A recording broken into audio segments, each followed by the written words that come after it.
All right, guys, welcome back to the channel. Welcome back to the stream. Welcome if you are new. Thank you guys so much for joining me today. And thank you so much, as always, for waiting patiently there for the intro to finish up.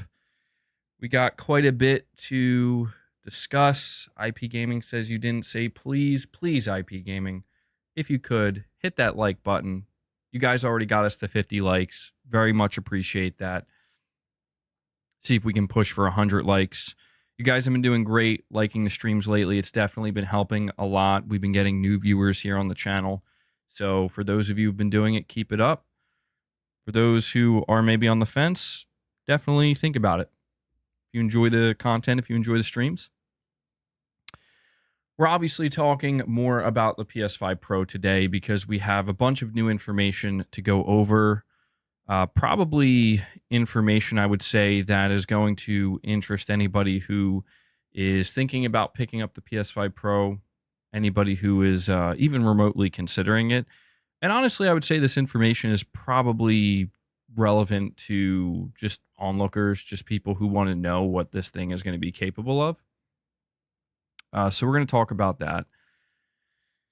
But yeah, I do hope everybody's doing well today. Got my coffee, got my water so I can stay hydrated. So we should be good to go. Did I finish Astrobot? So yeah, before getting into anything, I'm still playing Astrobot. I think it says I'm about like 86, 87% complete. I think I'm like halfway to the platinum. I don't know what trophies I'm going to have to try to get to clean up to get the platinum. I'll do it, obviously. I want to platinum this game, but I'm almost finished. I'm towards the very end now, and right now I'm kind of wrapping up all the worlds in the Hidden Galaxy, or whatever it's called. But yeah, really, really thoroughly enjoying Astrobot. Really great time. Just a fun game, man. It's ironic because, you know, I still see people complaining about games with PlayStation, and it's just so funny to me that it's like, I mean, even I'm doing it, right? Like, Sony, when are you going to show the first-party games as I'm playing a new first-party game? But, you know, it is what it is. Great game, though. Great game. Highly recommend. MBG stream, no RAM required. So really quick, we have two super chats right off the bat. We have Classically BC, who dropped a super chat well before we went live, simply saying, thanks again for doing the Sunday streams. Well, thank you so much for the support, Classically BC, and I'm very glad that you enjoy the Sunday streams. Yeah, we do stream all throughout the week, but the Sunday streams are pretty much a staple here on the channel, so I'm glad you guys still enjoy them. And thank you again for the support, bud. We have Cypherpunk saying Assassin's Creed Shadows running at 864p, laughing, what is this gen? Well, it's not running at 864p. Like, that's not the output you're going to see. But yes, we will talk about where that's coming from. There are a lot of people talking about games like Assassin's Creed as well as Alan Wake 2. And apparently, and you got to take this with a grain of salt because I don't know how true it is. Apparently, there's some kind of like paywalled digital Foundry video that came out that I guess was kind of, if I had to assume, it's analyzing the games that were shown during the Mark Cerny technical presentation. And they are, I guess, talking about the internal resolutions or the resolutions that they're running at before we're seeing the PSSR upscaling technology at play. I'm not entirely sure. I don't know. This just recently came up, and this is the first I'm hearing about it, but we don't even know if this video is real or not. I don't know. I guess let me know if Digital Foundry uploads anything today regarding that. But yeah, we're going to talk about some PlayStation 5 Pro leaks and whatnot. We're going to get into these conversations. But listen, guys, before we get any further here, I do just, again, want to thank you guys for watching live. Big shout out to anybody who watches the streams later on. I know not everybody can catch them live. Want to let you guys know a couple of ways you can support the channel, the community, and the content directly. We are completely fan-funded here, okay? So all the content you see on this channel, it's made possible because of you guys. So first way, become a channel member. We did a members lounge on Thursday, and it was a pretty good one. So If you are not a channel member, please consider becoming one. You get access to exclusive perks. You get to fund the channel directly. Second way you can help is by gifting memberships. We're shooting for a goal of 25. We kind of cap it out at 100 members. Obviously, we can go beyond that. But if you want to help support, consider gifting some memberships. I know a lot of people really appreciate receiving membership gifts. Also, consider dropping a super chat. You can ask a question, give an opinion, make a statement, anything in between. And the fourth bonus way, there is a direct donation link at the top of the chat where you can leave a message just like you would a super chat, but 100% of what you donate goes directly to the content creator. A lot of people have been utilizing the direct donation lately, and it definitely helps. So just another option for you. So thank you guys for allowing me to do this. Again, you guys are the sponsors of the channel. So without that support, it wouldn't be possible. You're seeing so many bad comments about Sony / the PS5 Pro. Yeah. I mean, it's to be expected, I guess. People were already hesitant with the PS5 Pro. But now that it's been officially revealed and the price point so high, people are going to be ultra critical. Jay, you're saying, yes, that's what they did. They analyzed the YouTube premiere video, and they were laughing in their video saying Assassin's Creed Shadows was running at 864p. That's interesting, though, analyzing it, analyzing the YouTube video presentation. Okay, so that's actually interesting. I thought that this Digital Foundry video was actually Digital Foundry going hands-on with these games, like Sony basically having them analyze these games. So they're just doing it based off of the premiere video, or the presentation video, I mean. They were given an uncompressed version of the video. Okay, interesting. Well, is this video, I'm assuming it's going to go public at some point? Because, again, I didn't even know about this till just like 30 minutes ago. The bad press almost seems coordinated. I don't know if I would go that far. I just think Sony's having a really difficult time controlling the messaging because, I mean, that's the risk you take. Whether the PS5 Pro is actually worth $700 or not, putting that aside, there's no denying that when you make the call that we're going to announce this console and we're going to announce it at this price point, you have to also accept that there's going to be a lot of bad press, and you have to figure out how you're going to deal with that. And that's why I'm so curious. And we're going to talk about this as well, about this upcoming state of play. We're getting further clarification from Jeff Grubb. I had somebody reach out to me, seemingly hint, I guess, kind of letting me know or hinting at when this state of play might be announced. And so it seems like it is happening. And I'm just so curious to see, like, Sony, you got a lot of negative press right now.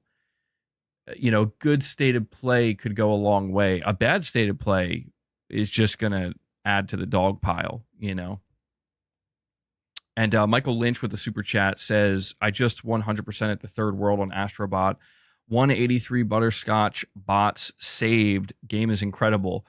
Good stuff, Michael. I'm glad you're enjoying it. Yeah, I'm at the very end of the fifth world, but before I finish off the final, well, I don't know if it's the final boss, but the boss in the fifth world, like I said, I'm going to the extra hidden galaxies, and I'm going through all of those first. Game is incredible. Yeah. And I'm actually, dude, the game is taking longer to complete for me than I expected. And it's just so funny, man. This is why I just don't listen to what people on the internet have to say anymore about this type of stuff, because I saw so much fear mongering about the length of Astrobot, and a lot of people being like, oh my God, you can platinum it in like 15 hours. And I went through this with Ratchet and Clank Rift Apart as well, where there was a lot of fear mongering about how long that game took to complete. And that was a $70 game. And I'm 17 hours in Astrobot, and I have literally half the trophies unlocked. I don't know. Maybe it's the way I'm playing it. I'm taking my time. I don't know if the people who are platinuming it, I don't know. I don't know if what's going on here, but it seems to me like I'm going to go past the 20-hour mark in order to platinum this game, which is more than enough for me. So get good. I don't know. I'm not struggling with it. I mean, I die occasionally, but it's not like, of course, that's what people are going to say. Oh, well, if you're spending more time with the game, then you must suck with it. It's like, oh, okay. See, that's why I mean these conversations are just pointless, because it's like, it's always a lose-lose. Well, if you're spending more time on the game, then it's clearly because you're very bad at it and don't know what you're doing. It's like, oh, okay. It's just the way it goes, though, right? But I guess I'm just trying to say, most importantly, the game is very good. I'm really enjoying my time with Astrobot, and I do highly recommend it. If you're like on the fence about it, I think it's worth it. If you enjoyed Astro's Playroom, I feel like this is a must-play game.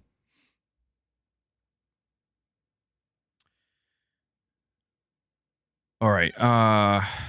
We have a direct donation from ACM. Thank you so much for the $10 direct tip, buddy. You're saying, in the words of Rihanna, shine bright like a diamond, bro. Well, thank you so much, ACM. Thank you so much for that. I'm going to shine as bright as I can. I'm going to try. We'll see what we can do, man. It's dark out here. A lot of uncertainty, a lot of darkness. But ACM, again, thank you for the direct donation, bud.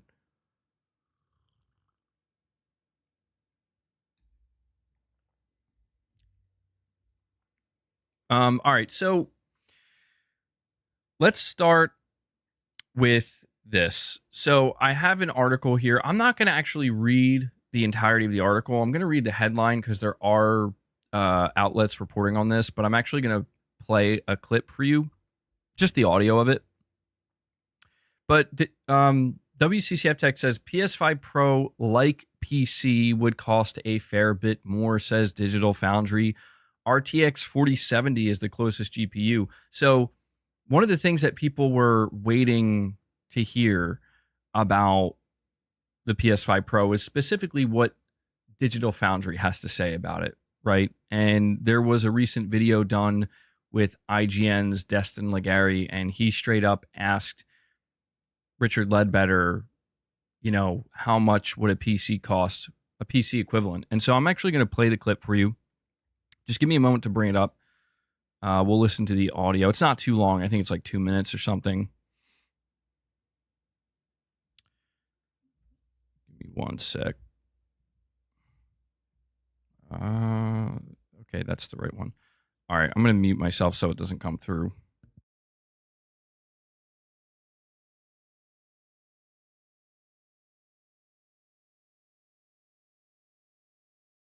With the boost and the percentages that we're talking about, do you have any idea what a comparable PC build would be to the PlayStation 5 Pro? Because to me, that $700 price tag with, you know, $100 worth of other components puts you in the $800 range. And at some point, I have to imagine people are saying, maybe I should just go to PC at this point, because this is quite expensive. Yeah. What do you imagine that would cost? Probably a fair bit more. I mean, you need to have the GPU that you're going to need. I mean, if you consider a holistic view of all of the different components, the enhanced ray tracing, no AMD GPU has that at the moment. The machine learning block, no AMD GPU has that. It's almost like essentially an NVIDIA style feature set, but made by AMD.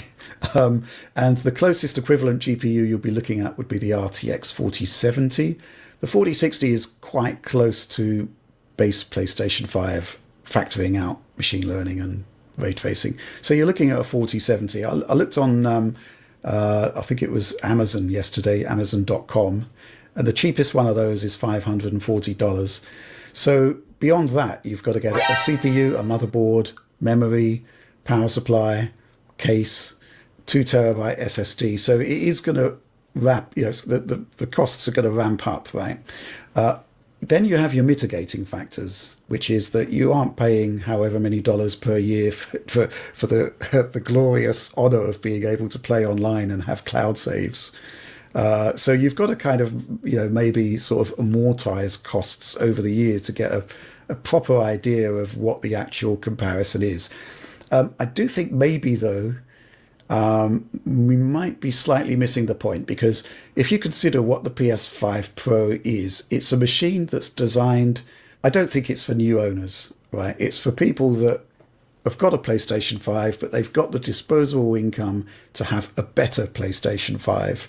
And I think that these guys are going to have an existing library of PS4 and PS5 titles. And to make the jump out of the PlayStation ecosystem and into the PC ecosystem, then you've got to leave those titles behind. Your entire library that you might have amassed over like 10 years, you've got to leave that behind. You've got to start from scratch, which I think is probably going to be a step too far. All right, so that is the clip of, again, Digital Foundry's Richard Ledbetter straight up being asked, how much would it cost? What is the equivalent? And according to Richard Ledbetter, at least when it comes to the GPU, he's saying the closest GPU would be the RTX 4070. I don't know. That's what he's saying. I don't know. But I think he brings up some good points, though. He brings up the fact that on one hand, there is the digital library that a person may have built up since 2013 on the PS4, right? That they're probably not going to be so quick to just leave that. But there's also the idea of having to pay to play online, which always sucks, through PlayStation Plus. And I feel like people are really losing the forest for the trees here with the conversation specifically around the PS5 Pro and PC, because it's like there are all these PC players, or at least quite a few that I see online, that are really aggressively trying to convince people that the PS5 Pro isn't worth it. And it's like, I mean, that's fine, but I'm also hearing Richard Ledbetter of Digital Foundry saying that it would cost quite a bit more. So I guess the idea is, what matters to you more? Because both are going to be expensive. Like a PS5 Pro for $700 is expensive, no doubt. It's a good chunk of money. But buying a PC equivalent or something close to it will also probably be pretty expensive. And so the argument kind of turns into, okay, well, what's the better platform then? Well, again, a lot of people on PC will say, well, you have many more options, more utility. So you can do a lot more with a PC than you can with just a PS5 console or a PS5 Pro console. And that's true. But that's where I always try to emphasize it comes down to the individual. If you're somebody who prefers to play on console and you prefer that experience, then sure, go for it. A $700 PS5 Pro, if that's what you want, go ahead. But if that's not what you want, or if you feel as though, maybe what you get on PC is a better offer, then go for that. But it's just interesting to me that, there's so much hyper fixation on whether or not the Pro is a better value than PC. And I don't think it's about it being a better value. I think, part of what Richard Ledbetter said here is true too, where it's like this console, I don't think is necessarily meant to get new people into the PlayStation ecosystem. I really don't think that's the point of it.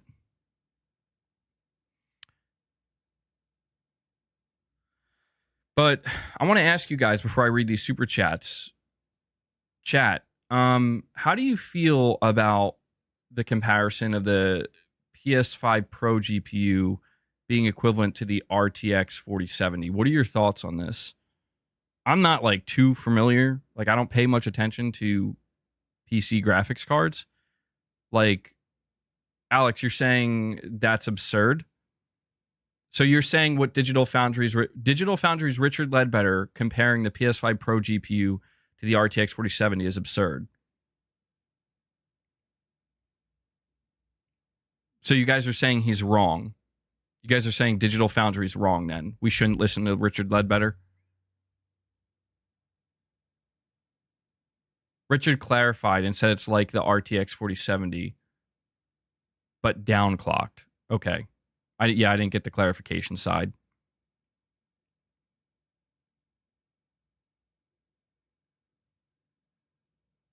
Interesting.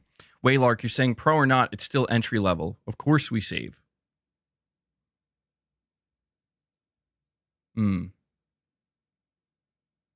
Bismarck129 says, I think what is needed is competition. It was the success of the Xbox 360 and the Wii that forced Sony to find ways to be more competitive. Yeah, I'm not against that at all, especially at this point in time. I'm absolutely not against the idea of Microsoft doing something in the coming months to apply a lot of pressure to Sony or Nintendo, right, with the Switch 2. I'm absolutely not against this idea of more pressure being applied to Sony, because the more pressure that's on Sony, the better the odds are they're going to do something that is more pro-consumer and, you know, not be so hyper. Like, of course, they're always going to be fixated on their profit margins, but when there's less pressure, they can be more comfortably fixated on their profit margins. And so if there's more pressure externally from outside forces, they will have to still consider their profit margins, but they also just have to consider that pressure as well and find a better middle ground, maybe. Yeah, more competition would not be a bad thing. But I don't know if that's going to happen or not. That's the only thing. I'm really interested to see how the Switch 2 is revealed and what goes on there and how that does or does not impact Sony in their decision making.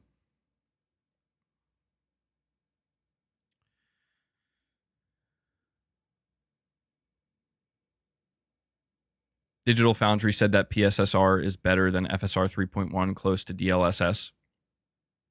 Well, that's what I find interesting. I did see that the reaction to what Richard Ledbetter said, right?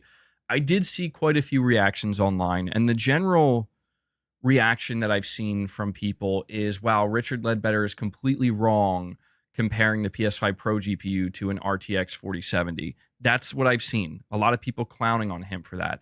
But what I also find quite funny is those same people will immediately be on board and totally believe this rumored video of Digital Foundry, which I'm sure it's a real video. I just don't know when it's going to be made public, but they will immediately be on board with, oh yeah, games are running at 864p. Do you understand what I'm saying?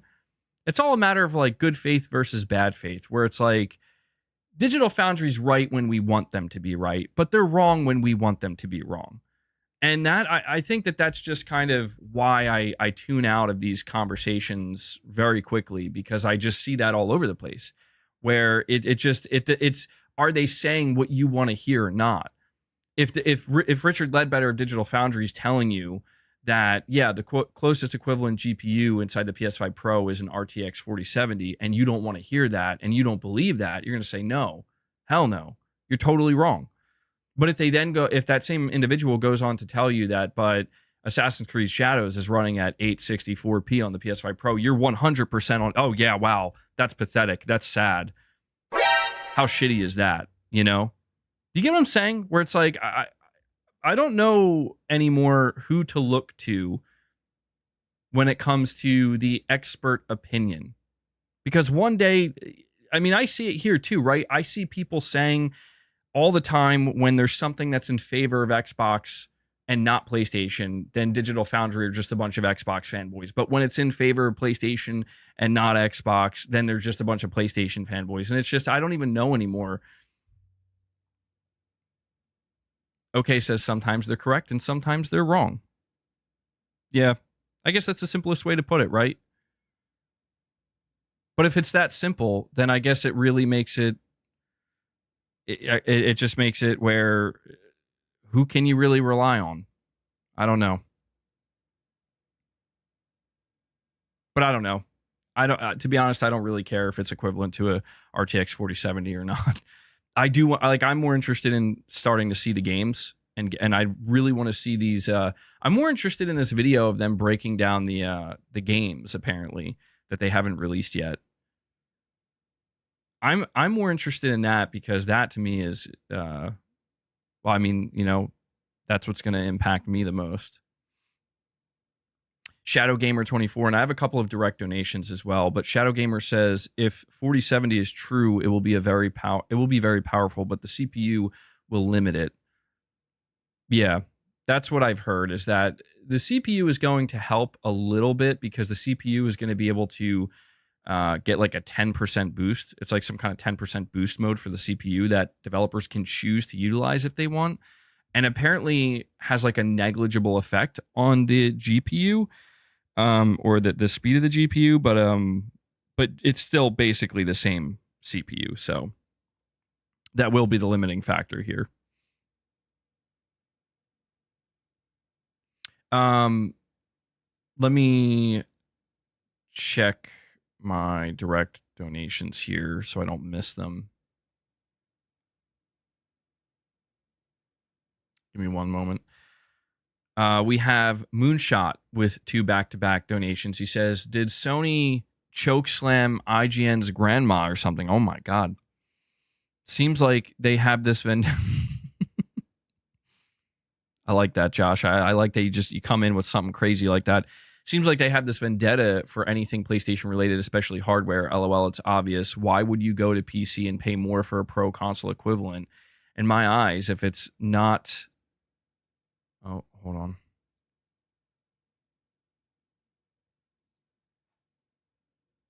In my eyes, if it's not far better than a pro console, then why would I go there and pay more? Well, yeah. Well, just to answer that part, man, this is why I'm saying, like,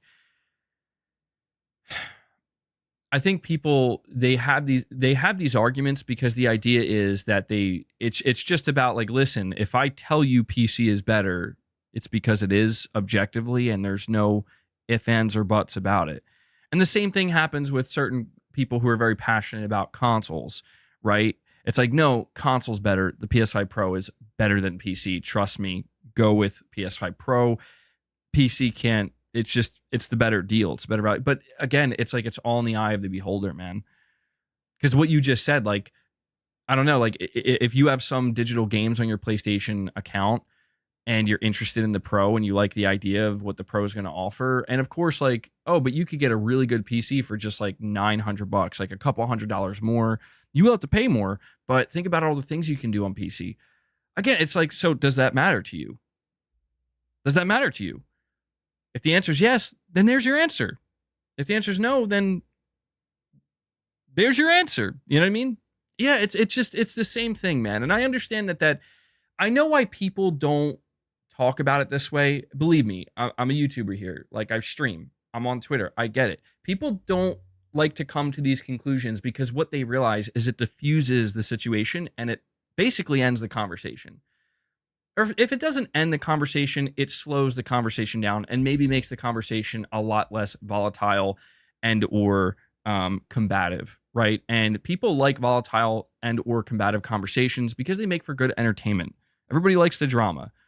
But the reality is it just simply comes down to preference and what you like and what you prefer. And the people who can't deal with that answer, those are people who just need to have the constant combative, no, I'm right, you're wrong.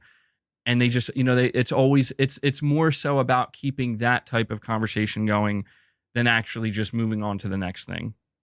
And we have OK coming in, dropping a single membership gift. OK, thank you so much for that, buddy. Appreciate you kicking us off today. Yeah, guys, remember, you can always drop a single member gift as well if that's something you would like to do. Let me... Oh, and I have another direct donation from Venino. He says, Digital Foundry was kind of making fun of the Pro because it will heavily rely on upscaling. Well, that's interesting. You're the second person to kind of mention that they were kind of laughing at it. And I don't know, man. We'll have to see. Like, the truth is, I'm not here to... I'm not here to really hang on to every word that Digital Foundry says either way. If they say something's good or bad or whatever. Like, what I want to know is when Sony themselves, like, I want to know, Sony, when are you going to come out and show these games? Because the reality right now is Sony did not do a very good job, in my opinion anyway. They did not do a very good job showcasing games and really letting people know why you're going to want the Pro for games, right? Like, they showed a couple of examples, but it was like, it was very quick and it really wasn't anything special, right? So I'm like, Sony, you got this new hardware and you're really flexing the big three with PSSR and a 45% boost in the GPU or, better GPU and all that stuff and ray tracing, and that's all great. But the price is hefty, right? And so it's like we got to see the games. Upscaling or not, I don't care. Like, dude, if the idea is these games need to use PSSR upscaling in order to look good while running at 60 FPS, I do not care. That's the whole point of PSSR. PlayStation Spectral Super Resolution, I think that's what it stands for. The whole point of that is, well, if devs leverage this, they can run the game at a low internal resolution, but the image output quality or the image quality output will basically look much higher, 1440p, maybe close to 4K. That's the assumption anyway. And they will be able to run it at 60 FPS. And it's like, yeah, I don't see a problem with that. If they need to use that technology that Sony went out of their way to create so they can get the best possible results, why? I don't know why that would be such a bad thing. It's like, it would be worse, in my opinion, if Sony spent all this time and resource, trying to basically figure out, like, how do we create this really fancy AI upscaling tech to then just not see it used. Like, that would be even more perplexing. But Venino, thank you so much for the direct donation, bud. Let me just update this really quick. And we have KaneZ7. He says, I bet the $800 people are going to buy instead of the Pro. People don't even have the disk drive too. This double standard is weird. People just like to complain.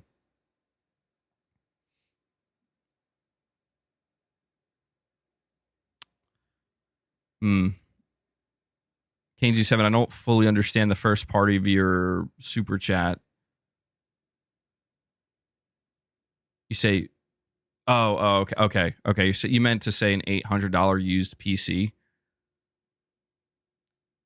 Yeah, I don't know, man. There does feel, I won't lie to you, like, there does feel like there's an overwhelming amount of vitriol and hate and disdain being put towards the PS5 Pro. And, like, I don't say that to take a defensive position, because there's nothing to defend. That's Sony. That's your problem. If people hate the PS5 Pro and sales tank or whatever, like, that's Sony's problem. That's not mine. It's not my job to market their machine or tell people why they should or shouldn't be interested in buying it. I mean, of course, we talk about it, but it does seem like there's an unbelievable amount.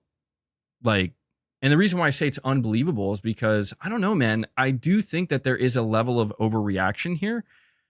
And to me, again, what was kind of revealed recently, and the reason why I use the term overreaction is because it's like, if you try to tell people, like, guys, you don't have to buy the Pro. It's optional. The PS5 Pro is an optional device that you don't need under any circumstances. You can just buy a $500 or even $450 base PS5. The reason I use the word overreaction is because I see people coming out and being like, no. Like, they're just like, no, like, they will not accept that. And it's like, that's where things get weird to me, where it's like, what are you talking about? Like, that is the objective, factual reality right now that we are living in. What is the problem?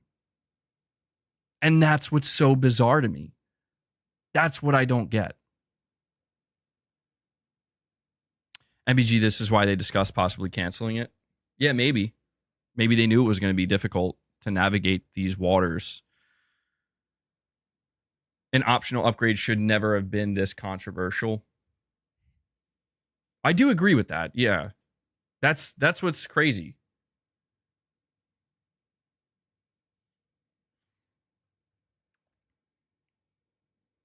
The disk drive, the stand, that I can understand. I think that is worth being a little bit controversial about. But I'm not seeing, like, as much focus on that. I'm kind of seeing that just thrown in there as like an afterthought, which is interesting. Kyle, a member for 13 months, says if the internal resolution is that low, it speaks volumes of the upscaling technology. Considering that the output is viewable as 4K, what we see in the end counts. Yeah, so that's what's interesting to me when I hear about games like Alan Wake 2, because I played Alan Wake 2 on my base PS5 in performance mode. And yes, it was not perfect, but it still looked good. And that's what's so funny to me about this, is that it's like, so wait, hold on. The Pro is going to run it at a low internal resolution. If I'm not mistaken, it already runs at a low internal resolution on the base PS5, but it's going to run at a low internal resolution on the Pro as well, but it's going to have something like PSSR. And if I don't know, doesn't the game already use FSR? I mean, the truth is we don't have all the details, so it's like impossible to answer these questions. But I guess what I'm trying to say is that like I played Alan Wake 2 on my base PS5 in performance mode, and it didn't look the best, but it looked very good. Like it looked fine, and I enjoyed it. And that's why I'm saying like I don't really care about these numbers being thrown around, because there's an upscaler that's going to be used, an AI upscaler. What I care about is what will my eyeball see? What will my eye see on screen? What is the image quality going to be? I don't care how low the internal resolution is. I care about how effective the AI upscaler is. And if we don't have the answer to that, then it doesn't matter. If there's no answer to that right now, where, oh, let me show you. Like, here's the comparison. Here's the game with PSSR off. Here's the game with PSSR on. Then it doesn't matter. It's a non-conversation, essentially, until we have all the information. But with that being said, I will emphasize I want to see that. Like, that's why I'm saying, Sony, bro, if you want me to buy this console, if you want other people to be interested in buying this console, like, we got to see these things. And it seems like we're going to get there.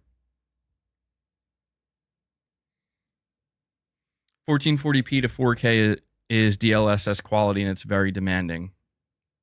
Well, I will say this. This is the one thing I will say, is when I hear something, if somebody says like, oh, dude, the game runs at 864p internally, I'm not going to jump to the conclusion that means it's going to basically look like native 4K when the upscaler is being used. I feel like that's very extreme. Like that's a wide, I'll believe that when I see it. You know what I mean? Like that's a huge leap forward.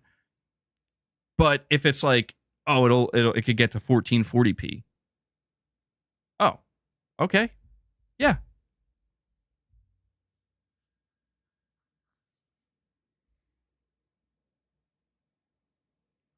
We have Cypherpunk. He says, we already complain about extra work developers need to put in for the Series S for Microsoft. Now devs should be expected to put in extra work for the Pro and PSSR. Yeah, I do understand that side of the argument. And my understanding of this at a base level, because I'm not a developer and I don't talk to developers, but from what I've gleaned, my understanding of this is the big difference between the development for the PS5 Pro versus development for something like the Series S is the PS5 Pro, any extra development that goes towards it should be seamless and simple and very easy. So in other words, if a developer decides we want to have a PS5 Pro enhanced game, or even if it's a requirement to have a PS5 Pro enhanced game, it should be ABC 1, 2, 3, boom, there we go, PS5 Pro enhanced, time to move on. And part of that, from what I understand from leaks and rumors, take it with a grain of salt, apparently PSSR is extremely easy to implement. That's what I've heard. That's what I've read. Apparently, Mark Cerny made it, and this isn't surprising if you know what goes into Mark Cerny's philosophy. Apparently, he tried to make it as simple and easy as possible to implement PSSR on games. That versus what we've seen with the Series S. The whole problem with the Series S is devs are struggling to get the game running. Not all games, but some games. they've struggled to get it even running properly. And that to me is the biggest difference, because it's like, listen, if you can't fully leverage what the PS5 Pro offers, no harm, no foul. I think PS5 Pro buyers understand at a very simple level that not every game is going to utilize every bell and whistle. I think we all know that, especially third-party games. We know that. But that's the thing, is it's kind of inconsequential to the developer. If the developer is just rushing to meet a deadline and they just got to get the game out and there's no time to enhance for the PS5 Pro, that's fine. They just can't say their game's PS5 Pro enhanced. You could still play it on your PS5 Pro and it could still look just fine on the PS5 Pro, but you're not going to get PSSR. You're not, you know what I mean? So I feel like there's a fundamental difference here where there's two things. Number one is not mandatory. Number two, one is apparently much easier to deal with than the other. So again, this is where I feel like if Microsoft decided to just go with the Series X and then they did a mid-gen refresh, it would probably be the same exact thing, where devs could make a Series Elite enhanced version of their game, or they could opt not to. The real problem with the Series S right now, and why it's such a thorn in Microsoft's side, or might become a bigger thorn in their side as time goes on, is right now there's a mandate where it's like, in order to ship your game on Xbox, you need to have a Series S version. And we saw the whole thing that happened with Baldur's Gate 3, and it was a whole situation. And I don't think something like that could not present itself for the PS5 Pro. So I don't want developers to bend over backwards for the Pro if it means missing deadlines and stuff like that. But I will say, I think it's in a developer's best interest, where it's like, if you have the time and the resource to do some PS5 Pro enhancement, you're speaking to a very enthusiastic customer that's likely going to buy your game. There's a good chance, and it's good marketing for them in the sense that there'll be a whole PS5 Pro enhanced section of the store. So people will probably have a higher chance of noticing their game because it's PS5 Pro enhanced.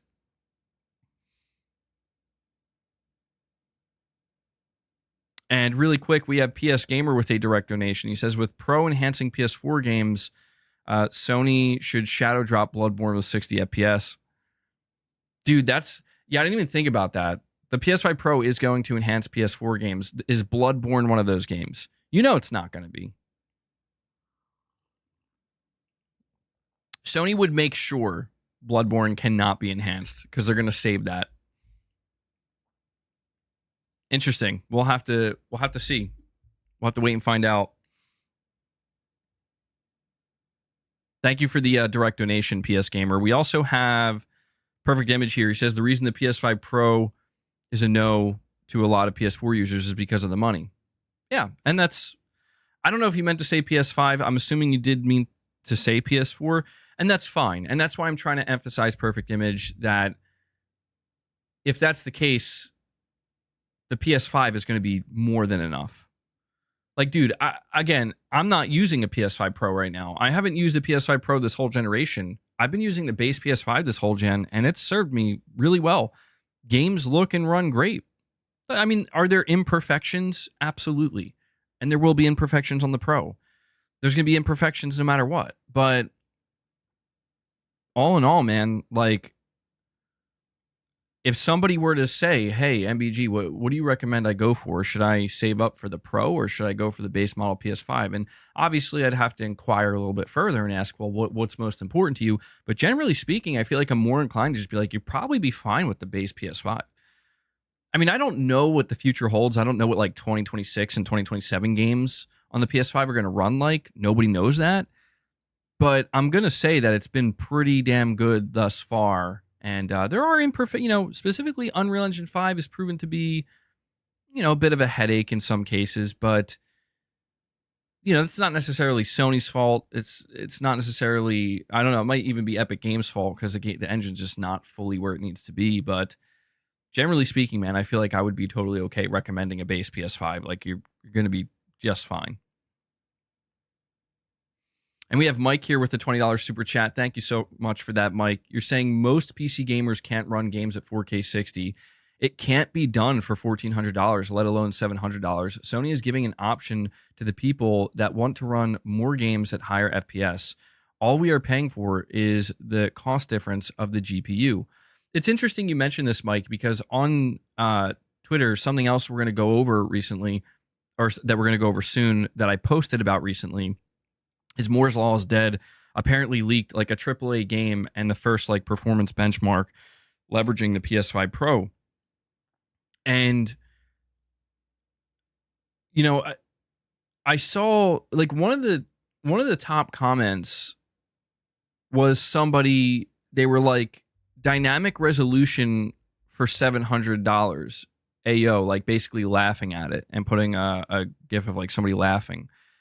And I asked the question, I was like, well, how much does it cost to run games at close to or native 4K 60 FPS on PC?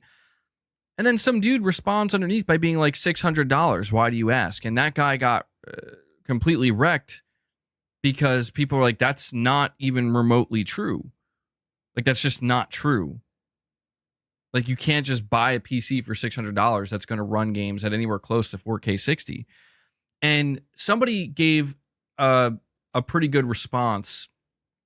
And let me see, I don't know if I can find it. Hold on.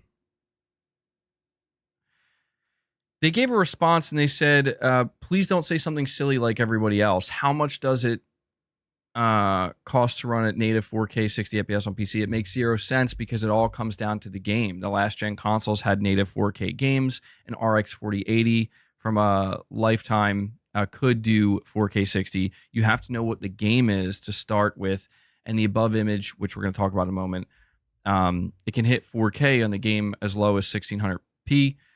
Basically just saying, like, you know, having arguments about what a console could do for a game in terms of resolution and frame rates versus a PC, and trying to basically boil it down to how much it would cost. It's very difficult to do that because you do need to know exactly what game we're talking about, and every game is optimized differently. But what Mike is saying here, I think, is pretty much just hitting the nail on the head, simply speaking, where, you know, if you're talking about trying to get as close to 4K 60 as you can, you're going to have to pay for it. You know, like no matter which way you slice it, whether you buy a PS5 Pro, whether you go with PC, you're going to have to pay for that. It doesn't mean every game's going to run at 4K 60. No chance. That's not going to happen. But like you're saying, they're giving the option to people who want to run games at seemingly at what your eyes will perceive it as higher resolutions, better image quality at higher frames. And that's, again, man, that's what you're paying for. And this is why I just think the argument is so, it's almost like, I feel like there is a lingering argument, and there will be a lingering argument, and it's only going to ramp up once we start to see these games come out. But it's just simply like, do you want fidelity-esque graphics, fidelity mode level graphics at 60 FPS? Do you want that? If the answer is yes, then the next question is, are you willing to pay $700 for that? If the answer is no, then you know where to go. Either stick to the PC you currently have or stick to base PS5. If the answer is yes, then go for PS5 Pro. But if you then become curious, can I get that for a better deal? Then you look into PC.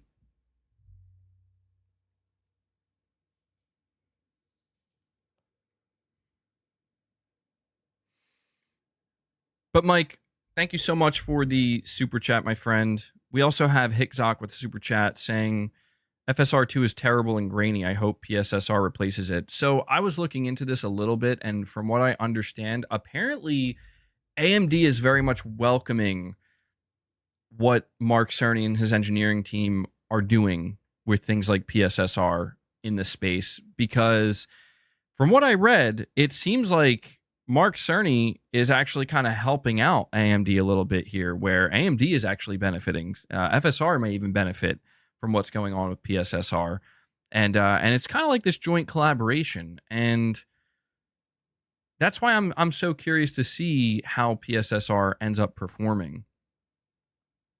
Because if it's that good, FSR4 is PSSR, but more developed. I'm curious.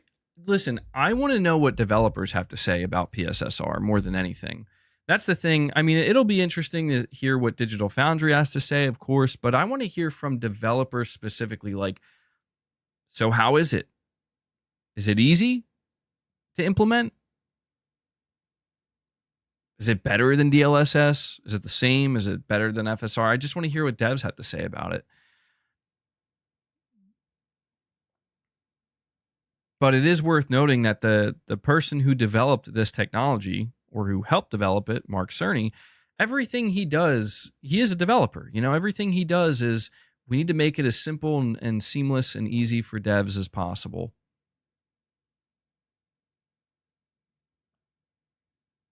So I guess the hope is that PSSR will be very easy to implement and take advantage of.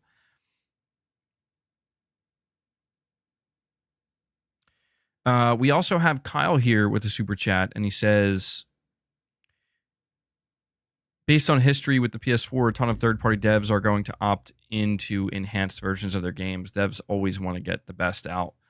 Yeah, that's what I'm thinking too. I think there's something to be said here about how developers feel about the PS5 Pro. I mean, we know how the consumer feels generally, but I do wonder how devs feel about it. And this is the part of the equation that I feel like is very much missing right now. We're not hearing from Sony's first-party studios.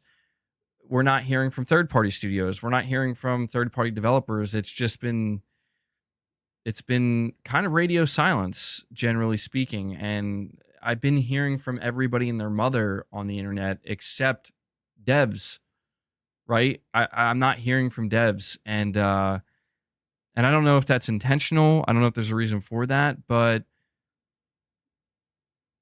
I have to imagine if we do look at the PS4 Pro, it does kind of reveal that there is a layer of interest that developers should have with this console. I mean, we did see a couple of third-party games like Alan Wake 2, like Assassin's Creed, like Hogwarts Legacy, kind of shown off at this event, or not the event, but the presentation. Dan, you're saying a lot of devs have talked about games supporting the Pro. They seem excited. I mean, like, more in depth. I'm talking about like interviews and headlines, you know, with like, this is what this developer had to say about enhancing their game for the PS5 Pro. I think there is general excitement. We have talked about that.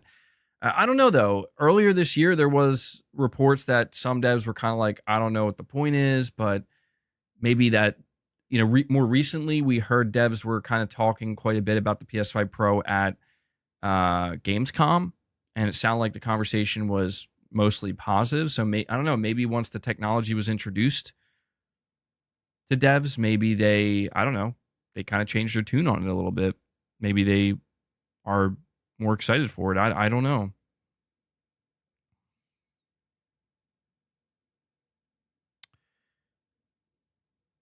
Okay, you're saying the Pro at $780 and the PlayStation 6 at $1,000 are great value for the tech. Yeah, that's something else I've been kind of looking into a little bit, right? I feel like when the PS5 Pro was initially revealed, it was hard not to get completely caught up in all the, you know, talking points about the price and the value proposition and, you know, just the presentation itself.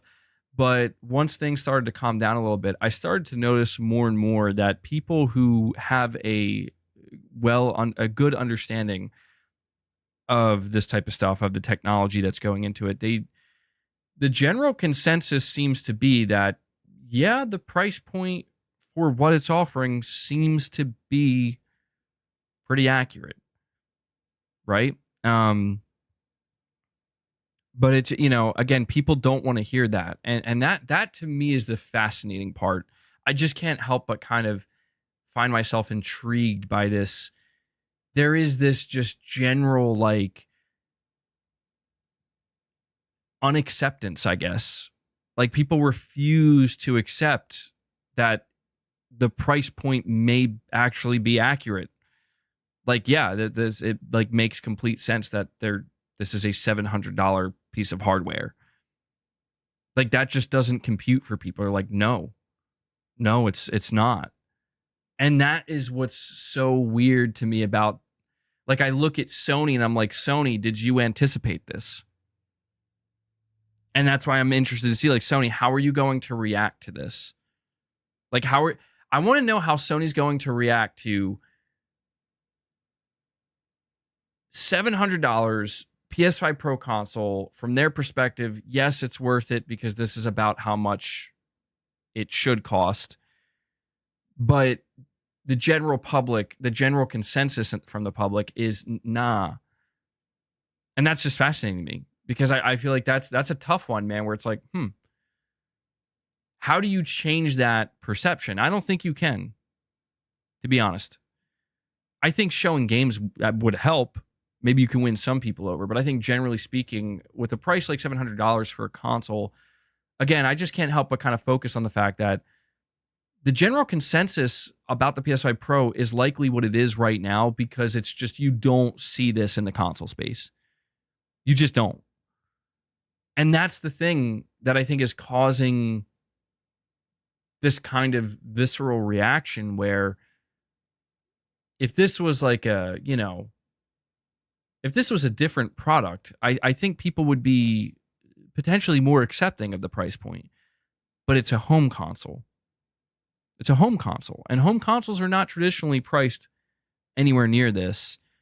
And I think it's just opened a whole new can of worms, essentially, that, well, to be honest, I think it just kind of exploded that can once they dropped the price on everybody so casually. But I think it's created a whole new conversation in the console space that I think the only other time maybe this conversation was brought up in recent memory was maybe the PS3 at $600, but even then that conversation was different for a myriad of reasons. We have Earthspank here with a super chat saying, at least no one has to buy 2 console brands anymore, lol. 2 home console brands, to be specific. Yeah, I've been seeing not many, but a couple of reactions from people within the Xbox community about or over the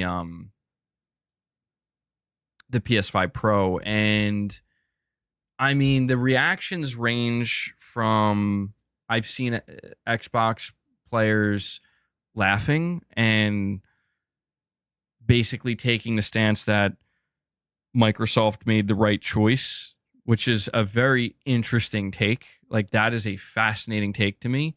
Because it's like, yeah, no, I'm pretty sure if Microsoft put out a $700 super powerful Xbox, you'd definitely be hyping it, but okay, that's fine, I've seen reactions like that. I've seen reactions from Xbox players actually I haven't seen many of these, but a couple of people basically acting like, man, I kind of wish Microsoft was, like they were doing a mid-gen refresh as well. But I've seen mostly Xbox players use this as an opportunity to embrace PC, where they essentially express that, well, PC is the better value now, which is ironic because it's like, wait, but are you on Xbox console? You know what I mean? It's a lot of really interesting takes regarding the PS5 Pro, truthfully. But yeah, I don't know that you could take many of them too seriously. A lot of nonsense. A lot of nonsense.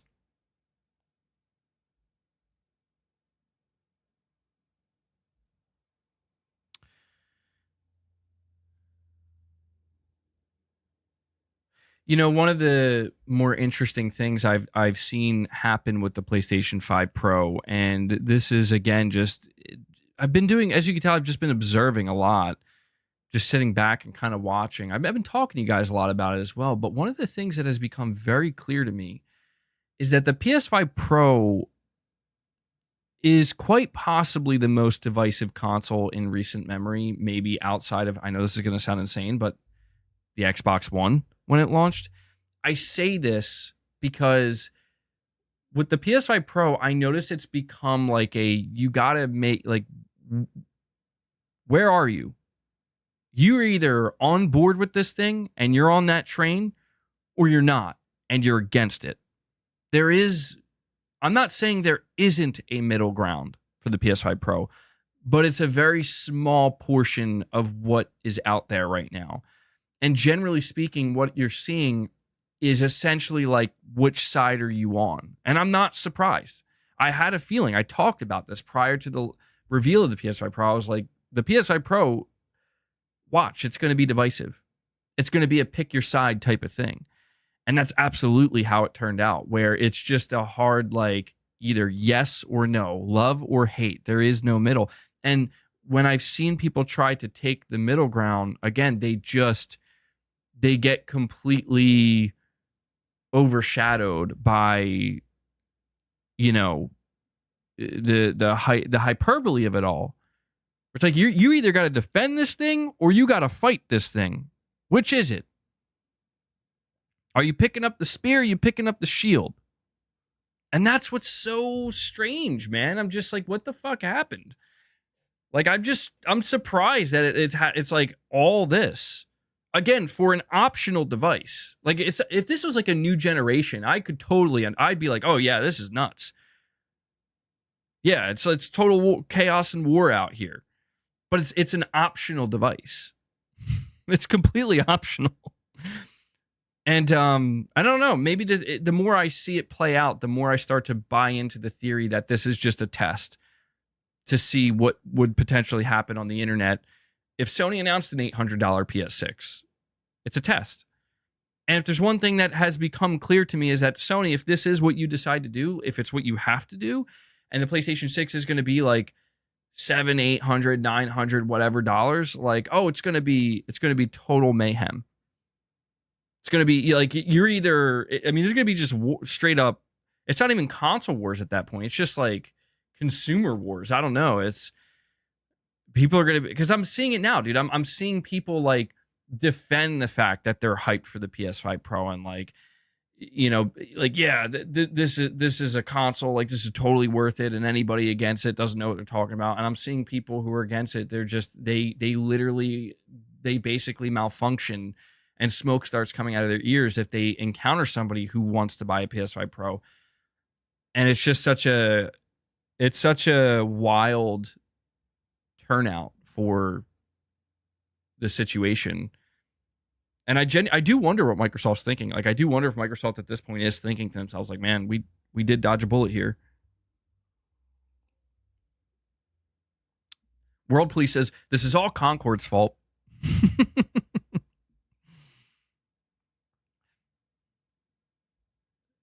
How could Concord do this to the PS5 Pro?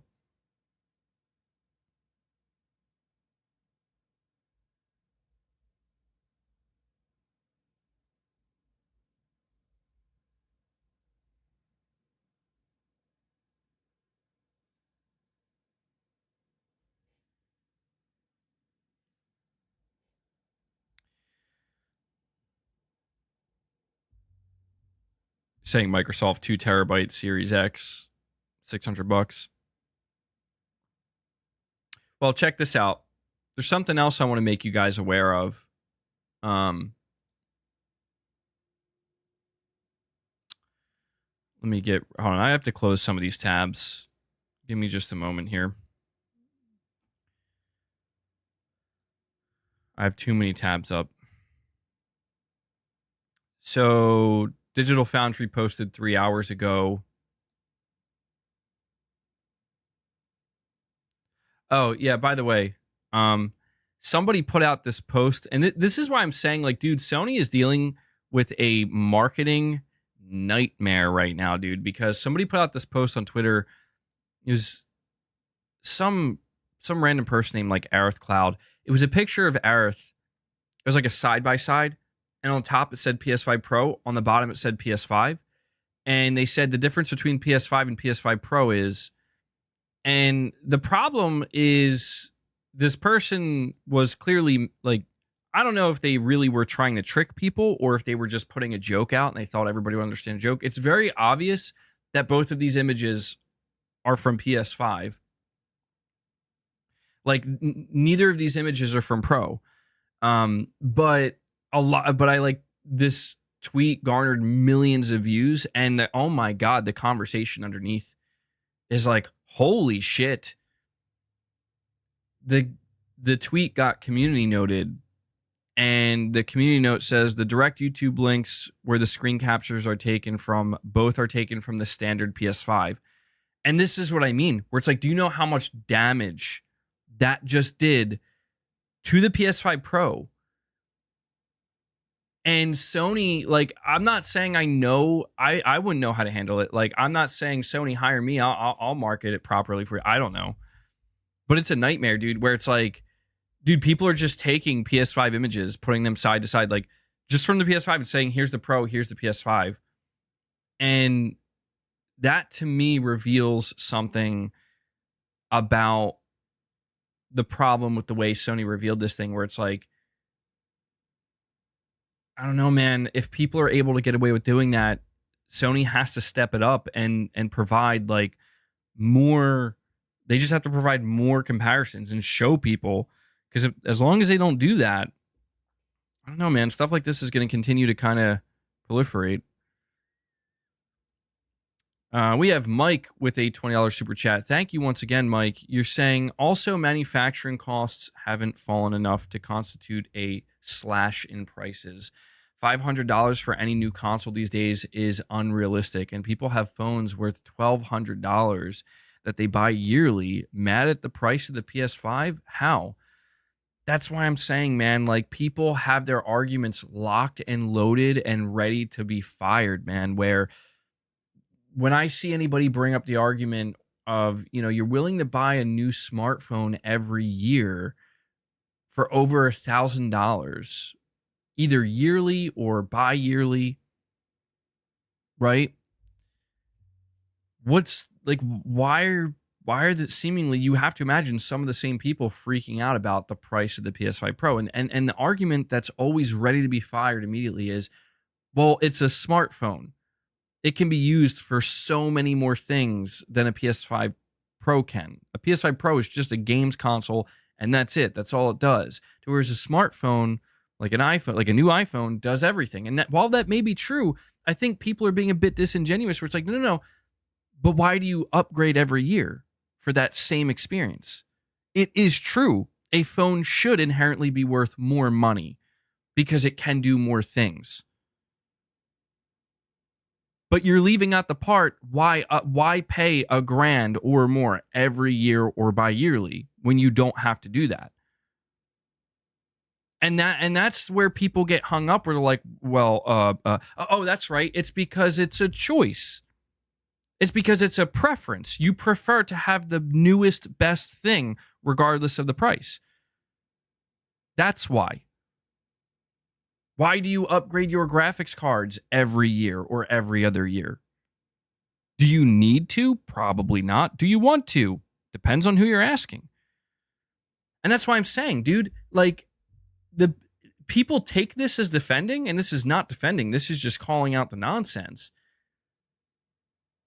Why are people so concerned about what others choose to spend their money on? That's that is by far and away the most wild thing. I've seen some wild shit with the PS5 Pro, but this past week, why are people so concerned? And that's why I'm saying, seeing people get defensive about the Pro.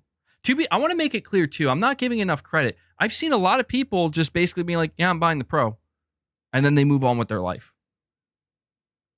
More power to those people, man. Or I've seen people say, no, I'm good. I'm passing on it. And then they move on with their life. More power to those people as well. But it's everything in between that takes up most of the space.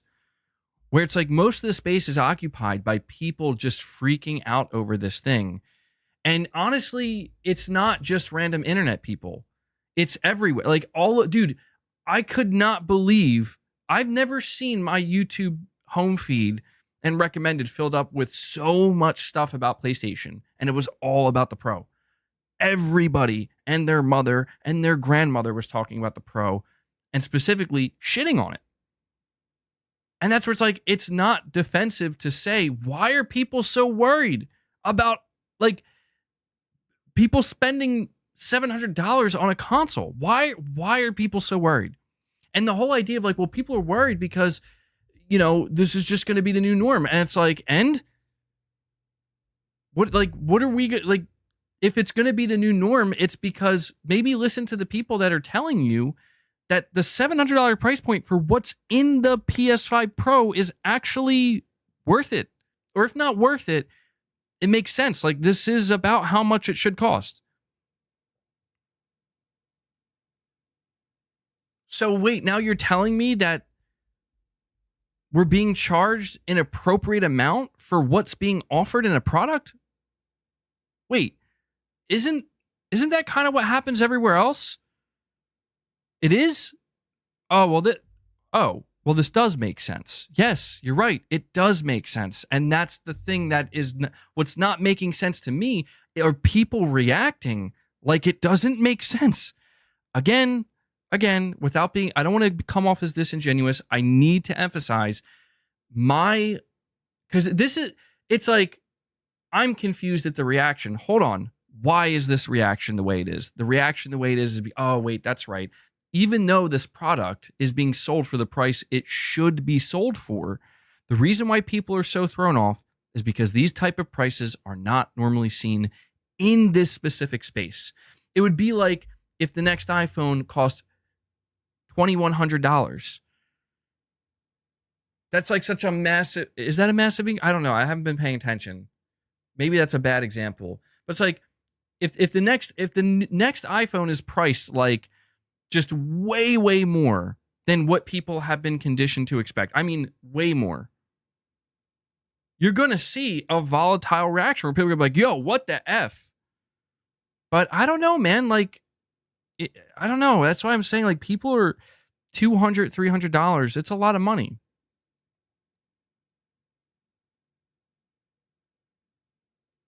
MBG, everyone including those very knowledgeable about the tech, were assuming the Pro would be 600. Even you are. Sony is likely making sure they get a big profit. Well, yeah, and that's why I'm saying, like, you have to ask, why would everybody come to that conclusion? The reason being is because we all thought Sony was going to subsidize the cost, but they're like, no.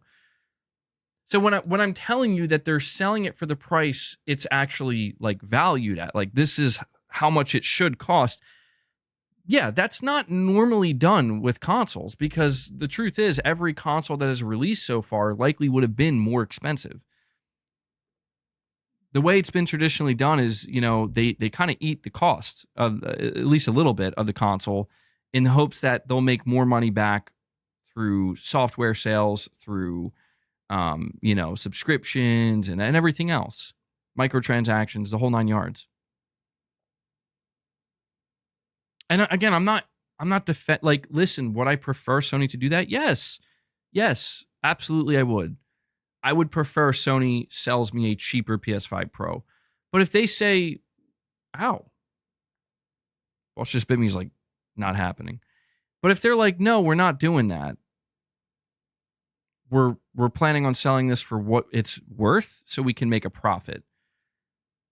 Okay. It seems to me like more and more companies are choosing to do that these days because it's exactly what was stated here. Manufacturing costs have not gone down. That's not a defensive statement. That is a fact. So, I don't know, man. It's tough. I think Sony's in a tough position because they basically are changing the way that they handle their business somewhat abruptly, where you're talking about the first console generation where, wait, the price of the PS5 hasn't gone down. Yeah, because this is the first console generation where the cost of manufacturing these consoles has not gone down. Interesting. So that means if we get a Pro console this generation, it's likely going to be sold either at a break-even point or a profit. Very likely a profit. Yes. I mean, how much profit? We don't know. That's what I would like to know. But I don't know, man. If Sony's offering an optional device and they want to make a profit off it, who am I to say that's bad business, Sony? Like, I don't know. That's not my call. I mean, saying it says a lot about the economy. Yeah. Come on, bro.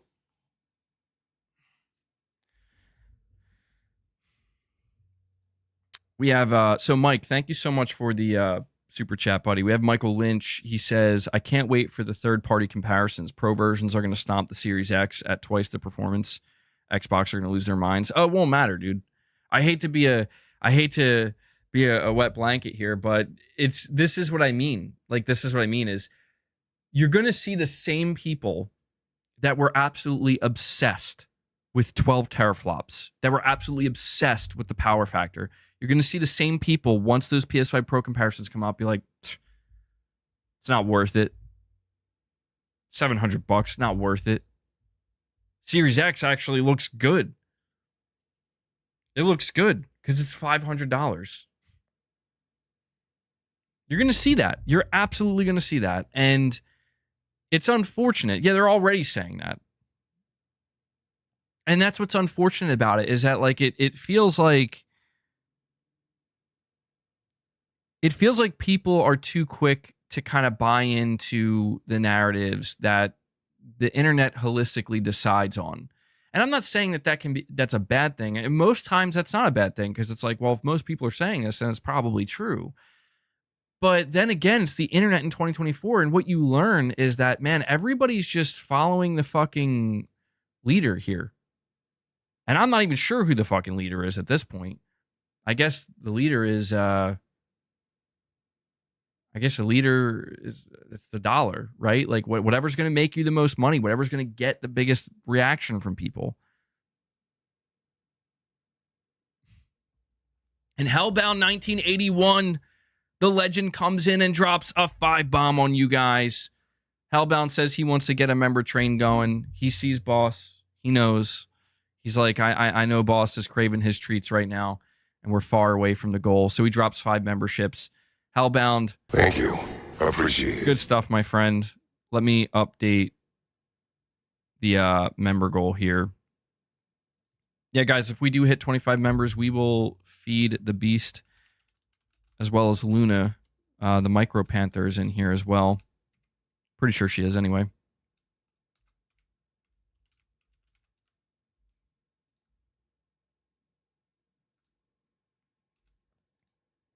There we go. Thank you for that, Hellbound. Always appreciate the support, buddy. He says you're welcome.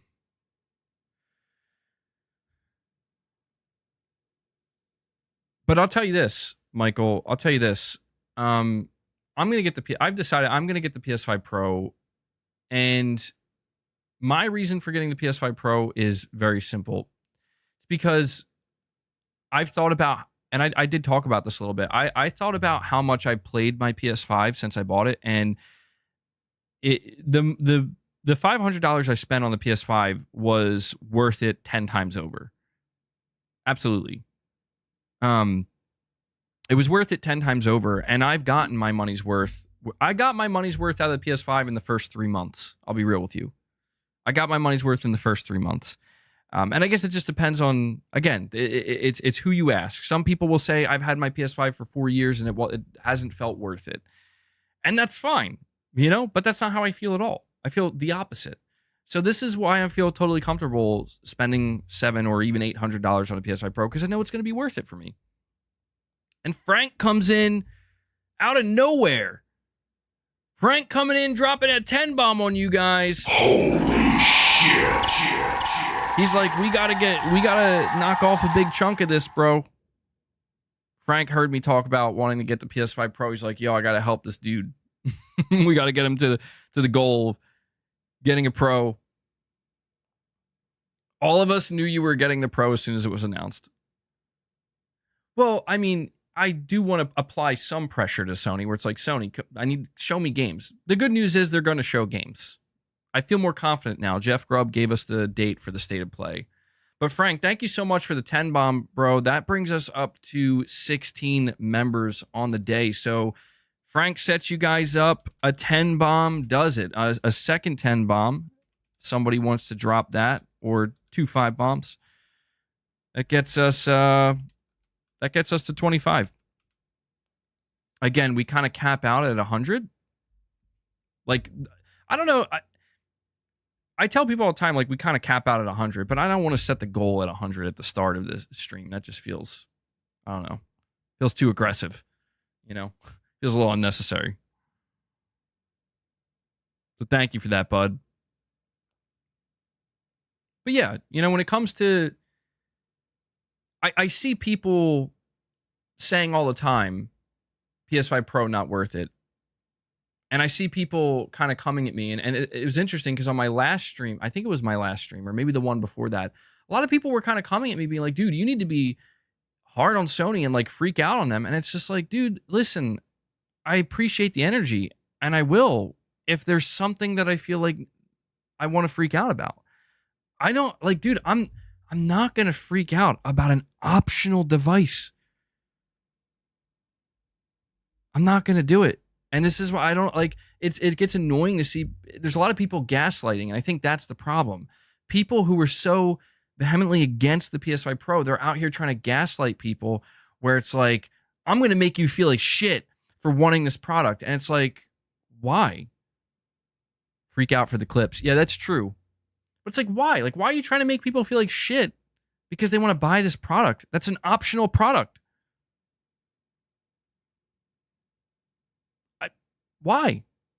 And that's the, like, I understand the psychology of a person who is interested in the Pro more than I do the psychology of the person who is not interested and feels the need to constantly like freak out on people about it or shit talk it. I don't understand that. It's like, so let me get this straight. It's kind of like what that super chat or that message said earlier, where it's like, yo, like, did Sony like choke slam IGN's grandma or something? And that's what I mean. It's all about the reaction. It's rage bait. Rage bait. That is all it is. And people need to just, I think, wisen up a little bit and realize it's all rage bait, dude. People are out here trying to tell you, let me tell you why you should be upset about the PS5 Pro. Like, tell me why. Why should I be upset about the PS5 Pro? Because it's expensive. Oh, holy shit. Wow. Oh, man. Like, what isn't expensive these days, man? I'm being serious. Like, everything's expensive as shit. Everything's more expensive than it ever was or should be. It sucks. It sucks for me. It sucks for you. It sucks for everybody. But the good news, here's the good news about the PS5 Pro. You don't need it. Isn't that crazy? Where are the people saying that? Where are the videos letting people know that? Where's the rage bait? Oh, wait, that's right. You can't put that in your title or your thumbnail because you're not going to get the clicks. Let me ask you, what's more likely to get the clicks? Somebody shoving a $700 price point in your face and being like, Sony's cooked, or Sony just went off the deep end. Just something hyperbolic. You think that's going to get the clicks? Or somebody saying, PS5 Pro, you don't actually need it. Well, actually, now that I think about it, that might get clicks too. PS5 Pro, the optional console, the optional $700 console. I think it's obvious which is going to get more attention, which is going to get people riled up. What's going to promote the emotional response, or not promote, what's going to evoke the emotional response? And here I am feeding into it. So who am I? Who am I but a simple pony who will buy the PS5 Pro and enjoy it?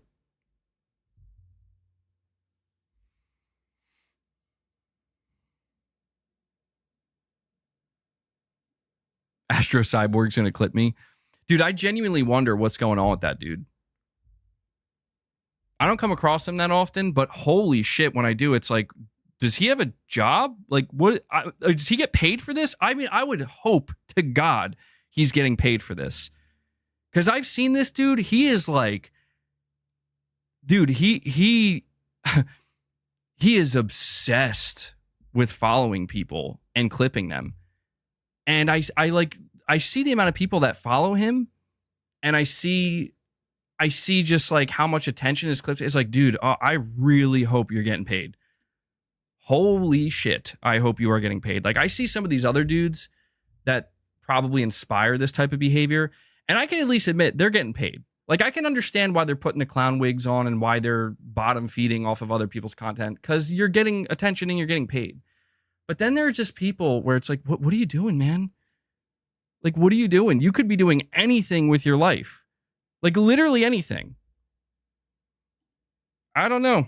Maybe some rich dude, I don't know, who's just bored. But I mean, clip away, you know? All I know is you're here, you're watching, and you're trying to get other people to watch me, not you. So there you go. Let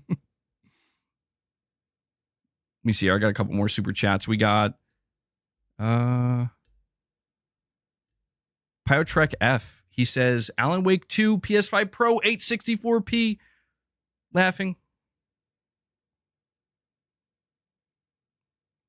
Please provide your evidence. Pyotrek, provide your evidence, bro. Where is it? Where is it?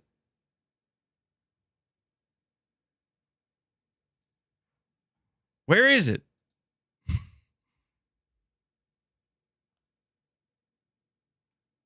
Digital Foundry, yeah, I know. I know that's the joke. That's the joke, though. Like it's not out there yet. I know, that's the joke.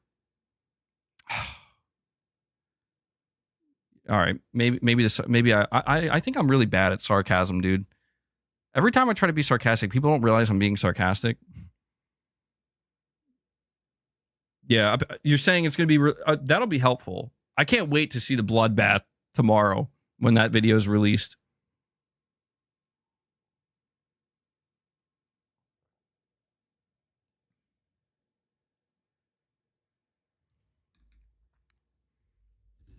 Alien Red Devil says, MBG exactly when Parasite YouTubers need people like you to give them content. Oh, yeah, dude. You see, the difference between me and them will always be this. And this is how I know, like, should I, like, when I have to figure out how concerned I should be about this, I always know that the difference between me and them is I don't need to sit here and put other people in front of your face and have other people speak on my channel to keep your attention. I'm here keeping your attention. You are here to hear what I have to say. I don't say that in an egotistical way, because it's not about that. I say that in a genuine way that, well, first off, I appreciate that.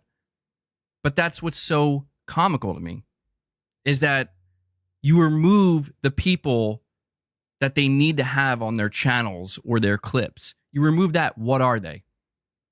What are they? How many people leave? They lose their whole fucking audience, dude. They lose them all.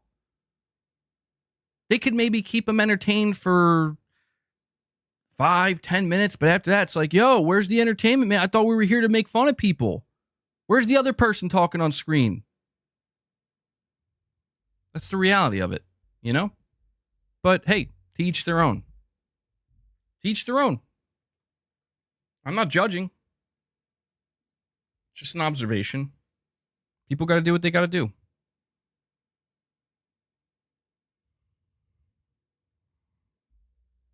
It's all a matter of, I guess, what you're comfortable with. What feels right to you.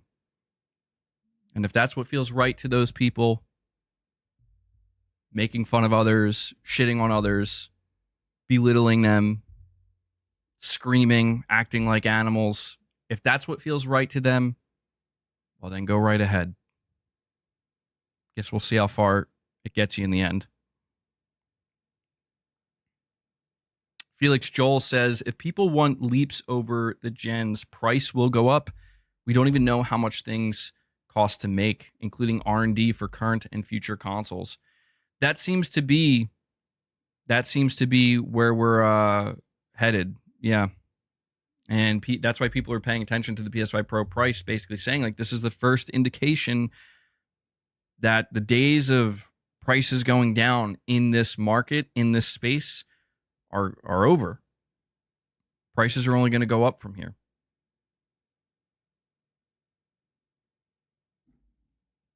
I mean, it sucks. I don't want it to be that way. I don't want it to be that way. But I don't have control over the economy. You know, I don't have control over the costs of this stuff. AJ says these people that are complaining about the prices aren't living in the USA. In Turkey, game prices went insane. $75 for Astro. Standard income is $600. Yeah, that is nuts. But it is, you know, it is what it is, man. It's different for each country, each currency.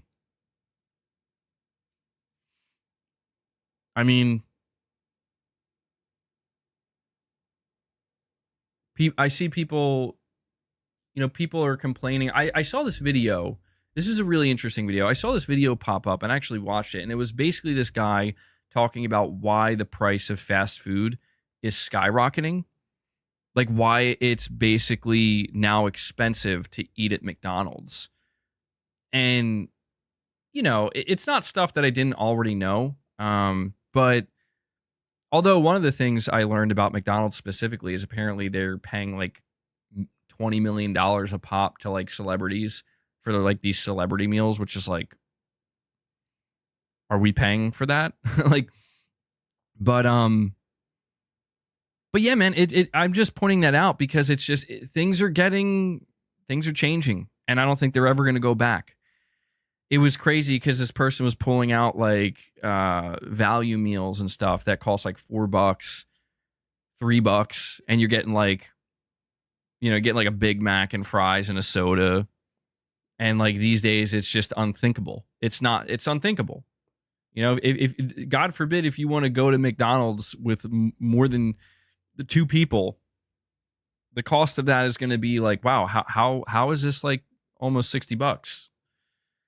And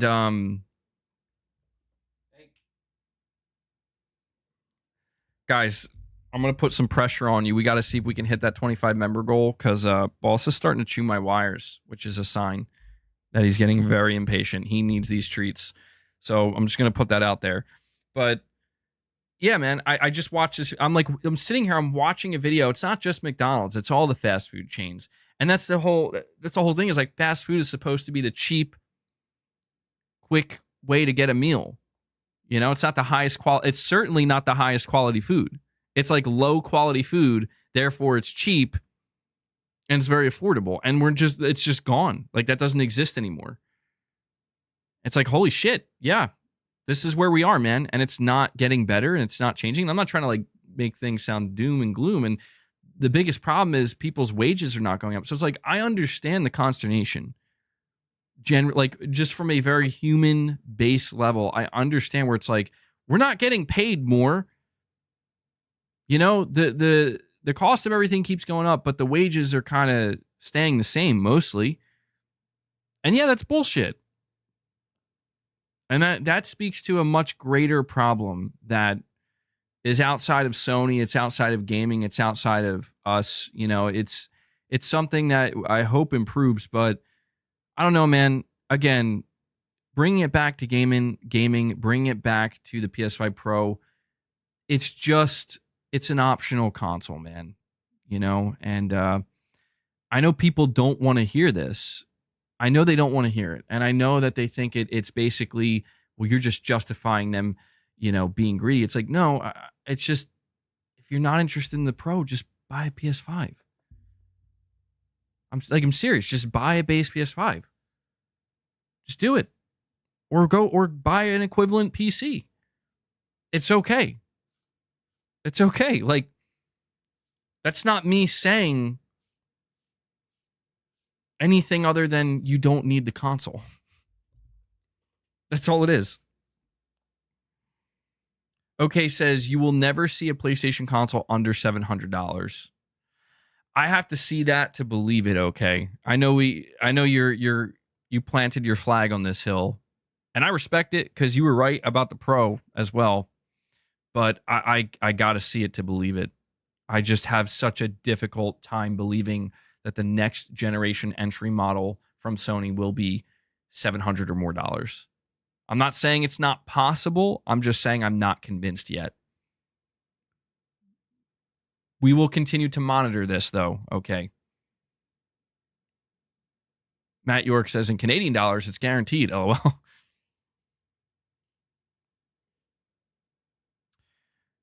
Perfect Image says people don't care about others' finances. Someone making $40K can still buy a console. Phones differ since carriers offer payment plans, but consoles don't.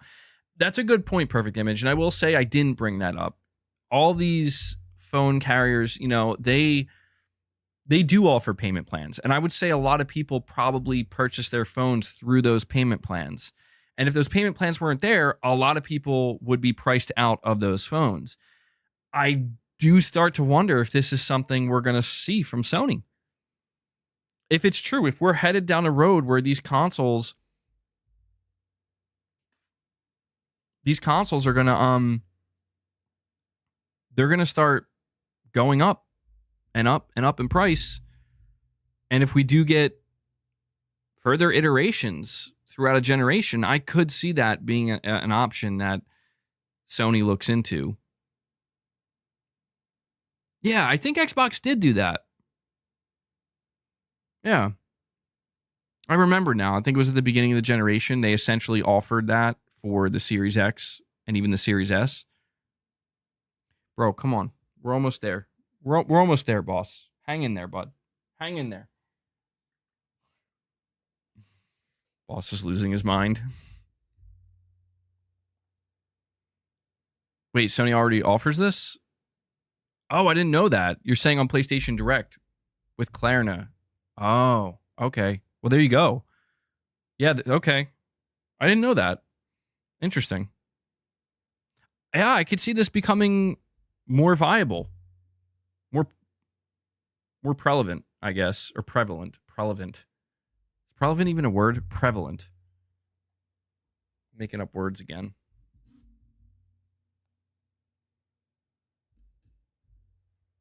David Hudat says, I'm buying 2 day one for me and my son. I don't care what the internet says. We will definitely get my money's worth out of them. Already ordered the disc drives. Well, there you go, man. There you go. That's exactly what I mean. Like, who loses here? Nobody. Sony doesn't lose because their customers buying 2 PS5 Pros. You don't lose because you've already decided, like, yeah, this is going to be worth it for me, and I'm excited for it. Who loses? No, nobody. I don't know. The only person I think that might lose is the person that just needs to pocket watch. You know? Like, they just can't deal with the idea that somebody is going to buy 2 PS5 Pros. More power to you, man.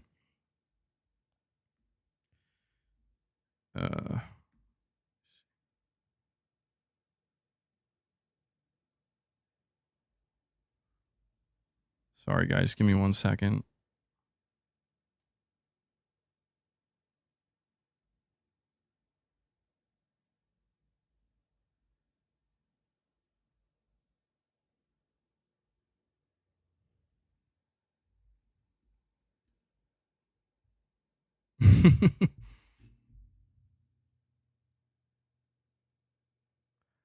We have Surge343. Thank you so much for the $20 super chat, man.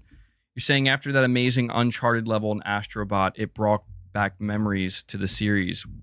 What's your ranking on those games? Mine goes 2, 4, 3, 1. Can't deny the game that put the series on the map among thieves. Actually, I've actually never played Uncharted 1 through 3. Those were PS3/4 era games that I missed out on, but I did play Uncharted 4, and Uncharted 4, I will say, like, I thoroughly enjoyed it. I I was coming off of The Last of Us, so I was like, wow, this is very different.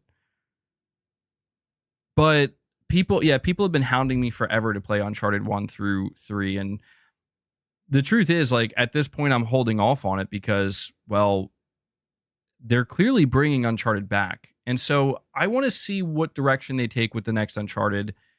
And I want to have like a full playthrough of the series, like 1 all the way up to Lost Legacy, and then just take it from there. But I did play Uncharted 4, and it was really good. Like it just made me feel like a little bit. It's like one of those things. Like, okay, I'm entering in the 4th game in the series. I feel a little bit out of the loop, somewhat. So I feel like, yeah, it's one of those things where I enjoyed it for what it was, but a lot of the references, a lot of even like some of the characters, I'm like, I don't understand the history here between these characters.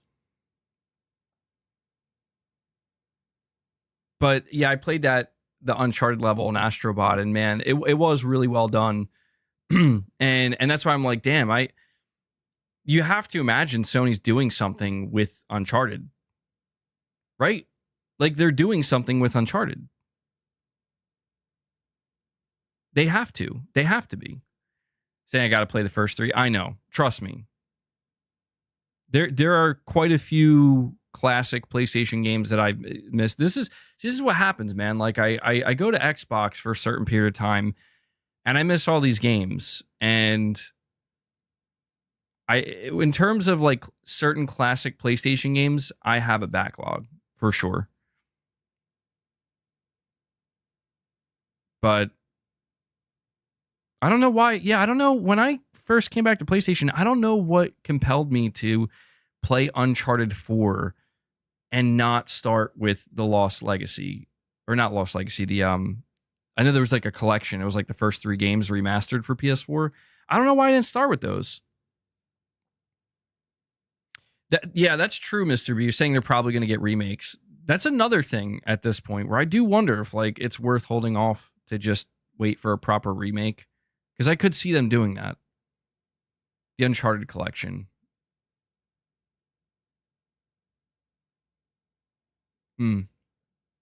But yeah, I really did enjoy that level. It was really fun. And I just think it's so cool the way that some of these dedicated levels are paying homage to some of these, just really staple PlayStation franchises and IP.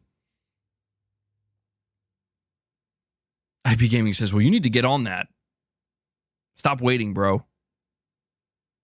Yeah, I'm going to play the Uncharted collection on my PS5 Pro. There we go. That's how we do it. That's not getting enhanced. So Serge, thank you for the super chat, man. I really appreciate it. We have Michael Lynch saying, MBG, don't forget to watch Rapid Fire, Brandon Lee. I saw that movie a long time ago. I saw that there was a Crow movie that just came out, a remake of The Crow or something, and it looked awful. And then I found out not too long after that apparently it was actually awful and just a kind of joke movie. And I'm like, damn. Yeah, maybe that's just one movie that shouldn't get remade.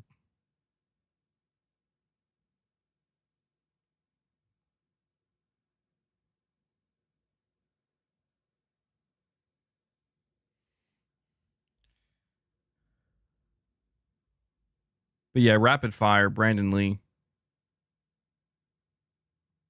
Such a shame what happened to Brandon Lee.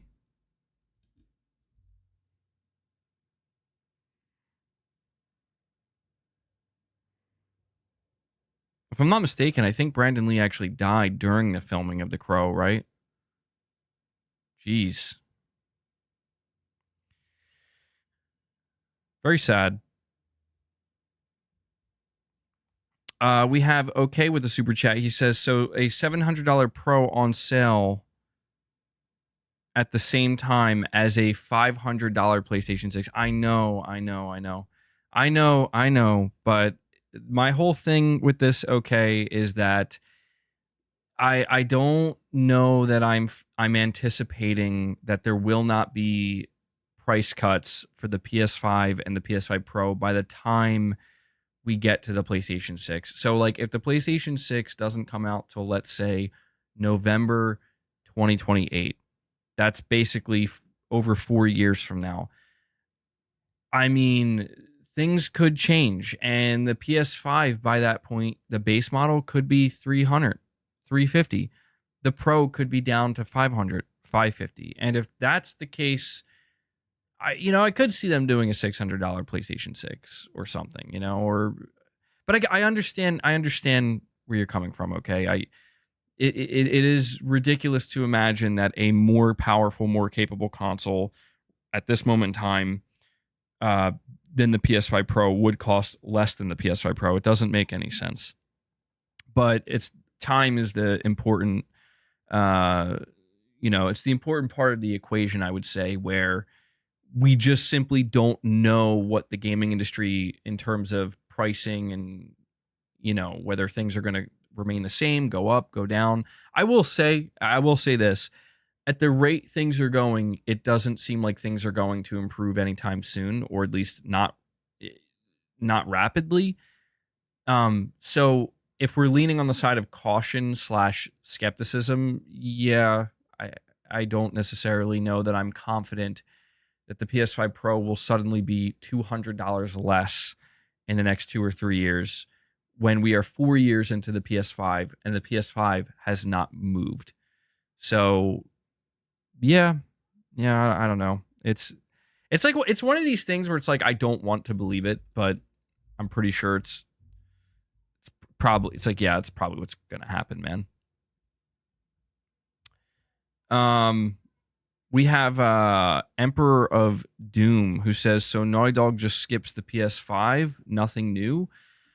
I'm starting to worry that that's actually exactly what's going to happen. It really comes down to how much progress they have made on the games that they've been working on, right? Like they've emphasized over and over again, we have multiple new single player games in development, right? We have multiple new single player games in development, but what we don't know is, okay, when did they start?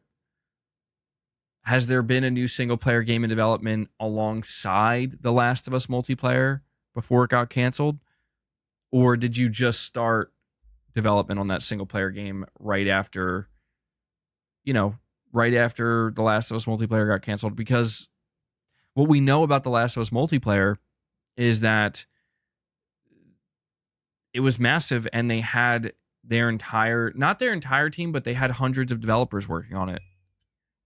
They had like hundreds of developers. So because of that, I do feel like there's a real possibility that they just started development on their single player games last year. And because of that, we are not going to see a new game from Naughty Dog until the PlayStation 6 generation.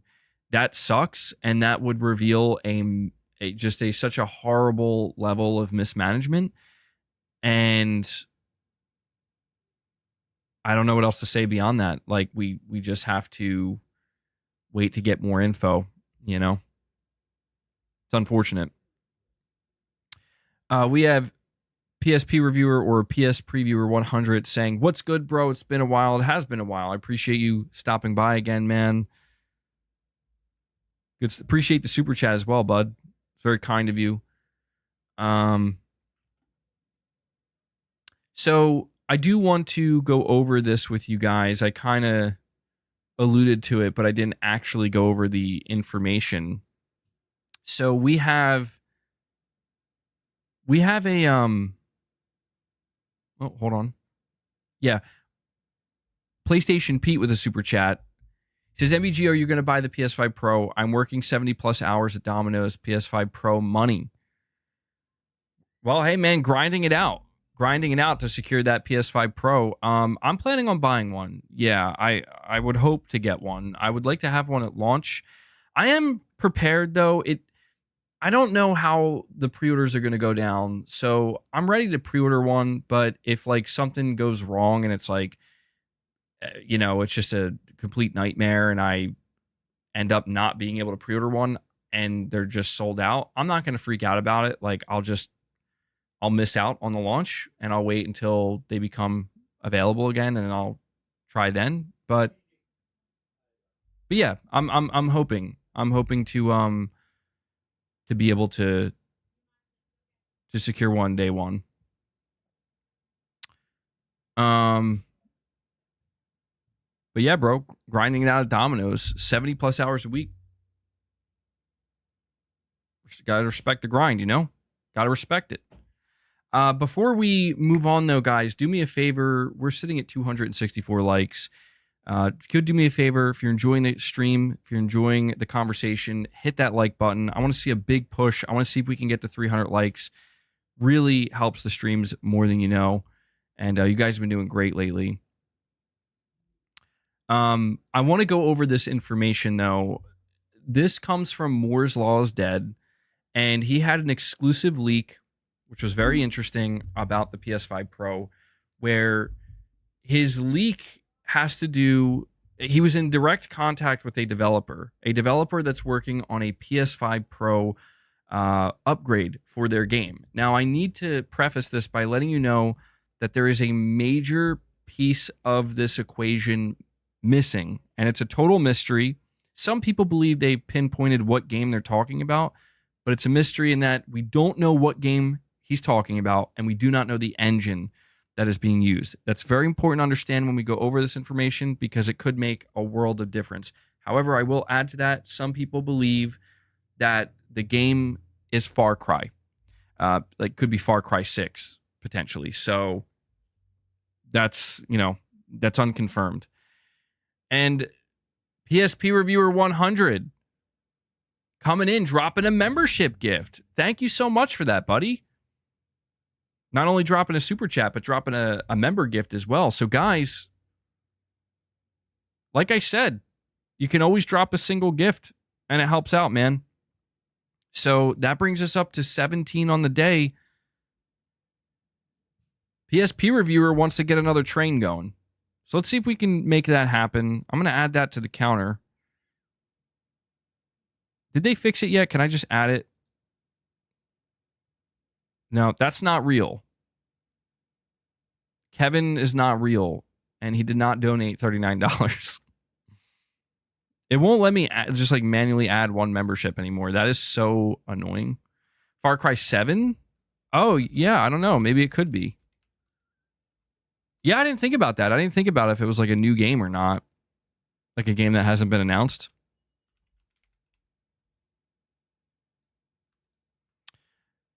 So, going over this information,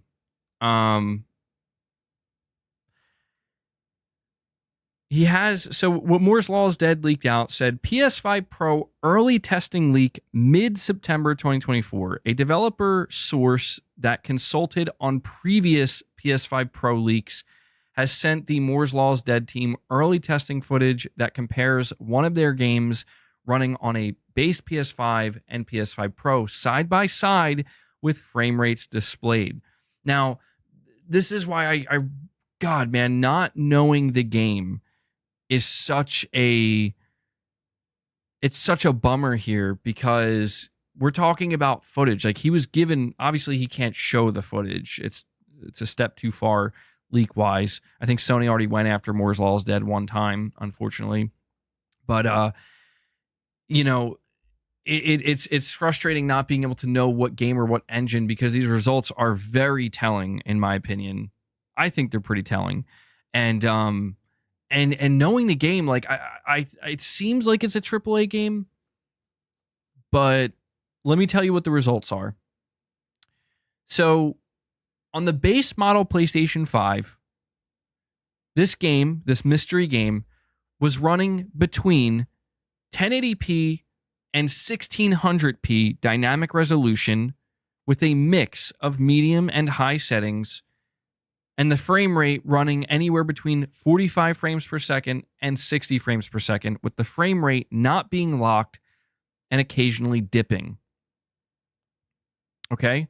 So 1080p 1600p dynamic res, medium and high settings, 45 to 60 FPS, not locked with frame dips.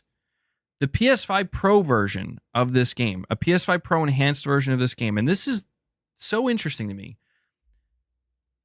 Raw resolution increase, not using PSSR. I want to, this is why I need to know what game this is, man, and what engine. Not using PSSR. Raw resolution increase, 1600p minimum, 2160p dynamic resolution. So literally, like, pretty much almost double at that point. Actually, I would say, yeah, almost double. That's without PSSR. All settings set to maximum quality, running at a locked 60 frames per second with no frame drops. In fact, the developer is currently looking into a 4K 120 hertz mode on the PS5 Pro because of this. So this is why it's so, like, if this is not a AAA game, then this means almost nothing.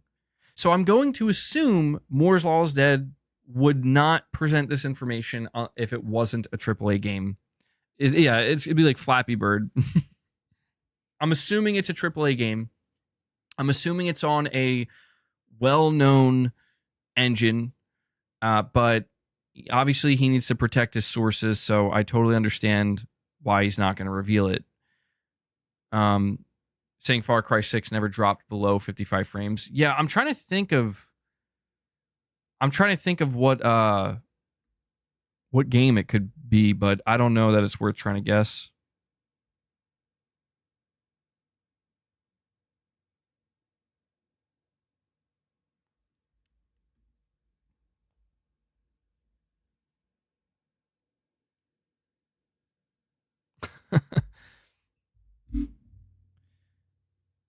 Saying he's been very hit or miss. Well, I will say I trust Moore's Law is Dead for sure when it comes to PlayStation 5 Pro leaks, because he was the only person to leak the full specifications. Like, he leaked the documentation.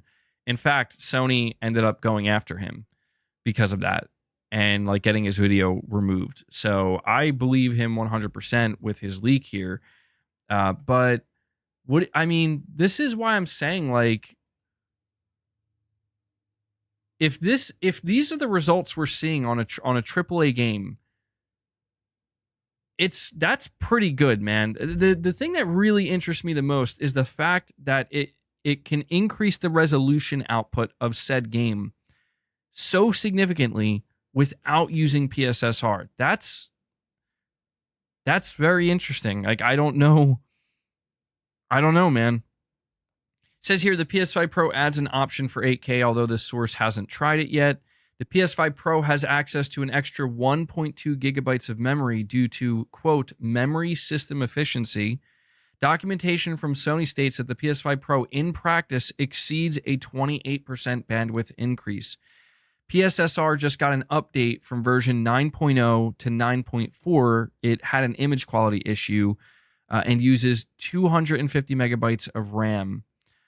According to this dev, there is no worry about running out of RAM. Sony added just enough usable RAM. High CPU frequency mode offers 10% more CPU performance for just 1.5% lower GPU performance. So, quite a bit of information that Moore's Law is Dead kind of leaked out here. And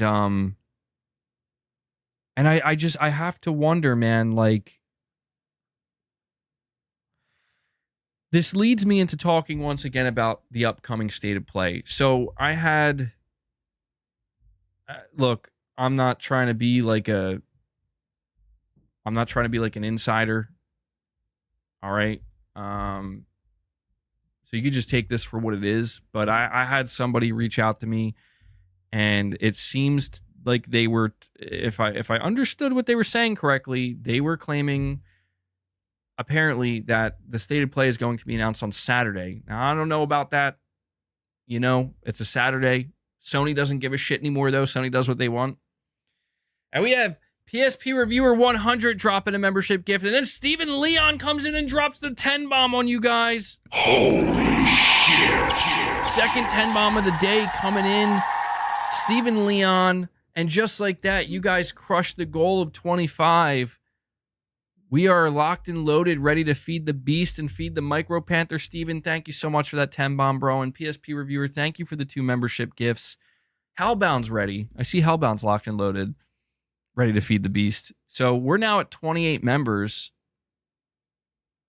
But look, putting my source aside, I don't know if it's true or not. We'll find out. What we do know is Jeff Grubb is saying that the state of play is apparently happening on the 24th. And I'm telling you, man, we're going to learn a lot, I think, about these PS5 Pro enhanced games and whether they're going to be worth it or how good they're going to be.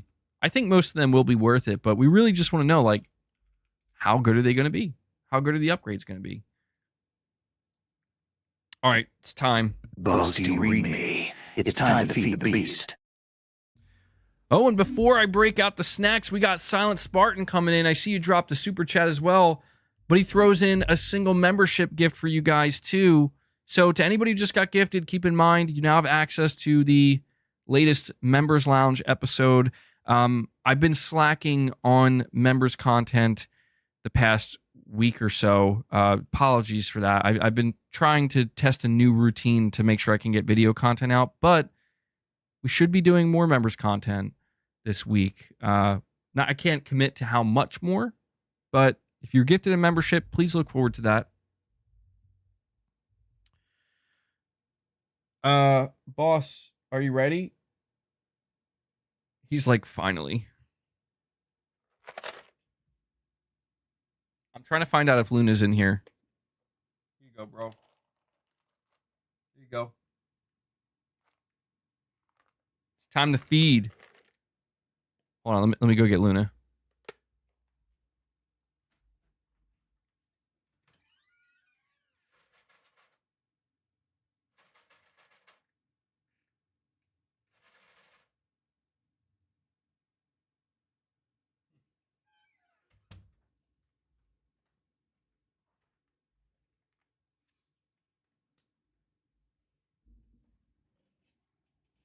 So, I don't know where Luna is. I don't know where she got off to. I love Boss. He's like so slow though. Boss, why are you so slow to go to your snacks? He's like, I'll get there eventually. I think Luna's like passed out sleeping somewhere because usually she shows up. I don't even know if she's in here. So it's just Boss today. Just Boss today. Thank you guys, though. Thank you for all the support. Really appreciate it. If we do hit, I mean, look, we're actually at 29 members. My bad. We're 29. If we hit 50 members, we'll do some reps at the end of the stream too. Get some exercise in. So we'll keep pushing for that. But I really want to know how Sony is going to tackle this upcoming state of play, because I think it's fairly obvious that the state of play is going to have to focus on PS5 Pro games, right? And Silent Spartan, you're saying, MBG, when you get a Pro, you got to do a video reveal, like when you first revealed your face. That was a hype video. Yeah, that was awesome. That was probably one of the best videos I ever made. I enjoyed that. I don't know. I'll have to think about it. There's not nearly as much hype for the Pro as there was the PS5, though.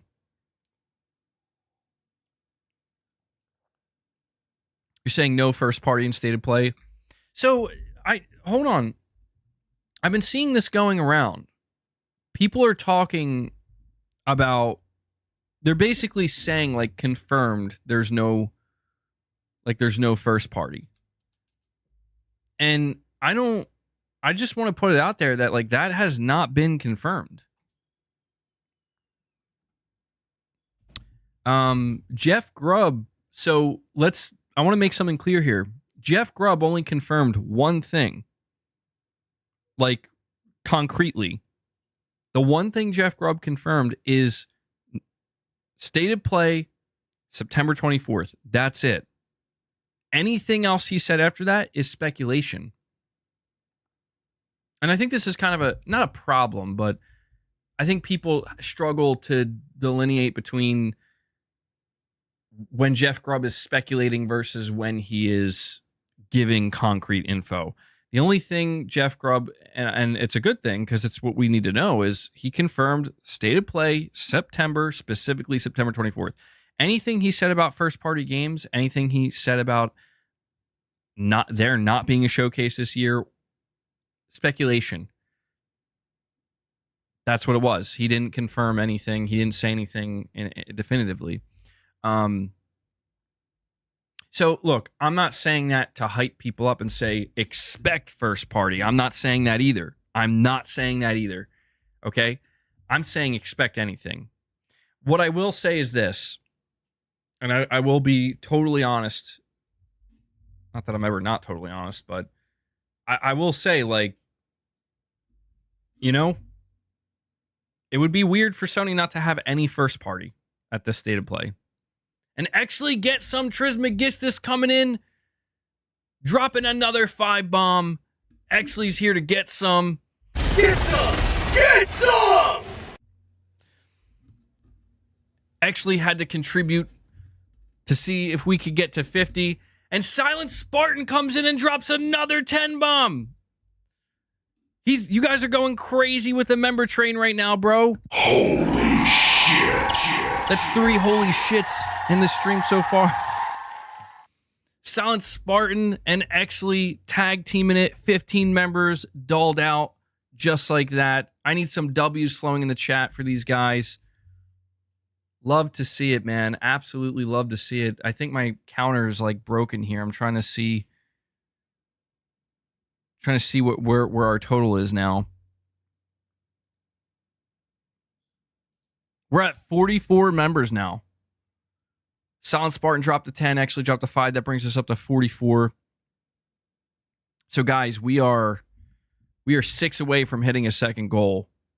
Love to see it, man. Thank you guys for all the support. Sincerely. And Exley drops another 5. Exley drops another 5. He wants to see us get to the 50. Guys, that's 49. Exley brings us up to 49 members. Who's going to do it? I know somebody's gonna dunk it. Silent Spartan does it. Silent Spartan gets us over 50, and then Hellbound drops another 5. That brings us to 55 on the day. Look at these guys. W's in the chat for all of these generous gifters. Love to see it, man. Love to see the support. Love to see the enthusiasm.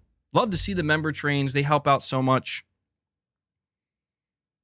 Awesome, awesome stuff. And Zombie Dragon comes in. I know Zombie Dragon, I know you were trying to get that 50, bro. It's okay, though. You got 56. Zombie Dragon drops a single. 56 members. You guys are killing it. Absolutely killing it today. Let me update this and show you where we're at.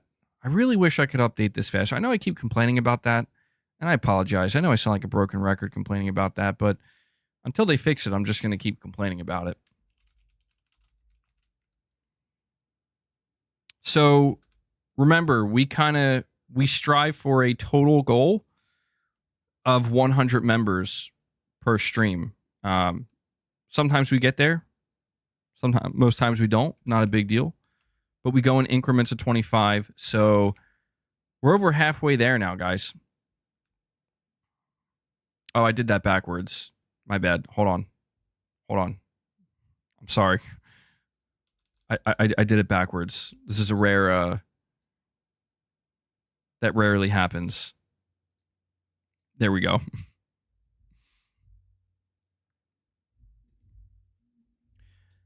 And again, anybody who just got gifted a membership, you just gained access to the last members lounge we did, and you now have access to all previous members content. There's a lot there for you. Unknown says make it 200. I mean, we've had times where we've gotten over 200 members, man. It happens from time to time.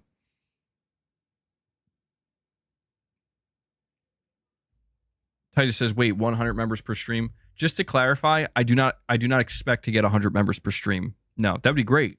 It'd be amazing. What I'm saying is, I know people question like why I go incremental, like 25, we hit the goal, then 50, we hit the goal, then 75. I cap it at 100. So like if we keep hitting goals, like there has to be an endpoint where it's like, this is the goal for the day. If we go beyond 100, we keep counting, but I don't increase the goal. Hopefully that makes sense. I think some of you who've been here for a little while know how we do it now. But yeah, supporting that PS5 Pro fund. And we have Josh here with the super chat. He says, you said you were afraid Sony wouldn't announce new games with the Pro reveal, and it would be lackluster, which would then cause internet outrage. That happened. Yeah, that did happen. And this is why I can't stop fixating on, as much as I like can't stop fixating on the Pro itself and the price, I can't stop fixating on the upcoming state of play, because I'm like, this is it, man. Like, when there's new hardware, I understand this is optional hardware. It's not a new gen. It should not be treated like a new gen.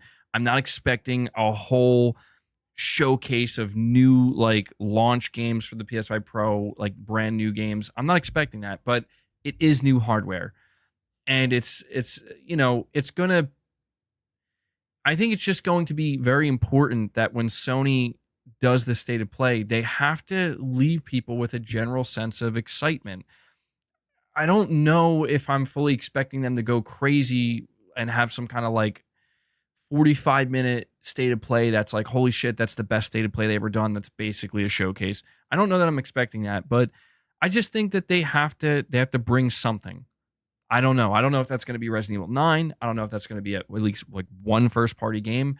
I don't know what it is, but I feel like in the same way, they ended their state of play in January with a big announcement from Kojima. Like, we're repartnering with Kojima. He's making a brand new game. We're going back to tactical espionage action. Like, that was a huge, like, one more thing moment for an already good state of play. I really feel like this is a state of play that if Sony wants to help get people talking more positively about the brand and about maybe even the PS5 Pro, this is the moment to do it. I don't necessarily know that this is the moment to purposely hold back. I think that it was an interesting choice to lead with a game like The Last of Us Part 2 at their PS5 Pro technical presentation. But I think it's much more important to know what they're going to have when it's all said and done. By that, I mean this month and going into October, November with these games, or with this console launching. And then after that, going into the 30th anniversary. So yeah, I don't know, Josh. I'm a little bit nervous for Sony, just because, like, I don't know how you guys feel, but if there's one thing I am a little bit tired of, and I'm not blaming Sony fully for this, it's like they are somewhat to blame because they can control the message as much as they want, or at least they could try to. The one thing I'm a little tired of, or maybe even very tired of, is just every single thing that Sony does, it's like divisive, controversy. Yeah, and it's just like, can we just accept that? I mean, Astrobot, I feel like in the last like 2 or 3 months, Astrobot is the only thing that was not that, and it was very nice. Felt like a breath of fresh air to just have something that comes out that's just universal. Like, everybody's like, this is pretty good, right? Yeah, this is good. All right, this is how it should be. This is great. I just want Sony to get back to that, where I'm not, I know that there's always going to be naysayers. There's always going to be some level of negativity, but I do think that Sony's not necessarily doing much to help alleviate that.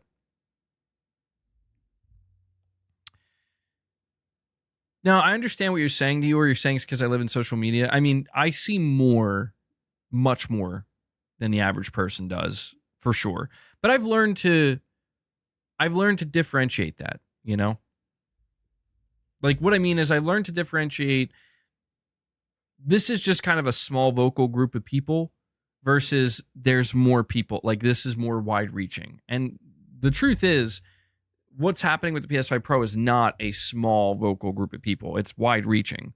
And that's, you know, I think that's caused more people to come out and just defend it in a way. But that's what I mean, is it's just, I feel like if I was in like a board meeting with Sony, right, I'd be like, all right, so guys, like, what are we looking at with the state of play? Do we have one big surprise announcement? Like, just one? Anybody? You know, like that's what I do, because I would look it over and I'd be like, okay, this all looks pretty good, but we need the clincher, you know? We're getting a lot of negative feedback right now. We need to mitigate that. That's true, Dior, yeah. And OK is telling me to push the likes. So guys, we're at 303 likes. We still have over 460 people watching, which is great to see. Thank you guys so much for hanging out with me and supporting the stream. If you want to help out even further, hit that like button. Let's see if we can push for 325 likes. You guys have been doing great lately, and it's definitely been helping. Like, you're making a difference is what I'm trying to tell you. Let me see where we're at with likes to dislikes.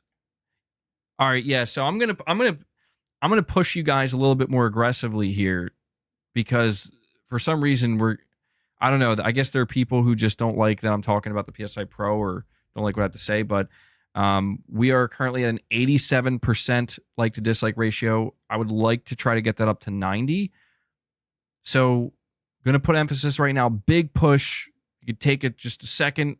We're going to push for 350 likes. At this point, we only need 39 more, and we get there. So, guys, let's see if we can do that.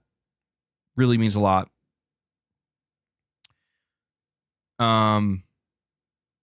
Oh, yeah, I forgot about that. Ken Kudaragi's speech at TGS. That's going to be fun to watch. I'm really interested to hear what he has to say at this point.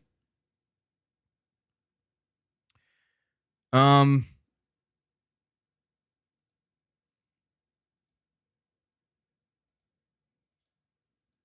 going to check to see if there's any update on... So far, the games that we know that will support the PS5 Pro: Alan Wake 2, Assassin's Creed Shadows, Demon's Souls, Dragon's Dogma 2, Final Fantasy VII Rebirth, Gran Turismo 7, Hogwarts Legacy, Horizon Forbidden West, Marvel Spider-Man 2, Ratchet & Clank Rift Apart, The Crew Motorfest, The First Descendant, The Last of Us Part 2 Remastered, and it will boost 8,500 backwards compatible PS4 games.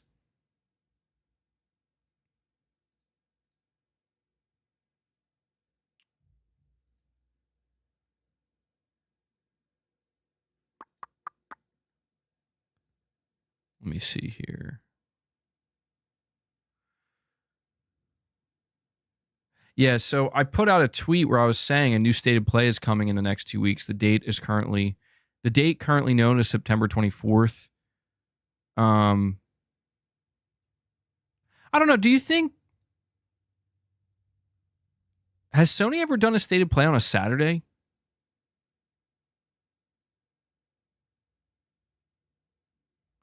I did see that. Saying, MBG, have you seen what an ex-Bungie lawyer said about Sony and Bungie? I did. I'm paraphrasing what they said, but essentially this ex-Bungie lawyer said that Sony, they did exactly what I suspected they would, where they set Bungie straight. Like, they were saying that Bungie was lacking in discipline and Sony did not like that, and essentially Sony wanted them to function much more professionally and, you know, no nonsense. Like, we're here to do good work and to deliver results. And apparently there were certain people within Bungie's where there's a lot of egos and a lot of just a lot of people who are not on board with that, because they're like, nah, man, we're independent. And it's like, no, you're not. We own you now. You're part of Sony Interactive Entertainment, and we have a different standard. And apparently it did help, but it also maybe explains why we've seen so many dramatic shifts from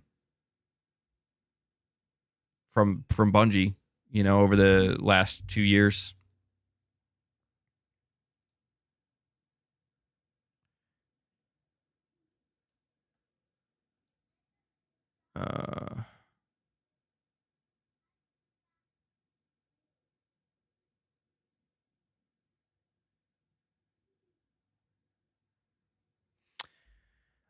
Don't mind the dead air for a moment here.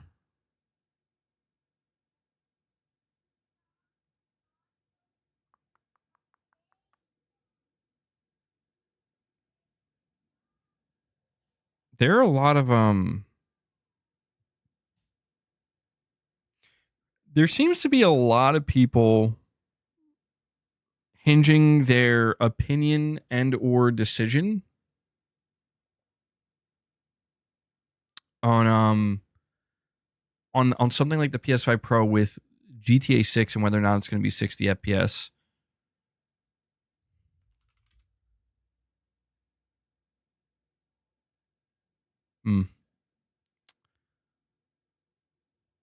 Yeah, I don't know, man. I am not expecting GTA 6 to be. I don't know. Should we expect GTA 6 to be 60 FPS? I don't know that I am. Actually, saying MBG, have you beat Black Myth Wukong? I'm stuck on the 4th form of the last boss. I'll beat him soon. Actually, no. I've completely fallen off of Black Myth, unfortunately. Between how busy I've been the past couple weeks and playing Astrobot, like Astrobot basically took up all my focus. Like when I find the time to like sit down interruption free in game. So I'm almost wondering if I'm gonna have to. I don't know, man. It's looking like Black Myth might end up being a game that gets added to my backlog because. I don't know, dude. I don't know what it's like for you guys, but time is flying, and I like can't keep up with shit anymore. I like try not to get frustrated by it, but it, you know, it's just like, just life sometimes, you know. Yeah, I guess I could do that, right? I could just kind of wait to see if they upgrade it for the Pro, so it'd like be worth waiting. Because I did like what I played at Black Myth Wukong quite a bit. It was awesome.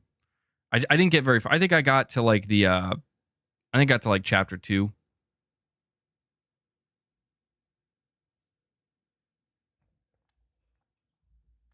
By the way, Black Myth Wukong chapter 2, does it become like open world? Because it looked really open. I played a little bit of chapter 2.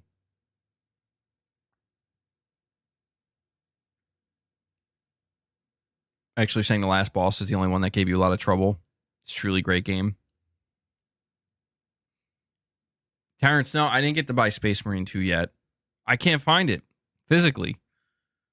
Like it's actually, I like went to go see if I could buy it somewhere physically, and I can't find it anywhere. So I'm gonna be holding off until I can find a way to secure a physical copy.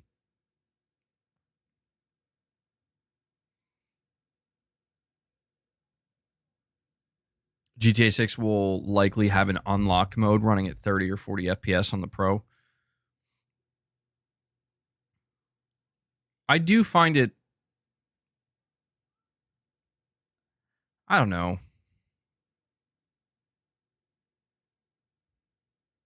I mean, I feel so torn on GTA 6 because it's like, on one hand, I could see them absolutely being like, yeah, we should make sure this game can run at 60 FPS. Because that's, I mean, you heard what Mark Cerny said, right? Like, Mark Cerny said that 75% of PlayStation players choose performance modes. In other words, 75% of players, 3/4 of them are choosing the 60 FPS mode, you know? And so because of that, I just feel like surely that's relevant data for developers. Surely that matters. And I think with GTA 6, I mean, if they come out and they let it be known that this game's going to be 30 FPS,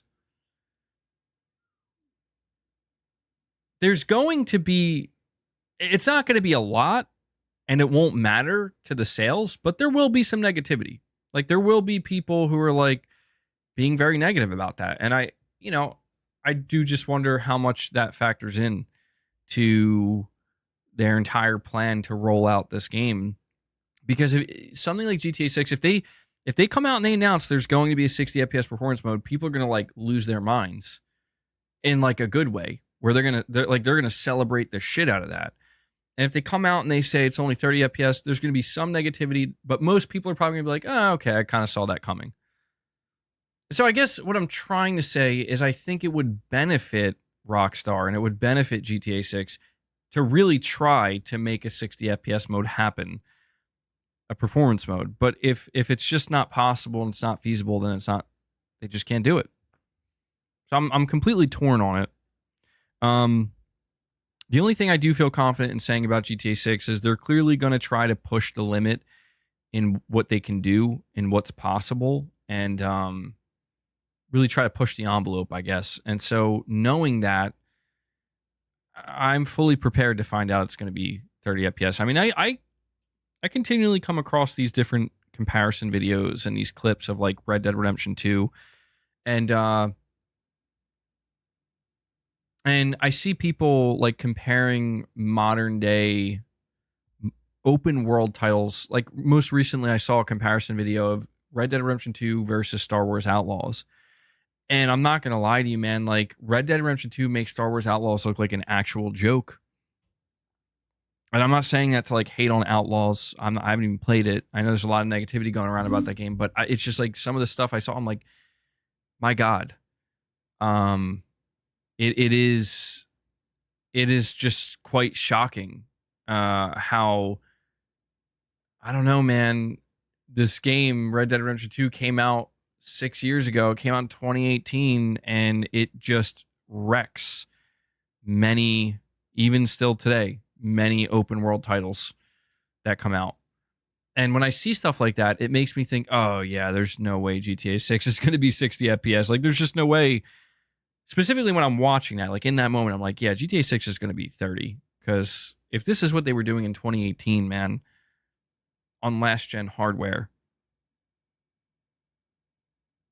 I can only imagine. I can't wait to see, dude. When are we going to see GTA 6 again? Like I'm really just like, are we going to see it at the State of Play? Nah, probably not. I would like to. Do I think Rockstar could implement frame generation after playing Wukong? I think it would work even better for a slower paced game like GTA 6. I don't know. I think Rockstar is more likely to just try to lock in a really, I mean, I don't know if using the word smooth, I guess that could be applicable. Just like a really refined 30 FPS.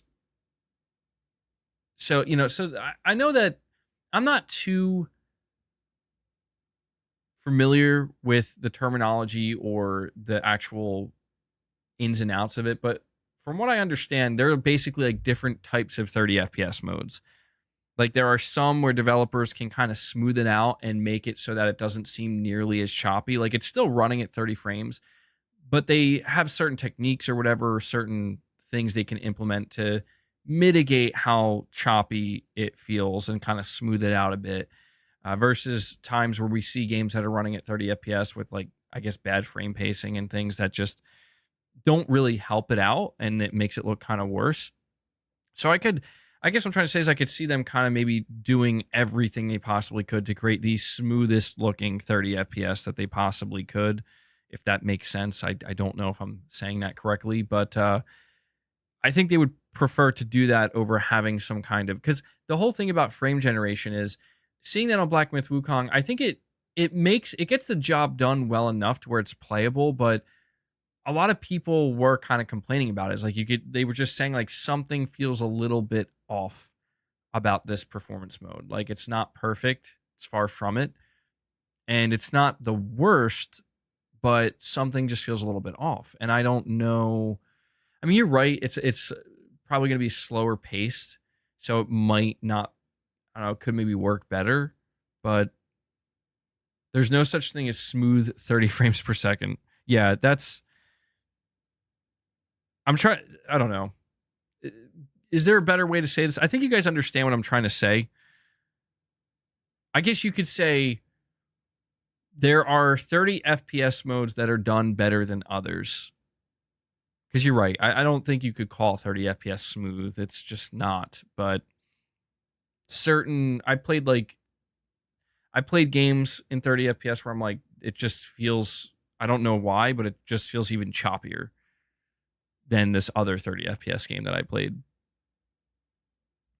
Digital Foundry has ruined MBG. The way they implement motion blur. I see a lot of people mention like 40 FPS modes. Nick Taylor says, thanks for the membership. I'm definitely buying a PS5 Pro. I'm already OG digital, so I don't need a disc drive. Nice to have the option. Let's go GTA 6. Well, Nick's hyped for GTA 6 as well. Yeah, man. I've see a lot of people saying, hey, man, I'm buying the PS5 Pro. I'm ready. Day one. I hope I can be there too.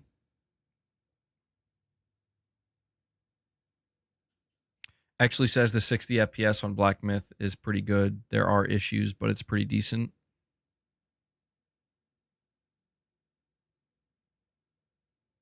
Yeah, what's interesting is all this different tech that's being iterated on FSR, DLSS, now PSSR. It's clear that developers now more than ever are being de-incentivized to worry about native resolution and to actually target lower internal resolutions to free up more bandwidth, I guess, to to have more overhead to go towards things like frame rate and higher graphical settings and everything else that also, and that's the thing. It's like one of the things that Mark Cerny mentioned during his presentation is just about image quality, right? Not just resolution, but the image quality itself. And it's becoming clear that these things are beginning to matter more and more to people, where it's not just about resolution. I think frame rate at this point has become more important to people than raw resolution. Hold on. No, I don't. All right, I'll check. Hold on, guys. I got to make sure we didn't lose Luna.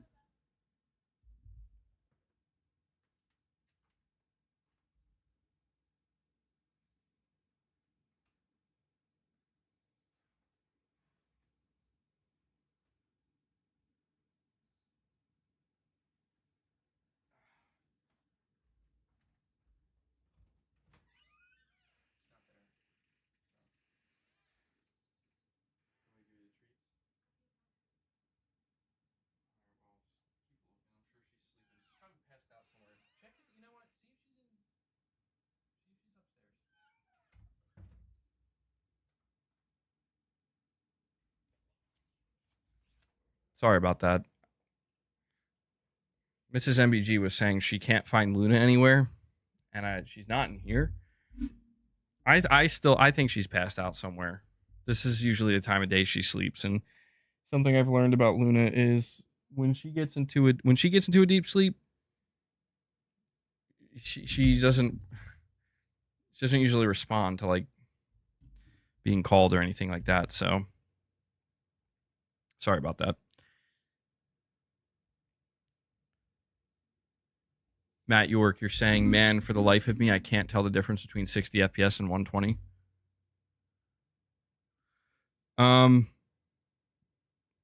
I've played, I think, 1 or 2 games at 120, and I can see a difference, but the difference is nearly negligible. It's very slight. It's really not that big of a difference. All right, we found her.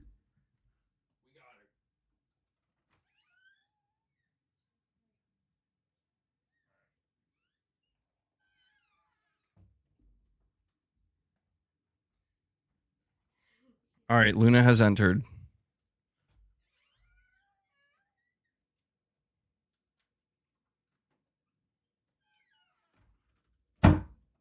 Did Mrs. MBG show up on camera, by the way? Jeez.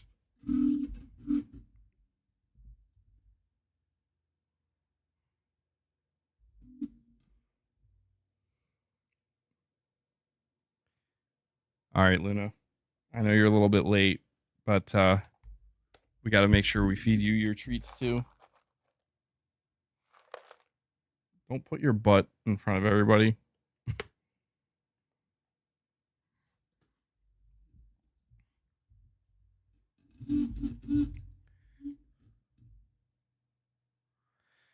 Okay, you're saying MBG, that's why I switched from consoles to PC / a 4090, as the compromises on console are too great. Take, for example, Black Myth Wukong and how much better it runs and looks on PC. Yeah, and I think that's fine, and it's understandable. I do think that it's going to be very important when we talk about consoles beyond the PS5 Pro for developers to really try to hone in on what's going to be most important to players. And I think this is another reason why the price factor is something that just will keep cropping up, you know? Because people now more than ever, that they are looking at PC as a viable option. I think the console market's always going to have its place, to be clear. It's always going to have its place, and people are always going to support it. But in terms of it like growing, staying the same, or shrinking, yeah, I don't know. I think we need to see better optimization across the board. I think we're getting to a point where people are getting tired of these games. Like you're saying, there's just, in a lot of these third-party games, there's too many compromises. And, it's complicated because it's not always down to the hardware, There are many games that, no matter how powerful or capable your PC is, if they're not properly optimized, they're just not properly optimized. It comes down to the developer and the studio and the publisher. Chris Brown, you're saying, I don't get why people are okay with a 684p games for 60. Well, that's the thing. I don't think anybody's okay with that, Chris. I'm not okay with that. I do not want to see a game run at 684p resolution in order to hit 60 FPS. I don't want that trade-off. But that's why I'm saying the only thing that could make it okay is here's an AI upscaler that solves that problem. So the only way you can get 60 frames is by lowering the internal resolution to 684p, which is crazy. Like, that's a very low resolution. We have this solution. It's this AI upscaler. It's going to run it at, well, I mean, geez, I don't know. What do you guys think? How good is PSSR? Do you think PSSR can get 684p beyond 1080p?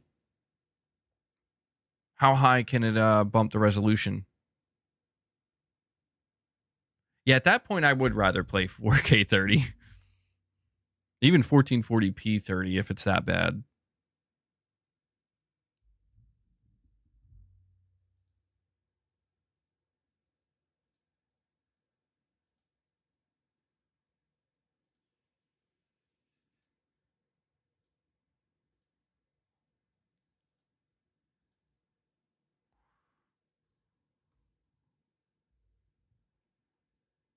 So I'm gonna go. I'm about to go look for some. I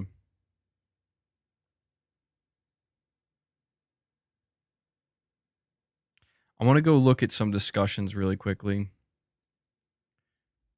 Give me just one moment, guys.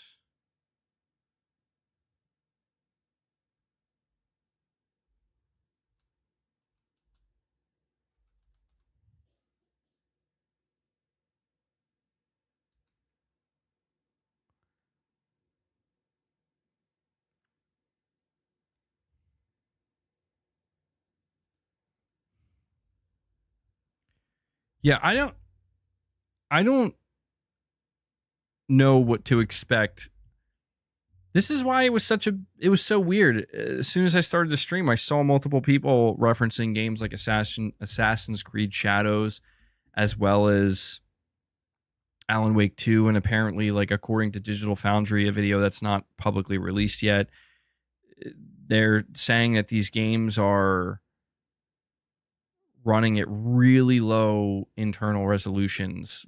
But that's the thing, dude. Yeah, you bring up Final Fantasy VII Rebirth. That's the thing that feels like kind of bullshit to me with some of the stuff that's going on with the PS5 Pro, where it's like, we're hearing, like, again, John Linneman from Digital Foundry said that it's like a night and day difference with what we're seeing with a game like Final Fantasy VII Rebirth on the Pro compared to the base PS5. And there have been multiple people praising Final Fantasy VII Rebirth, saying, like, this game looks really, really good on the Pro. And, like, people are like, no, you're not allowed to do that. You're not allowed to praise this machine and what it's doing. But as soon as we see a game, a third-party game running at a resolution of 864p, a Ubisoft game, apparently, Assassin's Creed, we jump on that. We jump on that and we dogpile that because that's what we do. That's why I'm saying, like, it's just weird to see the behavior of people where it's like they're just too many people, too many vocal people on the internet who they just won't give the PS5 Pro a chance. Where if there's any good news about the PS5 Pro, no, that's not possible. And I hate that shit because it's like, just be fair about it. If you have a problem with the price and you feel like it's not worth it and you feel like Sony's being greedy, that's fine. But if there's something good about it that people are saying, like, this is pretty good, acknowledge that too. Take the good with the bad and the bad with the good. And I feel like right now it's just too many people, they just want the PS5 Pro and everything about it to just be bad. And that to me is where the conversation gets too messy and mixed up. And just not cool.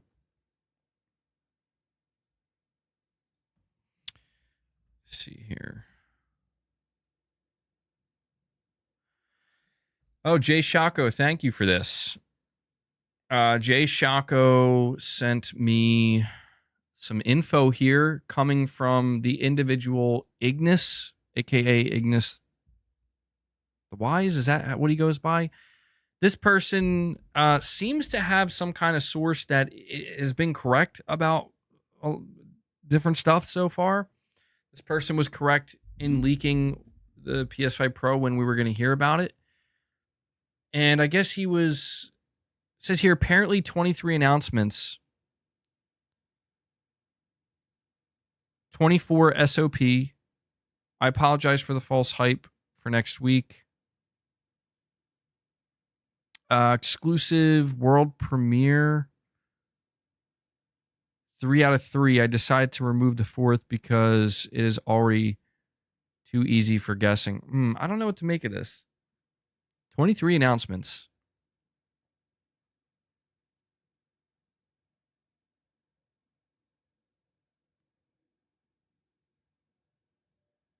I read it word for word. I don't fully understand. So I don't get it. He says, apparently 23 announcements, 24 SOP. I'm assuming that means September 24th for the state of play with 23 announcements. I apologize for the false hype for next week. What is he apologizing for, though?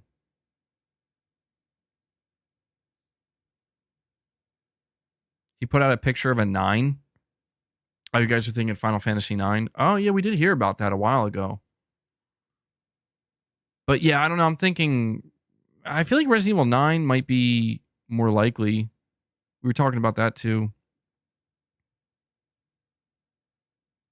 Cypherpunk, you're saying, dude, you care too much what people say about the Pro. I know. That's my fault. It's just the nature of, like, being a passive observer and then finally talking, you know? It's just hard not to... It's hard not to react to a lot of it. So is it good news? I don't know. I don't understand. World premiere 3 of 3.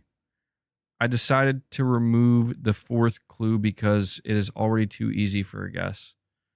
Okay, so all right, here, all right. I think I understand what he's saying here. I've deciphered it. He's saying there's going to be 23 total announcements, obviously. When he says, I apologize for the false hype next week, I think what he's saying is that there will not be first party, because Ignis was the insider that was claiming that there will be some first party at the State of Play. So I'm assuming when he says, I apologize for the false hype, that's what he's apologizing for. And when he says here, world premiere 3 out of 3, I decided to remove the 4th clue because it was already too easy to guess. He's saying that there is going to be a world premiere, but it seems like it's going to be a third-party world premiere. Or, I mean, it could be an exclusive, just a second or third-party exclusive, but not from PlayStation Studios. Not 23 announcements. The 23rd is when the show will be announced. Oh, okay. Oh, yeah. Oh, my God. Why would I? Yeah. 23 announcement. My bad. All right. So he's saying it's going to be announced the day before. I don't know why I was reading that as 23 announcements.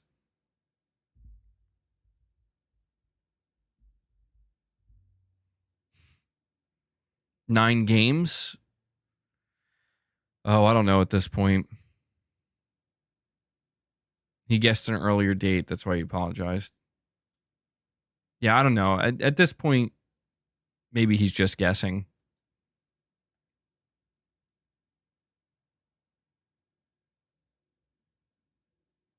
Sony would have to be dumb to do a small State of Play. Okay says, Brokey Gamers bleeding about money or bleeding about how much it costs for an optional console. Yeah, I mean, I'm not trying to like call people broke, you know. I mean, I get it. It's like a common thing that people do. And I feel for people, you know, I do. It's not easy out here these days. But yeah, I don't know, man. I don't think anybody who wants a PS5 Pro should be made to feel that they're like making some kind of bad or wrong decision. It's not. I don't think it should be like that. His other 2 teases were a year with 2025 and a blurred image of Capcom. So, all right. It sounds to me like maybe what we can expect at the State of Play, for as disappointing as it may sound to some people, is a State of Play that's focused on their partners. It's a partner State of Play meant to showcase all the studios that are working on PS5 Pro games, with one major new reveal being Resident Evil 9. It's going to be tough, man. I'm not going to lie. Like, it's going to be tough if, when the State of Play happens, if Sony like basically says like there's not going to be first party. It doesn't mean it can't be good. And that's the thing that I think I want to make clear, is that the State of Play can still be good. It can be. But there will still be like a major blind spot, I guess. Just something missing where it's like, yeah, that's great. Like, as somebody who's interested in buying the PS5 Pro, please show me the PS5 Pro enhanced games. Resident Evil 9 sounds amazing. I hope that shows up. That'd be amazing. But Sony, where are your, like, what are we looking at for 2025 from your studios? You get what I'm saying? Like, that to me is the real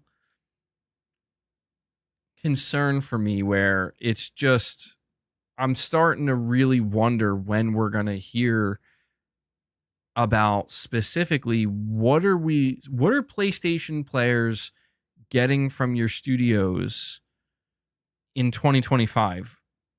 Now, something we should keep in mind is that Death Stranding 2 will be shown. And I'm assuming this is kind of what Sony's looking at as their big first party banger. Like, hey guys, you wanted an update from PlayStation Studios? And Kojima Productions is not PlayStation Studios, but I mean, come on.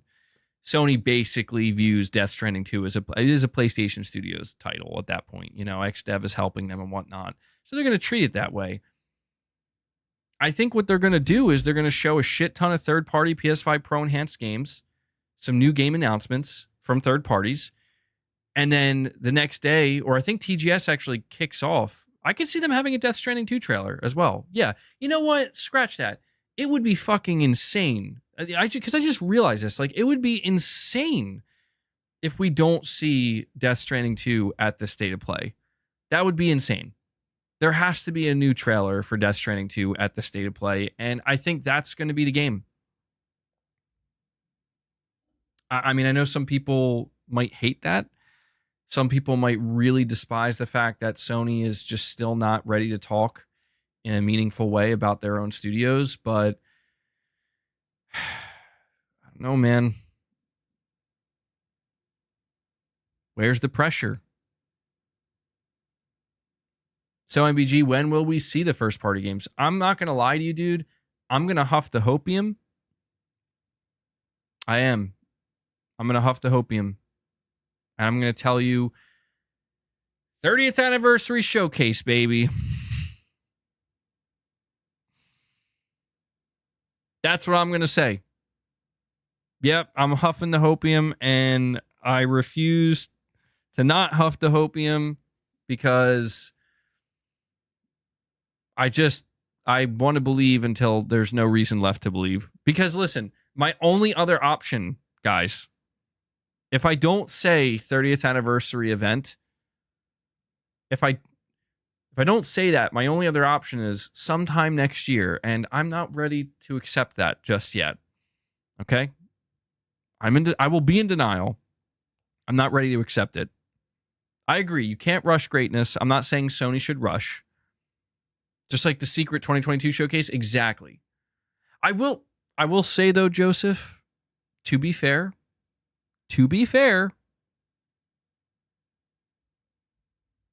they do have a 30th anniversary coming up, and that's a big deal. Whether or not they're going to make a big deal of it remains to be seen. But I don't know. I don't want to just be a hype beast all the time. You know? And that disappoints me sometimes about my own channel and the way I've handled things, because, you know, like, here's my reality. My reality is, if Sony comes out with a State of Play next week and they show a shit ton of third-party PS5 Pro enhanced games, they have some new games revealed that I'm interested in that are also going to be PS5 Pro enhanced, and one of those games is also Resident Evil 9, and then they show a new Death Stranding 2 trailer. They show some Death Stranding 2 gameplay. Like, I guess the reality for me is like, yeah, as long as the games look good, like I'm in terms of like, these are PS5 Pro enhanced games and they look very good, very shiny, very smooth, very crisp. I mean, I'm going to be happy about that, man. Like, I think that the problem about being a hype beast all the time, and this is what I talk about kind of being, I allow myself to be gaslit a little bit, where it's like, I see people on the internet that are unhappy with PlayStation and they're unhappy with anything that they're doing. And, you know, it's like, for example, Astrobot came out like a week ago, and I just see people pretending that it doesn't exist. And like, that to me is just super disingenuous, where it's like, I don't want to fall into that trap of just being like, yeah, dude, That doesn't count. Like, what do you, like, no, that absolutely does count. Like, Astrobot is I'm not saying it's on the, it's as big of a deal as like something like Wolverine or God of War. I'm not saying that, but it should be acknowledged that this is a significant, consequential first party game that was just released by a first party studio, and like from time to announcement to release, 3 months. And I just feel like that's where I do sound a little bit foolish, where it's like, yeah, I'm playing Astrobot and that shit's amazing.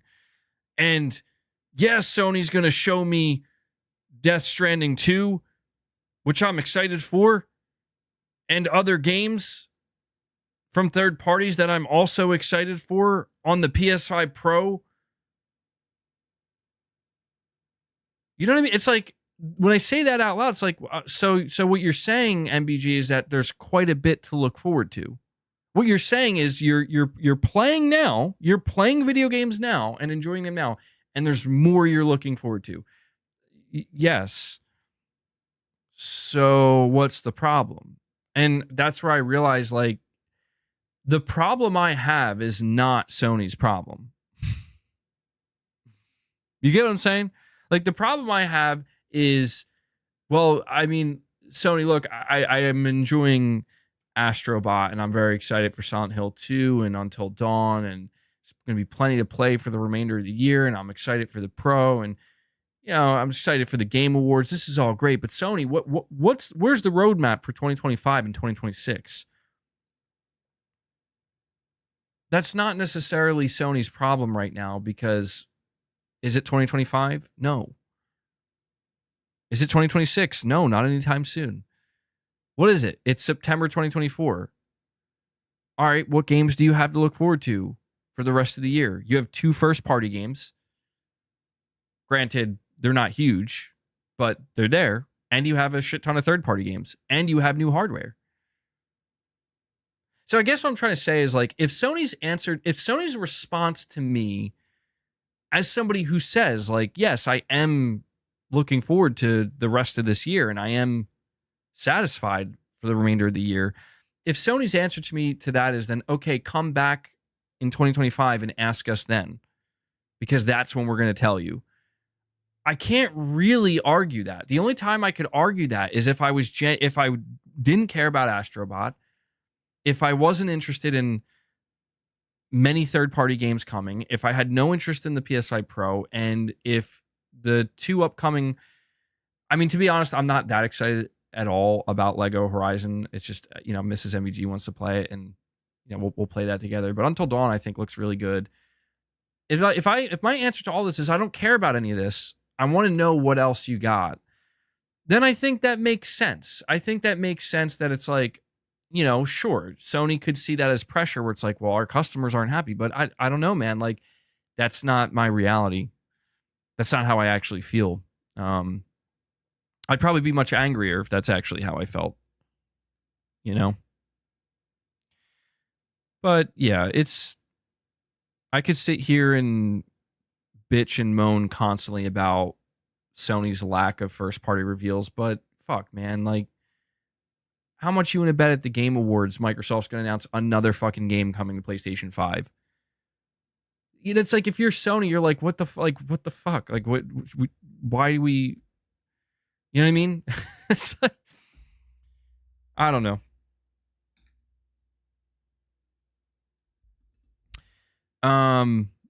Waylark, you're saying IGN has a community vote for Game of the Year. Astro is 5th. Final Fantasy is 1st.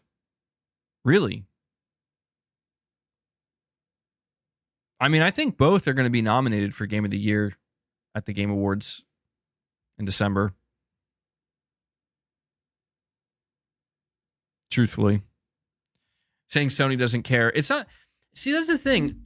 That's not true. It's not that Sony doesn't care. It's just that it's just a matter of simple logic. I know people don't want to hear this because I don't want to hear it. I don't.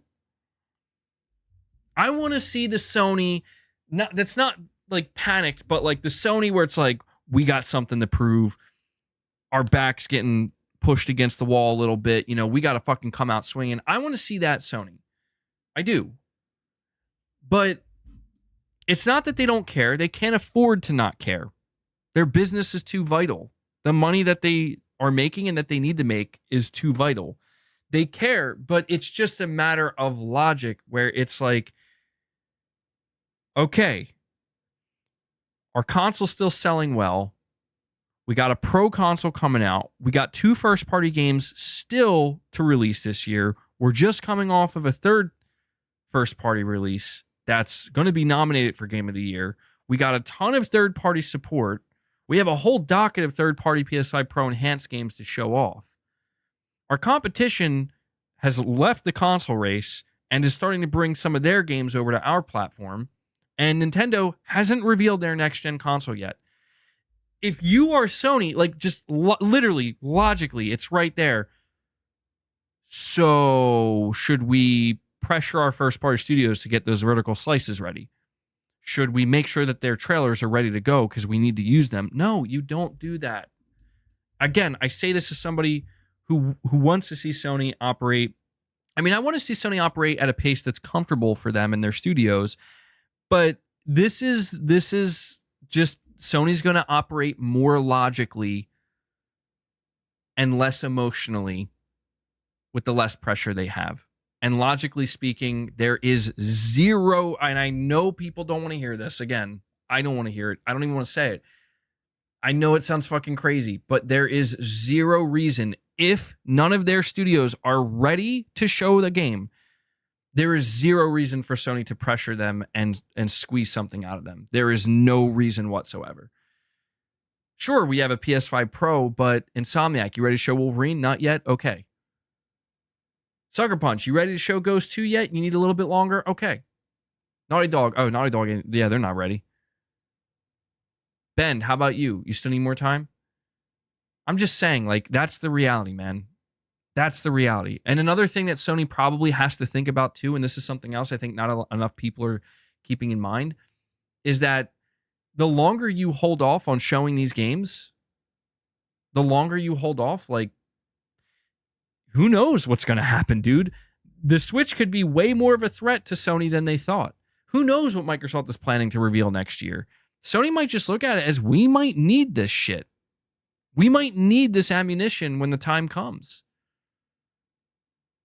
That's all. Why are they not ready 4 years into the gen? Well, I think this is where we have to look at Astrobot, truthfully. I think the misconception and the misunderstanding that people have is I think they believe that if we don't see the game, then that must mean it's very far away. And I don't know that that's true anymore. I just don't. Because I want to remind people, I know it's not like the biggest AAA tentpole title for Sony, but Astrobot was revealed in May and it's been out for a week. Team Asobi worked on that game for 3 years and they just came out like, here it is. It's out in 3 months. Please buy it. And now it's here. So what I'm trying to say is, like, don't be surprised if when we see Ghost of Tsushima, like, let's just say Sony does reveal Ghost of Tsushima at the Game Awards. That's where they want to do it in December. Don't be surprised if that game's ready to launch at the end of next year. Or like early 2026. I don't think we're going to see a situation where it's like, here's Ghost of Tsushima 2. It's coming out 3 years from now. I just don't think they're doing it that way anymore. We have Magnum Gaming. He says Sony is keeping everything more secret ever since the court hearings and Microsoft demands for Sony's plans. Japanese culture is known to keep recipes tight. Yeah, I do wonder how much that influenced all of this, by the way. There's no doubt that Sony was not pleased at all the dirty laundry that was being aired out in 2023 with the ABK deal. It's possible that made them get even more buttoned up. OK says, just joking on Brokey's. PlayStation already showed FP games or first party games. It's all good, okay. And you say here too, PlayStation saving all big games to justify $1,000 PlayStation 6 launch. Dude, I'm gonna laugh. I'm gonna laugh when OK just by the time the PlayStation 6 rolls around, OK disappears from the channel, and everything he said is exactly how it plays out because he's actually just somebody that works at Sony, like just involved. Like he knows everything that's being planned. It's secretly Herman Hulst. OK is just secretly Herman Hulst. Or Hideaki Nishino.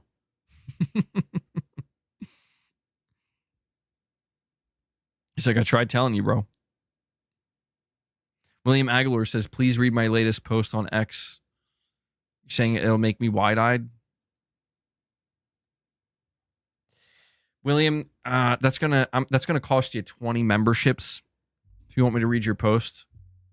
20. I'm gonna need a 20 bomb. William, make it happen. I'm just kidding. I'll check it out.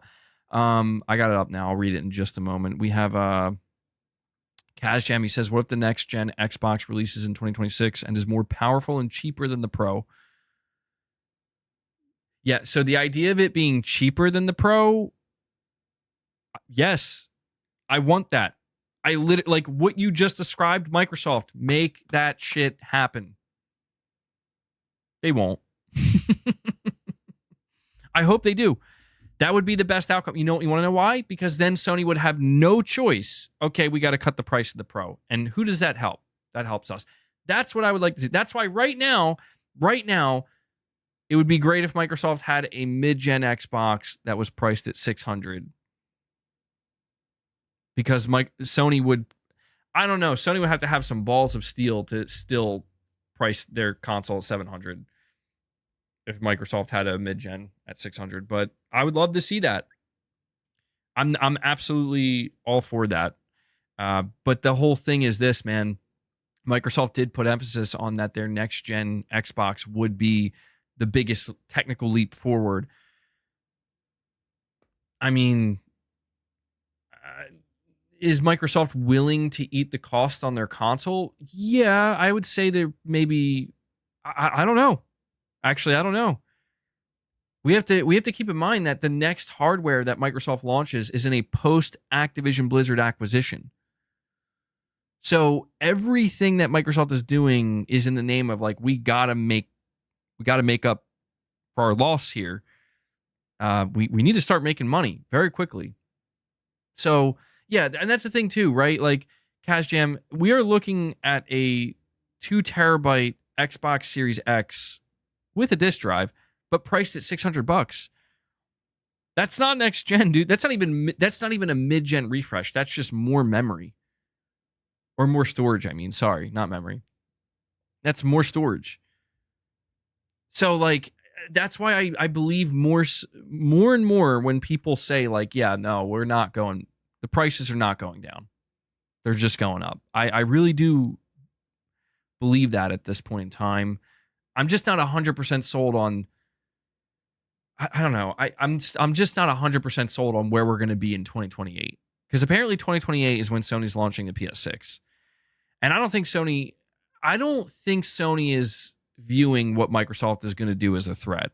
Like if Microsoft comes out, could they go crazy? Could Microsoft come out in holiday of 2026? It's Xbox 360 all over again. We got a next gen Xbox, super powerful, like truly next gen, $500. Maybe, yeah, $500, launching with Gears of War E-Day. Let's go. Good third-party support at launch. Could they do that? Yeah, but I don't think so. Like that, I mean, that would be the opposite of everything Microsoft has communicated. Microsoft has communicated that the console business is not making them the money they need to make. In fact, they're in such a hole in the console side that this is why they're putting so much, like they're riding on, come on, Call of Duty, you got to move those Game Pass numbers. And if not, we just need Activision as a whole. Come on. We got all these games now. We got to start selling them. So I don't know that that's the direction Microsoft's going to go in. It would be really, really, really, really, really interesting if they did, though. I would not be opposed to that. I would love to see that. But I know this sounds maybe a little bit surprising to some people, but I almost think that Microsoft is like, okay, well, Sony did it, so maybe we should just follow them now. Because I think that's the thing people need to keep in mind is like these companies are reaching a point where like, yeah, we got to make money. Like we can't lose money. We just got to make money. We really have to start making money. And I think it's more likely that Microsoft now feels more comfortable. Think of it this way. If you're Microsoft, you can charge $700 now for your next gen Xbox. And people won't be upset because it's not a Pro. It's not a mid-gen. Microsoft will be able to say, hey, you know that $700 PS5 Pro that's not next gen? We are next gen. Yeah. So, I don't know. maybe that would be a huge mistake as well. I don't even know that it matters at this point for the Xbox console. No platform holder will ever sell their console at a loss again. The paradigm has shifted. Got to make big money off each console sold. I feel like you're right, yeah. I don't know if I agree with big money, but they got to make money. They got to make some money. If they can't easily make it back, and there's like really no guarantee. But yeah, that's the thing is like we talked earlier and we've referenced it multiple times about the manufacturing costs have not gone down. Like they're just either staying the same or going up. I think that's why they're like, yeah, we can't do this anymore. Sony's definitely making big money with that Pro console. And Tiago says, I think Microsoft could fight the same market of the Steam Deck. They're the only company able to offer a good PC handheld with an interesting price. I think they might try to do that. There's been, I think, essentially confirmation from Phil Spencer that they're doing a handheld. You know? A handheld Xbox. And I think you're right. That could probably challenge the Steam Deck if they play their cards right. But we will see. William Aguilar, you're saying the December PlayStation show is hiding in plain sight. Oh, man. William Aguilar out here. Dude, William, I'm convinced. We're just going to rename you William Hopium. Hopium Aguilar. There we go. Because every single time, bro, it like doesn't happen. He's like, but wait, I have another theory. It's pretty funny. All right, William, let's see what you have to say. The December PlayStation Showcase hiding in plain sight. The Game Awards has always happened in either the first or second half of the second week of December, except for the year 2019. Really quick, I think it was just announced when the Game Awards are happening. I think they said the 12th. Can somebody verify this for me? Uh-oh. Gunshots near Trump at golf club. Uh-oh.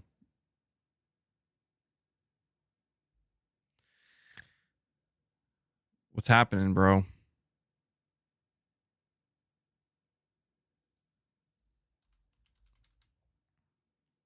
Let me see if Jeff Keighley can... Yep, December 12th. December 12th is when the Game Awards are happening, and that is... That's on a Thursday. So you're saying both in 2019 and this year, the Game Awards were hosted on... Oh, that was the second line. December 12th, but what happened in 2019 before the Game Awards? The PlayStation 25th anniversary celebration stated play on December 10th. 2024 is the 10th, or is the 30th anniversary of PlayStation, and the Game Awards has been moved back to the same day as it was in 2019 on December 12th. There will be PlayStation presentations, i.e. State of Play, Showcase, Future of Gaming, PSX, PS Live, etc. The name of the event doesn't matter, but they will have first-party games. In September, as is required by their fiduciary responsibility to the shareholders to outline products before the Q3/Black Friday/holiday season end, In December, for the 30th anniversary celebration of PlayStation, correlating with the Shapes of Play promotion, just like the May State of Play correlated with the Days of Play promotion and the business segment meeting. Here's a list of the date of the Game Awards since it was created in 2014. So, 2014, December 5th, 2015, December 3rd, 2016, December 1st, 2017, December 7th, 2018, December 6th, 2019, December 12th, 2020, December 10th, 2021, December 9th, 2022, December 8th, 2023, December 7th.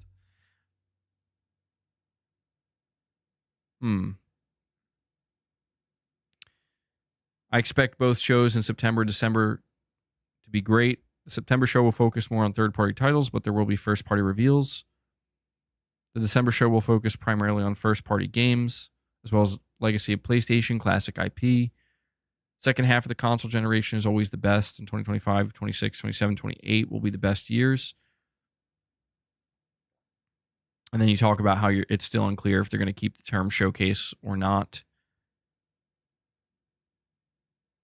Here's a link to the December 10th, 25th anniversary State of Play of 2019 for the nostalgic. This was a State of Play that revealed Resident Evil 3 Remake, Kingdom Hearts 3, and a teaser for Ghost of Tsushima, where the full trailer was later shown at the Game Awards. Yeah, I don't know, William. I mean, look, I'm on the hopium too, you know, but I don't know. Like, I don't know that I have any logic behind it other than it's the 30th anniversary and it would be a great time to do a big show, you know? That's as far as my logic goes. I don't know that I feel that the date of the Game Awards is necessarily indicative of Sony doing something the week prior. It is a little bit interesting that it's the only other time they did the Game Awards this late was during the 25th anniversary of PlayStation. I don't know. Piper, you're saying we're in a state of delusion with Sony. We have to stop caring about how many PS5s they sold and hold them accountable for not showing new games. I mean, but Piper, like, I get where you're coming from, man. But my question is, like, what are they gonna do? Like, Sony, where the fuck are your new games, bro? Where are they? Huh? Show them right now. Like, they're not ready to be shown. Like, what, you know what I mean? Like, I don't like, my question is, like, how do we hold Sony accountable for this? The only way we could hold them accountable that would make them panic is we have to stop buying their products and stop playing games on their platform. And some people are doing that. But how many? Is it enough to catch the attention of Sony and make them go, oh, same problem Team Xbox has? Wrong. No, not true at all. And that to me is the comical part. There are people who try to make it seem like Sony's in a similar position. Dude, Sony has not been in a position anywhere near as Xbox has been in the past. Like, I mean, Xbox is seemingly fine now, but people seem to seriously forget, which is weird to me, because I guess maybe it reveals they'll forget about whatever problems they're having with Sony now. But people forget, like, dude, Microsoft had literal years where they didn't have games except for like third party. They have practically nothing. And at most they'd have one or two, maybe like small games. That's it. Not even second party or third party exclusives. And that's why I just feel like if you run down the games that Sony had this year, like, it's like Sony just launched a Game of the Year contender last week. What are we doing here?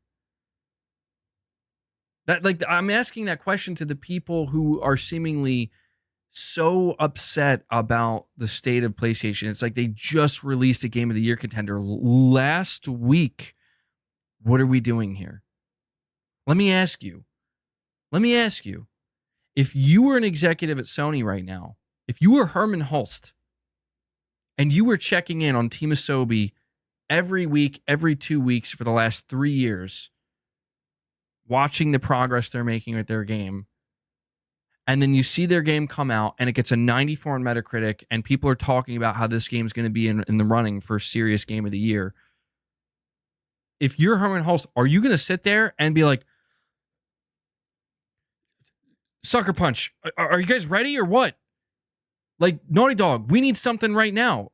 Or are you going to look at Team Asobi and be like, holy shit, bro, high fucking five. You guys killed it. Amazing work.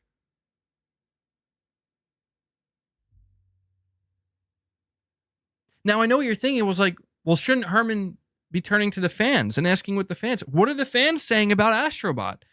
The fans are loving it. I'm not saying it's going to be like a huge seller and sell the same as like God of War or anything like that. Certainly not. But it's doing better than people were expecting. It's doing better than Ratchet and Clank. So it's like, don't get me wrong. I want to see those new game announcements as well, but I'm just getting tired.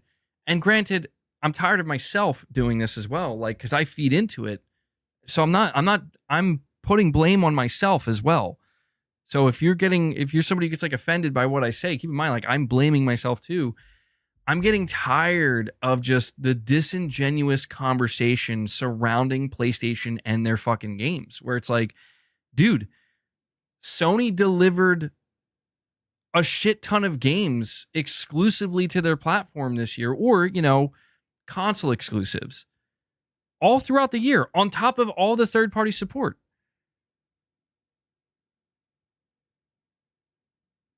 Now, granted, they had the high of Helldivers 2 and the low of Concord. There's no denying that. But we're talking, I mean, you know, people just, they don't even fucking bring up games like Stellar Blade. They don't even bring up games like Rise of the Ronin. And that shit to me is when it just gets too disingenuous.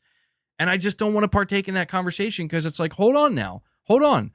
I fucking played Rise of the Ronin this year. That came out this year. This year. What, in like March? It's either March or April. Came out this year. And people were clowning on that game. Oh, what, that game looks like shit. See, this is exactly what I fucking mean. Back then, people are shitting on Rise of the Ronin because it looks too shitty. Now we have PS5 Pro hardware, which is going to improve the visuals of games. And now suddenly, oh, it's too fucking expensive. Who wants that? Meanwhile, I'm over here thinking, yo, Rise of the Ronin might not be the prettiest looking game. That shit was fun as hell. I put 80 hours in Rise of the Ronin. It's one of my highlights of the year. But that just doesn't matter. That just doesn't matter in these conversations that people want to have online. Because like Rise of the Ronin, what the fuck is that game? A really great game. Stellar Blade. What's Stellar Blade? Oh, I don't know. A PlayStation 5 exclusive that came out earlier this year that a lot of people will say is probably in the running for their Game of the Year potentially because of how fun it was. Trust me, I want new game announcements as well, but I just can't I cannot, it's like what I said earlier, I cannot sit here and screech at Sony, where are the games, Sony, for 2025 when we're not in 2025 yet. I can't do it because they're literally telling me, chill, play Astrobot. If you're not interested in Astrobot, maybe play Until Dawn or Lego Horizon. Chill. If we enter January 2025 and there are no games on the horizon, January, February, March, April, May, June, there's just nothing, then I will bitch, probably to a very annoying degree, because I will be sitting there as a PlayStation player, literally asking, where are the games? Because Sony, you're not giving me anything to play. You're not providing me with any, outside of third-party games, you're not providing me with anything. But that's why I'm saying, like, you could not say that a single time this entire year. And that to me is what makes the gaslighting so obvious on the internet, where I think people are starting to gaslight themselves. Fuck, I've done it a couple times. People are gaslighting themselves. Where it's like, Sony, where are the games as they're releasing games? And I get it. Well, that's not God of War. It's not Spider-Man 2. It's not Ghost of Tsushima. It's not The Last of Us. It's not Uncharted. Yeah, you're right. These games are not the games that Sony's releasing this year. And I'm not trying to say they are. I'm not here to tell you 2024 is as strong of a year as 2022 in terms of first-party output. That's not what I'm saying. But what I am saying is there is still a first-party presence and a lot of second and third-party exclusives in between. And I'm not here to tell you that you should shut up because of that and not say anything. No. What I am here to say is that you simply cannot say Sony has not delivered games this year. You simply cannot say Sony has no games. You simply cannot say that there isn't a myriad of either full or console exclusives to choose from. You can say there's no big banger this year. You can say that, and that's fair. And if you want to ask Sony for that, go ahead. But don't be surprised if the answer they give you right now is, well, we don't have a big banger ready to go. We have Astrobot. You know? And listen, if that's a problem and that's like, well, I'm going to leave then go ahead. Send the message. Send the message. Go to a different platform. Go play whatever's available on Xbox or go to PC or whatever. But I'll tell you what, if Ghost of Tsushima 2 isn't ready to be shown, you leaving the platform isn't going to make that game be done any faster. Would it be nice to see a more pressured Sony come out and maybe, hey, like we got to get back to the E3 2016 days? Yeah, but we also have to be realistic in our understanding that those development cycles put a fuck ton of pressure, maybe even unnecessarily, on these developers, where it's like, halt everything you're doing and create a vertical slice so we can show it to everybody. That's great. Yeah, I miss those days too, but that's not how this works anymore. Game development takes a lot longer now. It takes way too much time and money. They can't afford to do shit like that. I mean, I guess they could if they wanted to, but it's ultimately just going to prolong it. It's ultimately just going to make it a longer time to wait for these games to launch. I don't know, man. I don't mean to sound so ranty or whatever, but I think there's a rational, reasonable middle ground here that not enough people are willing to admit is the right place to be. And that is, we can sit here and say, hey, Sony, you've been awfully quiet when it comes to your first party announcements and reveals, and we would like more. But at the same time, you've been making sure there's a steady flow of games during this time you've been quiet. That's where we are. That's the objective truth right there. Anything more you add to that is just your opinion based off of how you feel emotionally. That's fine. That's why I'm here. I'm here to talk to you about it. We're here to talk about it. But I don't know, man. A lot of really bizarre takes from people these days that just, they say shit and I just genuinely have to wonder, like, do you really mean that?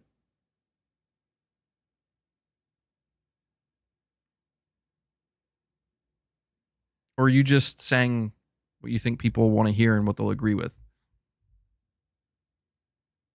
All right, we got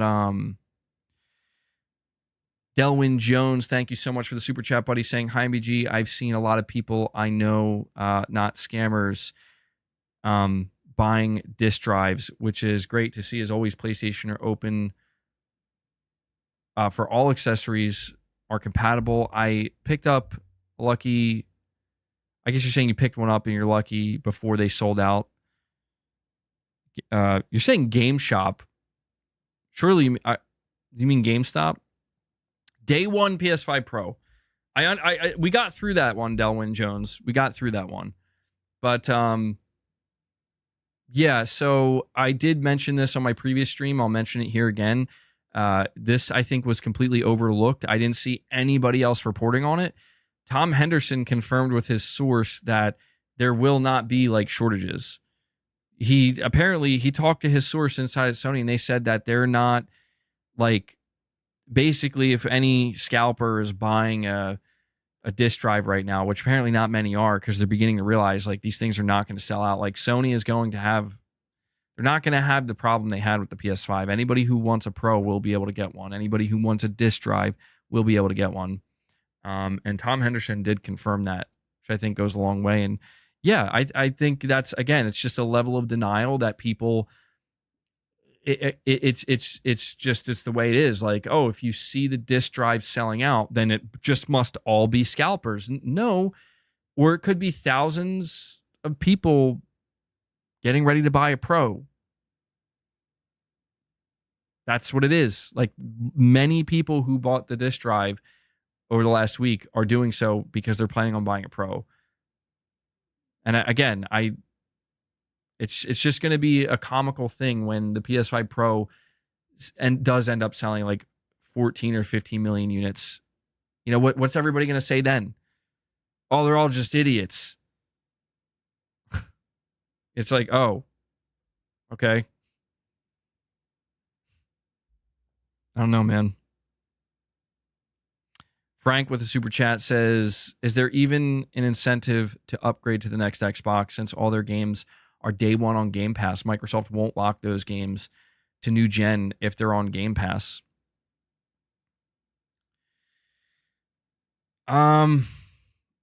Yeah, I don't know, man. The way they kind of handled this with the Xbox One was, I think they offered these games through the cloud, right? Like if you were on the Xbox One and you were subscribed to Game Pass, certain games that launched day one into Game Pass but were not on Xbox One, like they were not cross-gen, you could access them through the cloud. And I imagine, I don't know if they're going to go the same route, but I imagine that's going to be how they handle it again. I don't know how popular that was, though. I did see there were some people a little bit annoyed with that, but it's a good question. I mean, I don't know, man. We're about to see Black Ops 6 launch on the PS4 and the Xbox One, so they might take a different approach. They might just take this. They might not even really call it next gen. It just might be a true iteration at this point from the Series X and S. I mean, I believe it was Microsoft who said previously that, like, I don't remember the way they worded it, but like there are no more console generations, you know?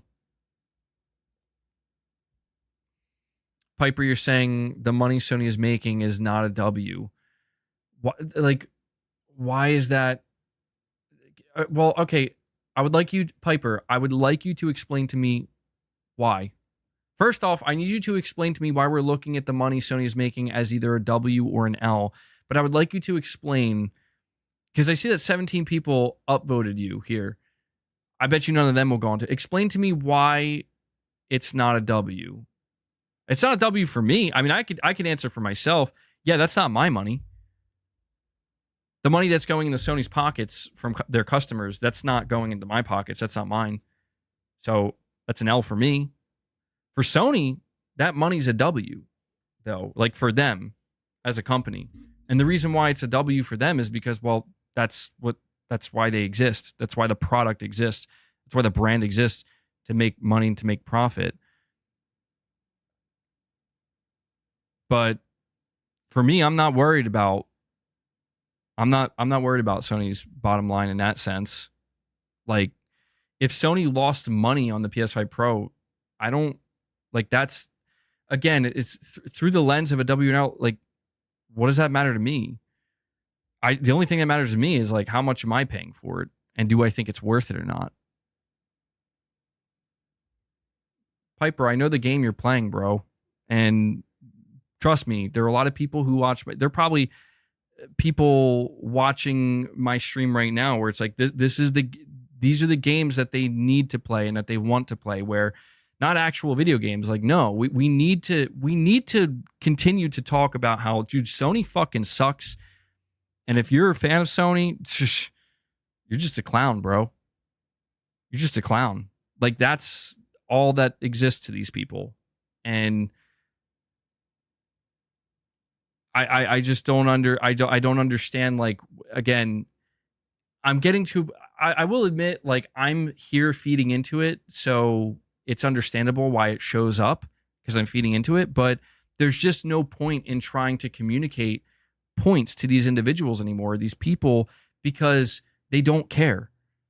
I could literally sit here and tell you, like, Sony just released a first-party game called Astrobot that I'm even seeing people who are hating on Sony every day actually playing and talking about playing. But that doesn't matter. That doesn't matter. It just doesn't. Why would that matter? Rage bait. That's all that matters. What is the popular thing to do? Is it more popular to talk about how great Astrobot is? Or is it more popular to just kind of like talk about what the fuck Sony's doing, man? Why are they fucking up? What's more popular right now? What will get you more traction? What will get you more views? What will get more eyes on what you have to say? Tell you what, not talking about Astrobot.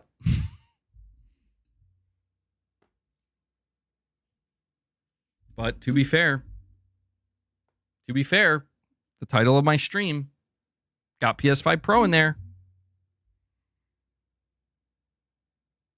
I don't know, man.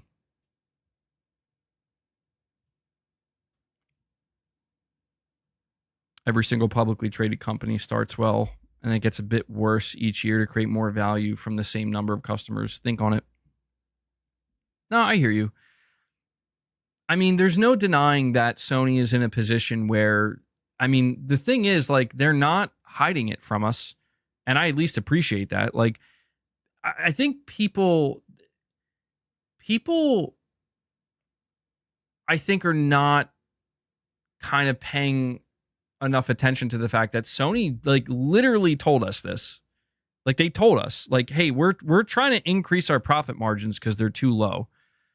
And I'm not saying that's something anybody should ever cheer on. Like, no, I'm not going to cheer that on. But it's something we should acknowledge, where it's like, hey, just so you know, guys, like, they want more profit. And we know the console space isn't necessarily growing right now. So what's that going to translate to? More than likely, it's going to translate to more premium products or price increases. And this is why I try to tell people, like, when I tell people to speak with their wallet, that's not me telling, like, I'm not telling you to tell me what to do with my money. And I'm not telling you what to do with your money. I'm telling you that the only language these companies understand is money. And Piper, you're saying the money that Sony is making is not a W, and you're saying that because you believe Sony is going in the wrong direction and being completely anti-consumer. So therefore, any profit they make, any money they make, the wrong message is being sent to them. That's not how this works, Piper. And that and eventually people, all these people who are on their crusades on the internet are going to wake up and realize that that's not how this fucking works. There's a reason why Apple is still as successful as they are today. There's a reason why Microsoft became a $1 trillion company. And let me tell you, they didn't become a $1 trillion company by not making fuck tons of profit. The way this works is the market tells these companies all they need to know. Not you, not me individually, not random fucking posts on the internet, not random videos on the internet. No, the market collectively will tell these companies all they need to know. And the only language that is communicated is through profit and loss, man. It's through what's making money, what's selling versus what's losing money and what's not selling. And it's that simple. It's that black and white. It will not ever get any more simple than that, no matter what anybody wants to say. And so I'm here to tell you that Sony does not give, it's just like I said, Sony doesn't give a fuck. And your morals, your moral position on this does not matter either. If you think that what I'm about to say makes Sony wrong, it doesn't matter. We are talking business. It's not about what's right or wrong. We could try to bring ethics into it. Good luck. Good fucking luck. You think you're going to make it in the corporate world with ethics? Who makes it in the corporate world with ethics? Maybe a few select individuals here and there, but trust me, if I could make things the way I want them to be, everything would be ethical. And that would be at the center of every decision made. But that's not the fucking real world we live in. It's not. The real world we live in is Sony doesn't give a shit how many units of the PS5 Pro are sold. It doesn't matter. It doesn't matter if out of the 100 million people that would be considered prospective PS5 buyers, 98 million of them say, fuck you, Sony, you're greedy. That doesn't matter. Because the only thing Sony's going to do is turn them and say, okay, then don't buy it. It's okay. We would like your money. But if you don't want to give it to us, that's okay. You could go buy the base PS5. And if that customer gets so upset that they're like, well, I'm not buying that either. Okay, let's see. Let's see then. Let's see the data at the end of the day. Let's see the results. Because you know what Sony's probably going to do? They're probably going to call your bluff. Probably going to say, really? You're not going to buy a base PS5. You're just going to leave PlayStation entirely because we're releasing an optional mid-gen refresh for a price point that you don't like. You're just going to leave. Okay, go ahead. And you know what the reality is? Some people will, most people won't. And no, Cypherpunk, that's not because they've turned us into cucks or anything. It's because the market, at the end of the day, dude, the market will determine whether or not Sony has crossed the line. And I assure you, Sony dropping a $700 PS5 Pro, which is optional, is not crossing the line, regardless of what anybody wants to tell you. That's not me defending it. That's me telling you the reality of it. And people don't want to fucking hear the reality. And I don't blame them. Reality sucks most of the time. Who the fuck wants to hear the reality? But that is the reality. If only 2 million people buy the PS5 Pro, Sony is okay with that. Because they made the decision that this console is meant to make us money from people who are willing to spend that money because they've deemed it okay. They've decided they are okay spending that money. And I'm just telling you, everything we are seeing right now, it's such a mix of morality and ethics. And trust me, like, I care about that stuff too. But at the end of the day, we need to be adults about it and understand that we are talking about grown adult corporate executives who are in it for their own. They're not in it for you. They're not in it for me. They're not in it for the customer. They're in it for their own because that's how these things work. It's not always going to be about what is the most ethical way to go about it. What is the most morally, acceptable way to go about it? It's just not about that, man. If the corporate execs decide that, you know what, this is an optional console, it's not meant to appeal to the masses, and if we can squeeze a little bit more money from the customers that are okay buying, like if they say this is okay, we'll give you that extra money. It's fine. We like the product. Okay. Again, you're saying it's not a W. Well, let me ask you this, Piper. If Sony's making a bit of extra money off of customers who are willing to pay that extra money, who's losing?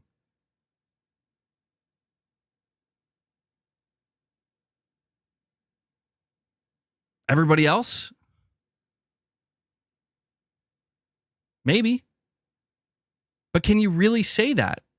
Can you really say that if Sony can just turn and say, don't worry about it. You don't have to give us $700. You could give us $450. And you could go play Astrobot.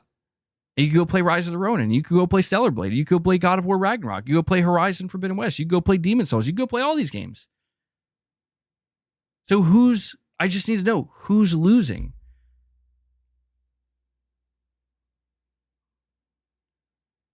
I don't know, man. It's just this whole PS5 Pro situation has, it's truly revealed that people are in their own Microsoft. No, well, even Microsoft decided, fuck that, we're not losing either. Microsoft decided we want a piece of that pie too. Think of that. If the PlayStation platform was really that bad, would Microsoft be willing to come over to try to extract some of that money from that platform? If it was that bad. Okay, says CMBG, you understand economics better than you think. Well, I mean, I appreciate that. And I understand. Look, I understand fully that right now it's not about what I'm saying, it's the way I'm saying it. I understand that. Like I am very aware of that fact. I am very aware that I'm ranting and I'm revved up and I'm almost coming off as combative. And again, I think this is what makes for the entertaining side of it. The reality is, if I were to talk to you like this right now, and every single word that I said was completely calm, cool, and collected, and just totally monotone, people would perceive what I'm saying just completely differently. They might not, like the people who disagree with it would not feel as emotionally driven to disagree. They would just disagree more calmly. They would kind of match it. You know what I mean? It's just the way these things work. It's not about what you say, it's how you say it. Saying I sound like an apologist? No, it's not. Well, I mean, that's fine if you think that's how I sound, but if just telling you the reality of the situation makes me an apologist, then so be it. You know, my whole thing is I feel like it's okay to live in delusion and tell yourself what you want to tell yourself and believe what you want to believe. But there's a difference between that and just understanding like the way the world works. And, you know, there's a reason why people who, I mean, you could make the argument that the people who are the most aware, but also the most ethical, they ultimately, you're saying like nice guys finish last. And this is almost getting damn near philosophical, but I hate that saying because it's fucking true. It is. Like, I hate that that's the world we live in, but that's the truth. Like, those who truly try to be the most ethical and the most, you know, just morally, I guess you could say, correct in their approach, they lose. Because for every person that is not willing to do X, Y, or Z to get ahead, there's like 100 people who absolutely are and absolutely will. And that is what creates the cutthroat market, the cutthroat business model, and why it's always about, if you give us an inch, we'll at least try to take 3 and see what happens. And worst case scenario, we just walk it back an inch. Because for the person that says you're willing to give me an inch, I'll just take an inch. That's fine. That's how things should be. That sounds like a perfect world to me. But there's always going to be that guy. It's like, no, I got to have 2. I got to have 3. I got to have as many as I can get. Got to take it all, you know? And I'm not saying it's justified or okay. I'm just saying we need to understand that that's the way this works, whether we like it or not. I mean, here's another reality for you. Here's another dose of reality. If we're talking about ethics, if we're talking about morality, you want to talk about, I need to be angry at this corporation. I want you to really take a step back and evaluate all the products you have in your life, not just gaming, all the things you've spent money on, whether it be your smartphone, shoes, whatever, doesn't matter. And why don't you just go look into all of it. Tell me how ethical it all seems to you. You think you're righteous in your purchasing decisions? Sure, you can be, as long as you're a little bit ignorant. Look deeper and you'll see, nah, there's really nothing, there's nothing to be righteous about here. There's always something that you just probably would rather not be aware of, because the moment you become aware of it, you now have to ask yourself if you're okay with it. And if you're okay with it, it reveals something about you as a person, and it reveals what we could argue the human condition. See, now you got me going. I'm getting all philosophical up in here. I mean, we're fucking arguing about first world products, for fuck's sake, you know?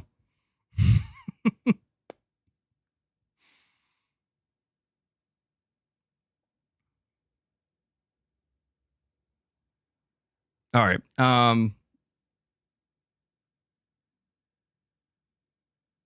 Magnum Gaming says Matilda's father once said, "Nobody got rich being honest." A Sony Pictures movie. Magnum Gaming gets it. Magnum Gaming gets it. I love that. A Sony Pictures movie. A lot of people feel like Sony crossed the line, bro. Well, let's find out, Piper. I understand, Piper. I want you to know I totally see that. Let's find out. Like, I look forward to finding out. Like, what's going to happen? Did Sony cross the line and this is it? People have had enough? Or is everything just going to be fine? I don't know. Place your bets. Piper is saying, I'm a clown because I don't care about sales, but new games. No. Piper, I'm not calling you a clown, bro. And I think that's totally fine. I think that's what I'm saying. Like, that's what we should care about more than anything. The games. And that's why I went on my whole tirade earlier. Because that's the thing. I want new games, bro.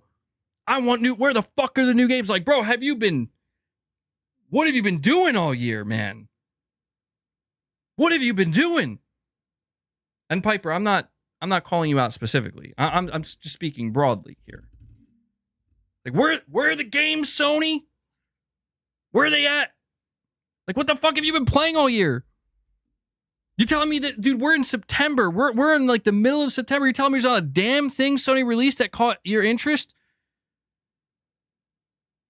I mean, I know it might be embarrassing, but even if Concord's the only thing, it's something.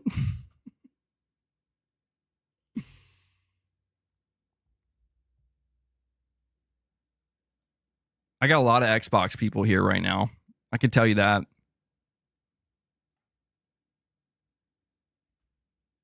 Man, the clips that are coming out of this one, I can only imagine. I can't wait to hear what Twitter has to say. Twitter, the place where we go for our daily doses of reality, right? Certainly not delusional over there.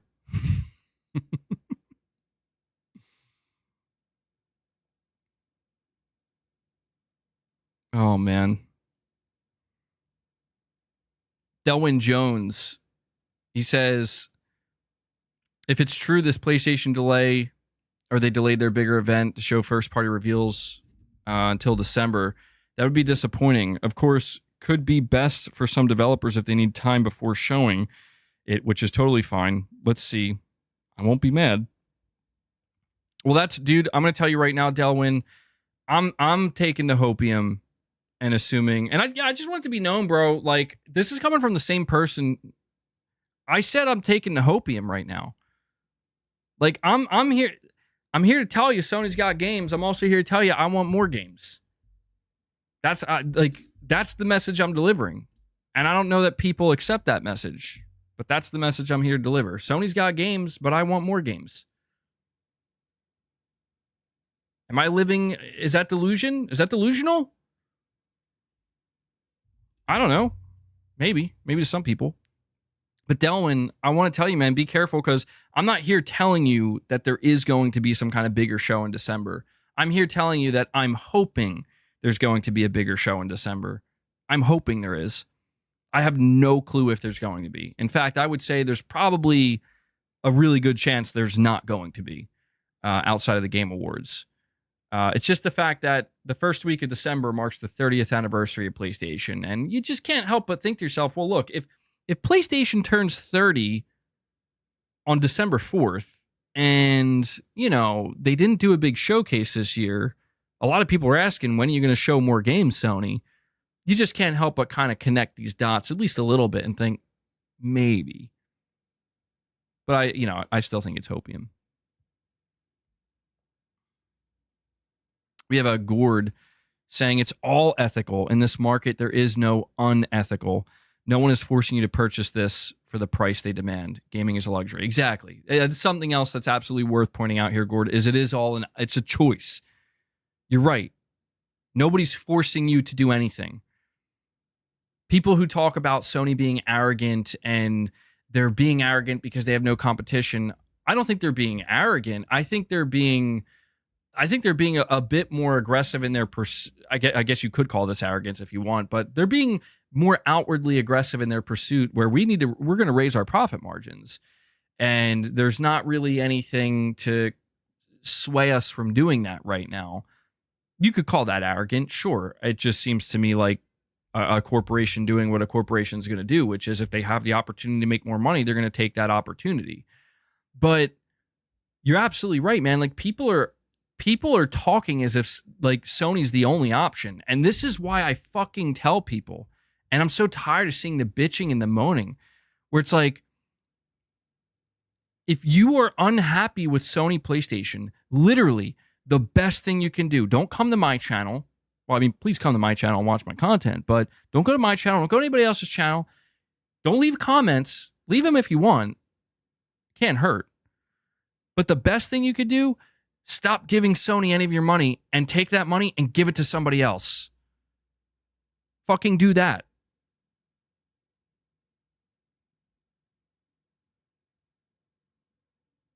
That's it. That's it.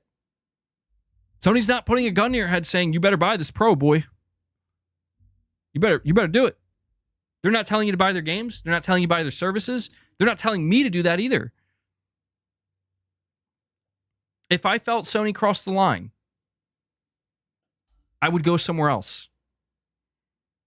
Literally, that's what I would do. I did it before. I would absolutely do it again. This is why I'm saying, like, it's so comical to me when people are like, bro, Sony ain't got no games. Like, trust me, I was on a platform that had no games or just nothing but shitty games. I know what that's like, and it fucking sucks because it's like, bro, I invested in your console. I invested in this ecosystem. I've been waiting for years, and I've gotten nothing in return. Or I've gotten jack shit. You know? I've gotten like 61, 55 Metacritic games. I'm done. Competition's got you beat. I know what that's like. That's why I'm trying to tell people, like, if you want to send the message, like, don't be mad at me because I don't agree with you. If you want to be mad at Sony, but here's how you hurt them. You don't hurt Sony by being mad at me and leaving bad comments my way. I know that some people get upset because they're like, well, you have influence, MBG. That's all fine, well, and good. But just because I have influence doesn't mean you get to tell me how I go about saying what it is I want to say. And the reality that I face is that people do not want to accept, and they cannot stand, and their ass gets chapped when they realize that I'm not willing to basically say, I'm fucking done with Sony, guys. They crossed the fucking line this time. I'm not giving them any more of my money. I'm going to PC. Like, dude, I've told people time and time again, do you know when that happens? It's not when an optional PS5 Pro comes out. That happens when Sony stops delivering games that I'm interested and excited to play. That's when that happens. And that hasn't happened this year. Literally, I'm playing a game they released right now. If that happens next year could be the... Hey, let's, again, place your bets. So many people seem to think that Sony doesn't have any games coming in 2025. Place your bets. Is 2025 the year I walk away from Sony and I go to PC or I go wherever the fuck else? I don't know. I go to Nintendo. Is it the year? Let's find out. Let's find out.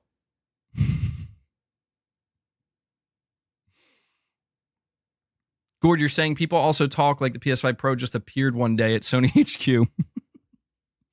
Yeah, bro, shit just popped up out of nowhere. Like, what the fuck is this? They don't account for 3 to 4 years of R&D, engineers, assembly, etc. Get real, y'all. Nah, dude.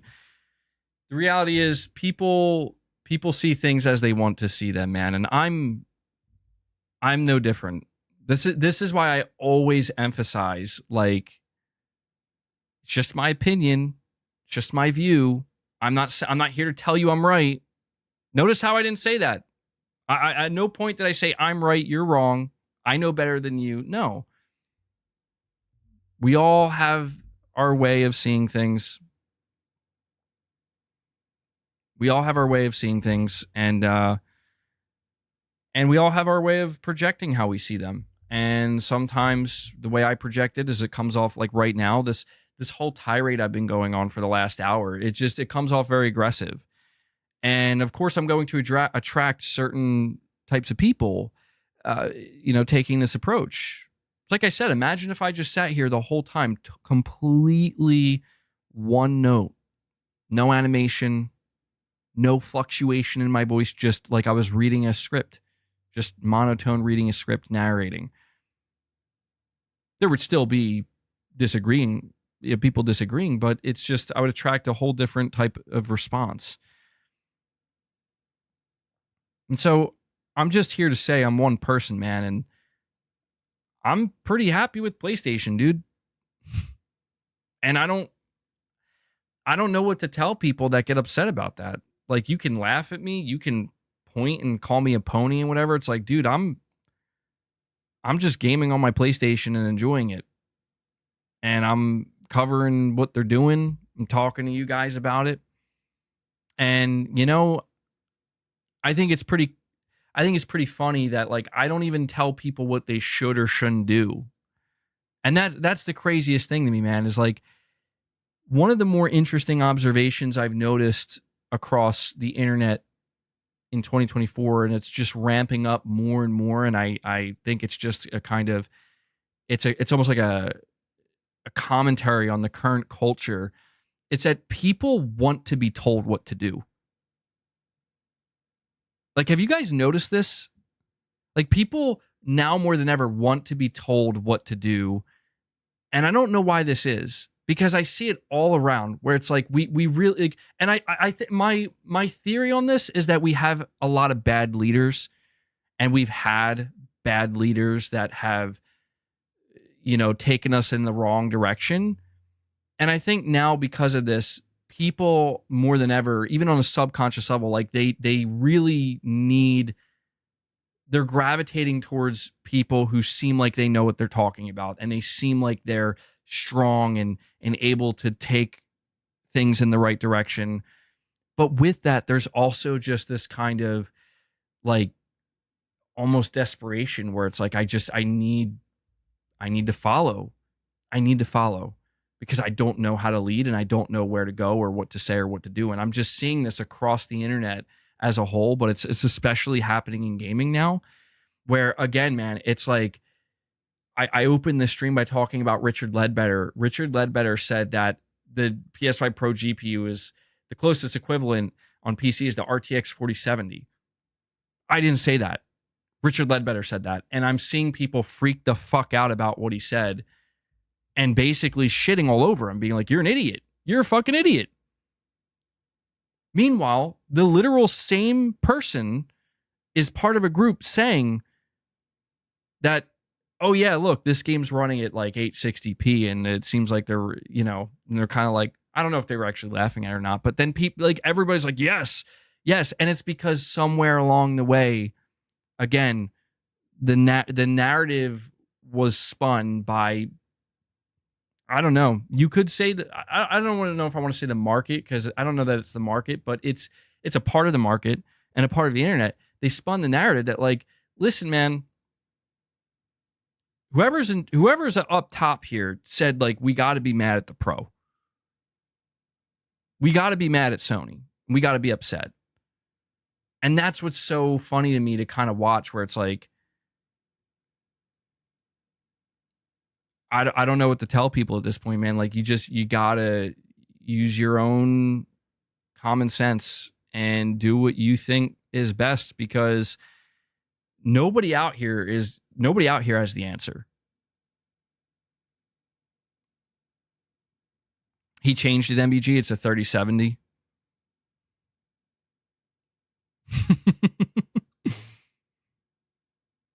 I believe that. Damn, if he messed that one up though, that's a pretty bad not a good look, to bring up the wrong GPU, such a critical moment. You remind me of one of my old professors on the first day of Econ 101 dropping horse pill sized truths. Yeah, I know. I don't know. I'm not trying to make myself any more unlikable than I already am, because believe me, like, so many people are just like, wow, you're an idiot, dude. Like, you're just a clown idiot. And it's like, okay. All right. That's fine. Like, I don't know what to tell those people. Don't watch me, you know? I don't want to purposely be unlikable. Like, I think some people they kind of like lean into that, where it's like they purposely want to try to be unlikable. But I'm just trying to I don't know, man. I'm trying to understand where some people's... No, that's a lie. It's not a lie. It's just, as I'm saying it out loud, it's not that I'm trying. I do understand. That's the problem. And I kind of wish I didn't. I'll be honest with you. Like, I kind of wish I didn't fully understand the way people operate, because it would make my stances on things much easier. You know what I mean? It would make it so much easier for me to just be like, yeah, and not really know why I'm saying yeah, but just that, you know, a lot of people around me are saying yeah. A lot of important people with influence and who are considered respectful saying yeah. That's just what a lot of people are doing, man. And that's why I think it's interesting that, like, again, you see just this kind of, it's so interesting to me to see with something like the PS5 Pro, it's kind of brought out, like, again, people are like they feel like they gotta like take a stance. Where it's like, yeah, I'm buying the Pro. That's right, I'm buying it. I'm like, that's so weird. Like, not the people that are saying. I'm just saying the fact that we are at this point where people gotta be like that. Like, I remember the day the Pro was announced, the price point. I saw this one tweet. I forget who put the tweet out. Somebody could tell me if they know the name. But I remember I saw this tweet. I know it was somebody who has a bit of an audience. And the way that I just thought it was so weird. The way they felt like they had to word it, where like they basically were like, yeah, I don't care what anybody says. I'm buying the PS5 Pro. I'll take as many frames and pixels as I can get. Like, they just like were like ripping the Band-Aid over. Like, yeah, I'm getting it. And I'm like, this is so, like, why are things this way? Like, why are we, as a society, why does it have to be like this has to become some kind of like pick your side, and you're either on the right side or you're on the wrong side, bitch. You know, it's like, what? Wait, this is just a gaming console, an optional gaming console for a luxury hobby.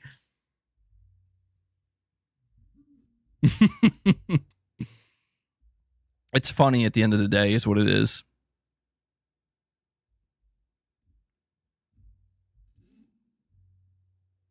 All right.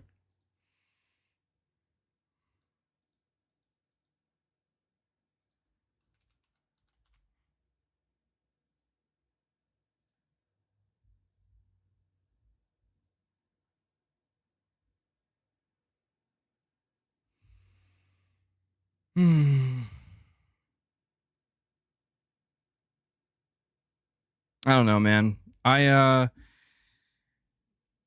There's just something very questionable about all this shit today. Holy shit, I did not realize we are over 4 hours into the stream. Oh my God. I'm genuinely shocked right now. I did not look at how long the stream was going on for. The last time I checked, it said 2.5 hours. So, wow. Okay. I'm really, yeah, I don't know what's going on at this point. I was like, you know, I've been going on for a long time, and I'm starting to get philosophical about my approach to this conversation. Usually when that begins to happen, I can tell that I've been talking for a very long time and streaming for a long time. Now I have confirmation of that, so it explains a lot. But 12-hour stream, yeah, I don't think so. I want to say this.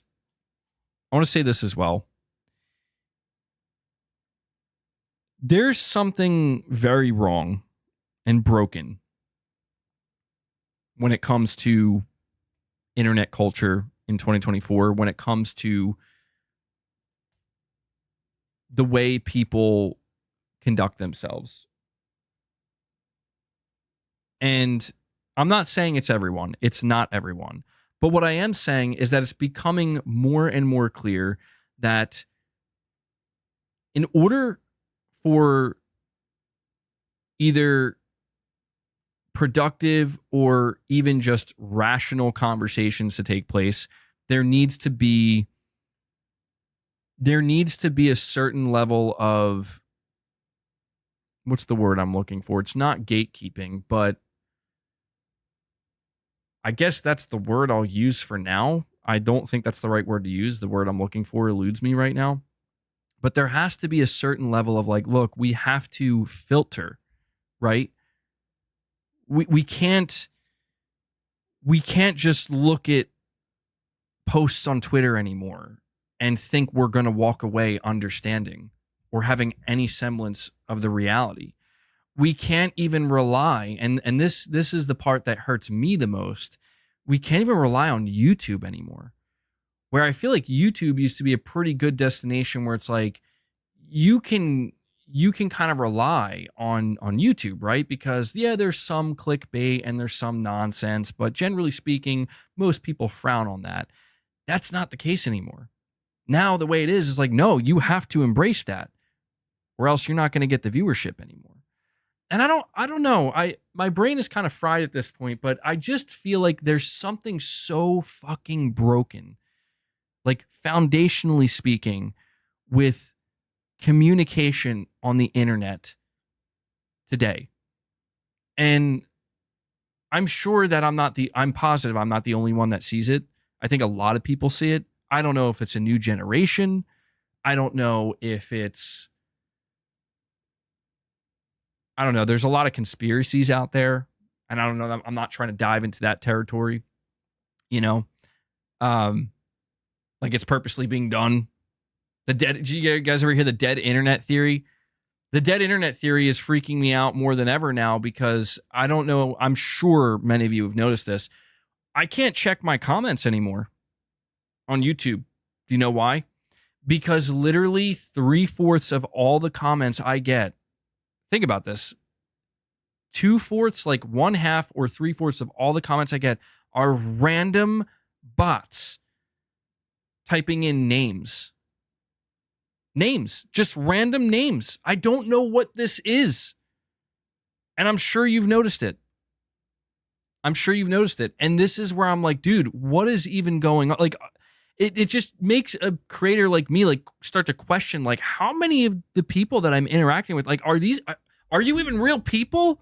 Like, I know most of you, hopefully most of you here are, but it really gets in my head. Like when I see that shit where I'm like, how do I know if something I read that evokes some type of emotional response, whether it be a critical thought, an emotional thought, like, man, that was annoying to read, or that makes me feel good, whatever it might be, like, is this even a real person? How would I ever know? What difference does it actually make? And I'm just noticing this shit, man, where it's like, I'm trying to argue, like the idea of like, I'm going to make an argument with somebody on the internet when they could just take a moment to go to an AI and have an AI construct an argument with them. That would be the most well thought out, like just, I would never know it was an AI. And I would get bested by an AI. And somebody who used that AI would walk away with a grin saying, yeah, I just ratioed that dude. I mean, the AI did it for me, but I still win. These are all manifest symptoms of the underlying economic tumultuousness that undergirds all of society. The finance bros know a decade of pain ahead, unfortunately. Yeah. No, I've definitely felt it. I think you're right. Because that would explain a lot. Like, people struggling financially, you know, why does that affect people? Well, I mean, obviously, why do we need money? Why do we need this currency? We need it to live. Like even though we talk about how it's like greed and how much do you really need? I mean, at a base level, if you don't have money, if you don't have currency, you're going to struggle to survive. Like legitimately, you're going to struggle to, remain healthy and be able to eat enough, shelter, just the basic human needs. And it's understandable that as here, so this is where we're totally getting way off of games, but it's worth bringing up here, nearly 4.5 hours into the stream. Something that I've found very interesting about the way humans are, and I'm curious if any of you have experienced this, because I've learned this about myself as well. And I feel like it's kind of obvious, but maybe not as obvious when you're not thinking about it. Where if you take like a middle-class person, I consider myself, I guess, is lower middle class even a thing anymore? I don't know. I don't know what I would consider myself. But what I do know is that as things get tighter and tighter, and as it becomes more important to be very mindful about what you're spending your money on, what you're wasting your money on, or what you consider wasting your money on, like what's a necessity versus what's not. And you start to have certain things like removed from your life that I guess you could say like spoil you, or you've gotten accustomed to it. And I'm telling you, man, humans become strange, very strange, when they become accustomed to certain things, to a certain way of living, and it gets taken away. It's like the concept of it is not strange. It's actually very expected, but humans become strange. And one of the things I've noticed is it's disturbing and also kind of concerning what people are willing to do when that becomes threatened. Like I just saw the other day, I was watching this video. It was the same video talking about McDonald's, where there was like this corporate executive who makes like millions and millions and millions of dollars a year. I forget what business he was the CEO of, but he was being interviewed on like a news agency and asked like, what's going on economically. And he basically was saying that, as the prices of everything is going up, it's affecting the businesses and it's affecting their bottom lines, and it's becoming like very volatile and unstable. And so because of that, it's being kind of pressed upon the customer, where the customer has to kind of make up for that through higher prices. But the craziest thing about it is this same person just a couple months later was basically arrested, because it turned out that they were just essentially stealing money from the company. In fact, they stole like $40 million so that way they could have like private jets and just this crazy shit to live like a king. And this is what I mean, where it's like, dude, that's fucking nuts. Like this guy literally decided that it was worth taking the risk to potentially get locked up and ruin your life, because he just couldn't deal with the idea of, the millions of dollars I'm getting paid and the lifestyle that I'm used to living every day. I can't have it go lower. Like it can't get worse than this. I can't do it. And that to me is what it reveals like the true importance of really learning what it means to struggle and knowing what it means to struggle. And I think it's vital. They say struggle builds character, but it's absolutely true, man. Like struggle not only builds character, but it makes you strong. It does. And there's limits to that, of course, but that's necessary, dude. Because when you become one of these, it's like, no offense if somebody here's like really rich and lives this type of lifestyle. I mean, a lot of times people who do become rich, they gotta struggle to get there, right? So they like pay their dues. But that's not always the case. It's just you see some of these people where it's like you become so pampered and you become so fucking like, man, I God forbid I don't have my second yacht. God forbid I can't fly my private jet. It's like, what the I don't know, man. And when we talk about morality, when you talk about the whole system at play here, again, all of this hinging on the PS5 Pro, when you talk about all of this, yes, believe me, I'm well aware. Like, I genuinely question, like, is the $700 or $800 that I pay Sony, is that going into the pocket of a greedy, weak corporate executive that has no backbone, that just can't fathom the idea of living without their millions of dollars, you know, or even the investor that's there to make sure that I need to make more money, not the same amount of money, certainly not less money. I'm here to make more money. And that's why I always say when we have these conversations, if we're talking big picture, and I know a lot of people aren't open to that, but when we're talking bigger picture, listen, man, this is all driven by greed. All of it. All of it. And I know that sucks. Again, this is why I don't like being the bearer of the reality pill here, but it's there's no way around it, man. And I feel that sometimes I don't, and the question then becomes, well, then who do we blame? And it's like, good luck figuring that one out. Good. I wish I could tell you. I at this point, we're so deep in this convoluted web that I don't know who exactly is to blame, because we could say it's the politicians, right? It's the leaders, but the reality of today's leaders is they're just following in the footsteps of the people before them, and it's all about. It's why I believe, like, dude, are there politicians and leaders that are we would consider genuinely good, respectable people with the best intentions for the masses? Yes. Are those the ones that get elected? Fuck no. Fuck no, dude. And you have to ask yourself a question. I mean, if I'm talking about the US, obviously I'm talking about democracy. You guys are basically getting free members on right now. I should have fucking closed this off to members. It's fine. You have to ask yourself, like, how much of what we see in these politicians is just a reflection of us collectively? And that's where things get even deeper, where it's like, well, what do we do then? How do we fix ourselves holistically? Again, I don't know.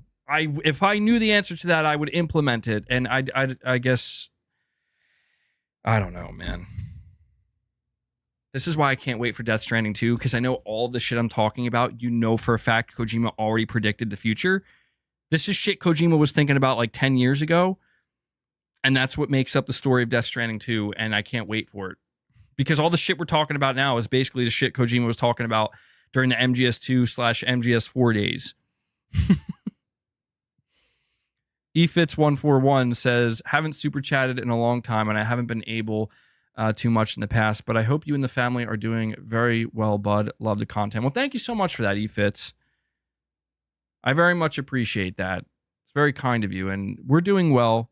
We're hanging in there. You know, we're making our way day in and day out. Hope you're doing well too, man. And it's very kind of you. And yeah, so all in all, I'm not a perfect person, you know? I've definitely have made and will continue to make my fair share of mistakes. You talk about finances, you talk about greed. Like, yeah, I've been greedy in my life. Absolutely. I've absolutely, you know, and I have no shame in admitting that, because I had to be greedy in order to learn how not to be, you know, like, it's like you can't know good if you never know bad, right? And that only goes so far. But I'm just saying basic levels of, like, yes, I want more. Do I have enough? Yes. Would I like more? Yes. Am I going to pursue more? Yes. Do you need to do that? No, I'm going to do it anyway. And that's not good either. And I think about what drives greed. Well, fear? Would we say fear is at the heart of it?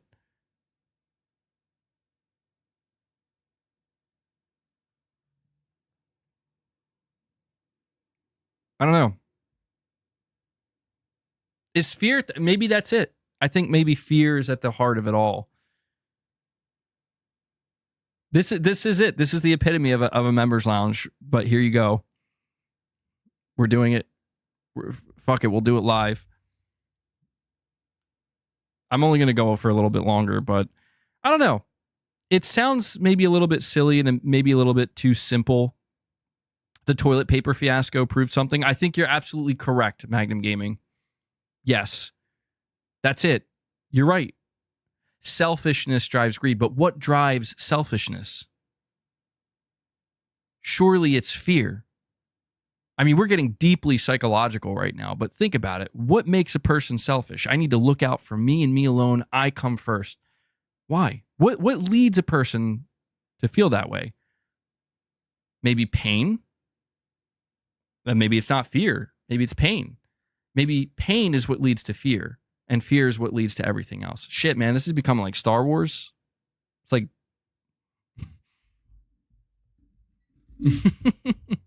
the id/lizard brain.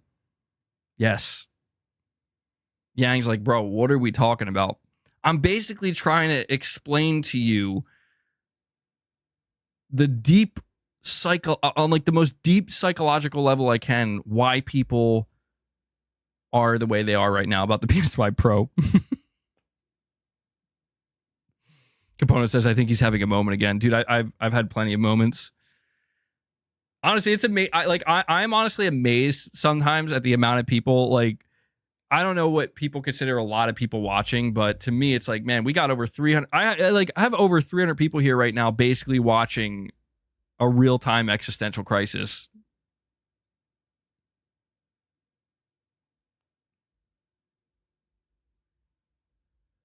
But I don't know, man.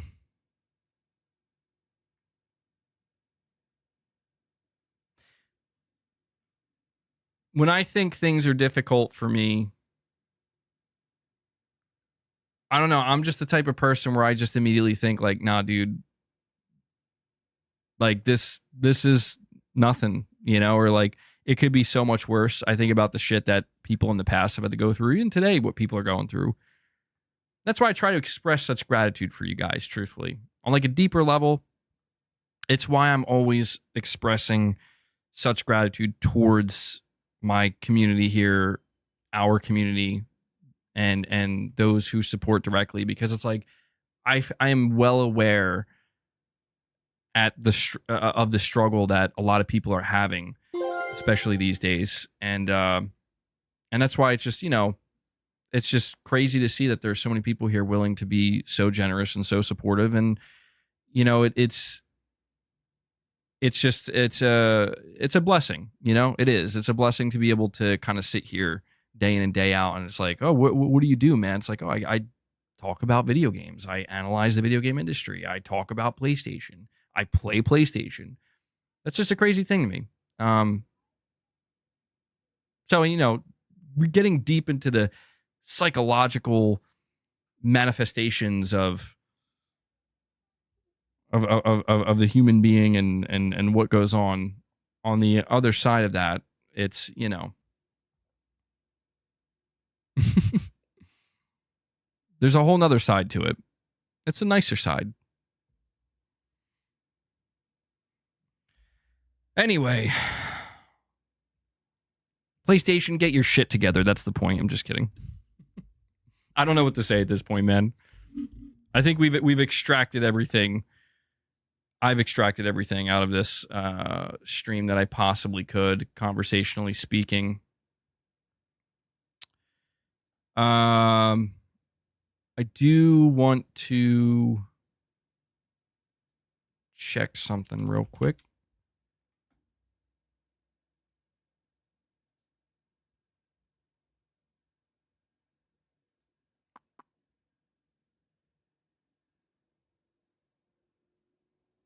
So I just went to go check the Gaming Leaks and Rumors subreddit, and here we go.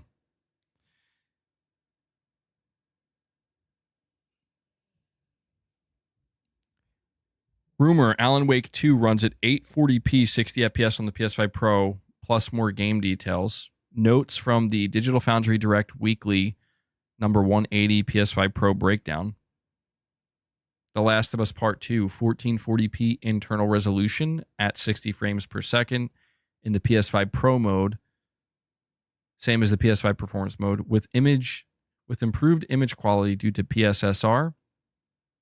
Ratchet and Clank Rift Apart, between 1440p and 1800p internal resolution, roughly the PS5 quality mode at 40 FPS, but it's at 60 FPS in the PS5 Pro mode with the same settings as performance mode and using PSSR to bring it up to 4K.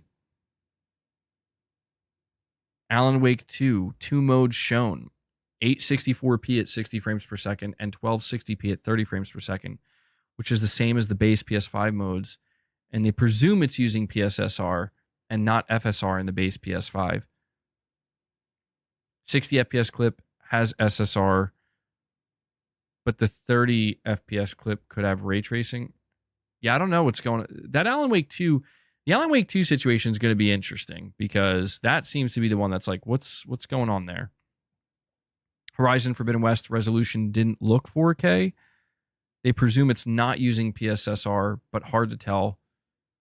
Thinking it is using 4K checkerboard, but again, hard to tell. PS5 versus PS5 Pro has the Pro with higher detail. See, this is what I suspected, by the way. I know we're coming, like, I know we just went through that whole existential crisis, but now we're talking about gaming again. But I just want to say, like, it seems to me that they're just basically guessing. Like, that's the way this is being presented. Like, they don't see, this is where I was, okay, this makes more sense now. Digital Foundry was not given these games to analyze. I thought that's what this was. They were not given these games to actually analyze and break down. They're basically guessing off of what was shown. You're saying, that's my name. You're saying, that's what I said. My bad. Somebody said earlier that they were given an uncompressed, they were like given this shit by Sony, like uncompressed to be able to, okay, that, wow, okay, yeah, that kind of changes everything for me here. Not saying that what they're saying doesn't matter. It definitely does. Like, I mean, they're probably correct about a lot of this. But I don't know, man. Like, this isn't the same as Sony basically saying, here are the games, show people the differences.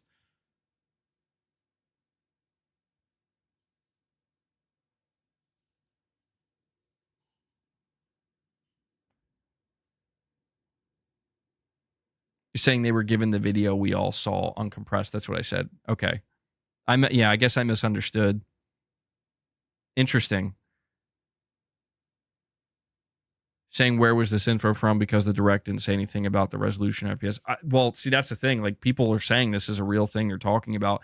The source is apparently notes from the Digital Foundry Weekly Direct number 180 PS5 Pro breakdown.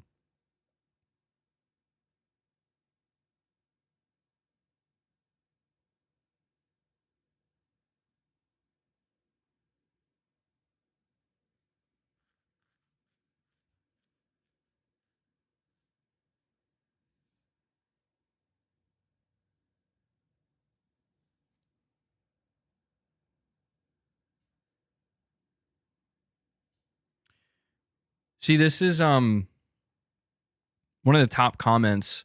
Totally worth 799 euros. LOL.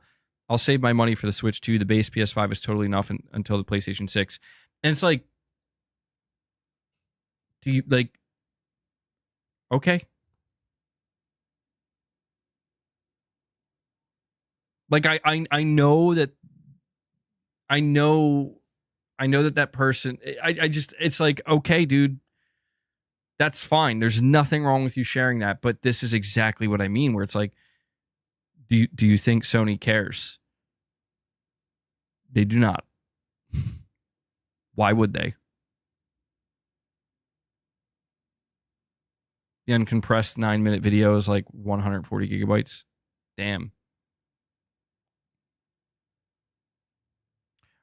Aren't they breaking down videos and not actual games running on the PS5 Pro hardware? Correct.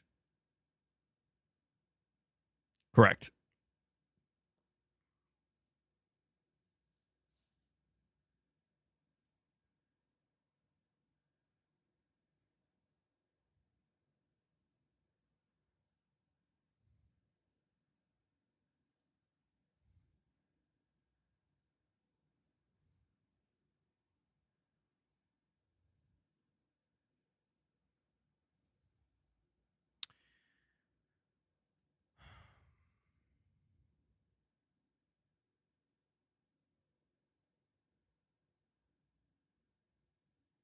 Sorry, I'm just reading some of the other replies here.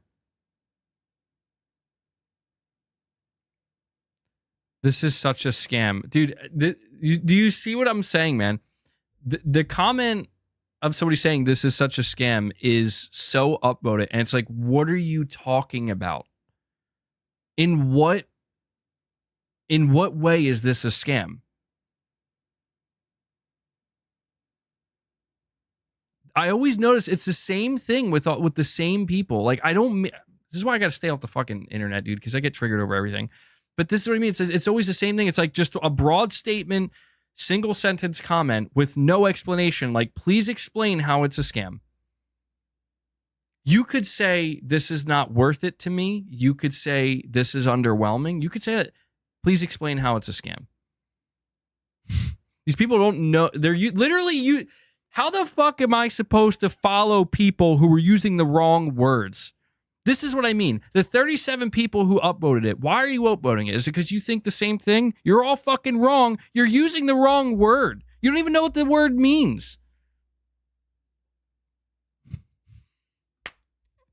Fucking Reddit triggering my ass.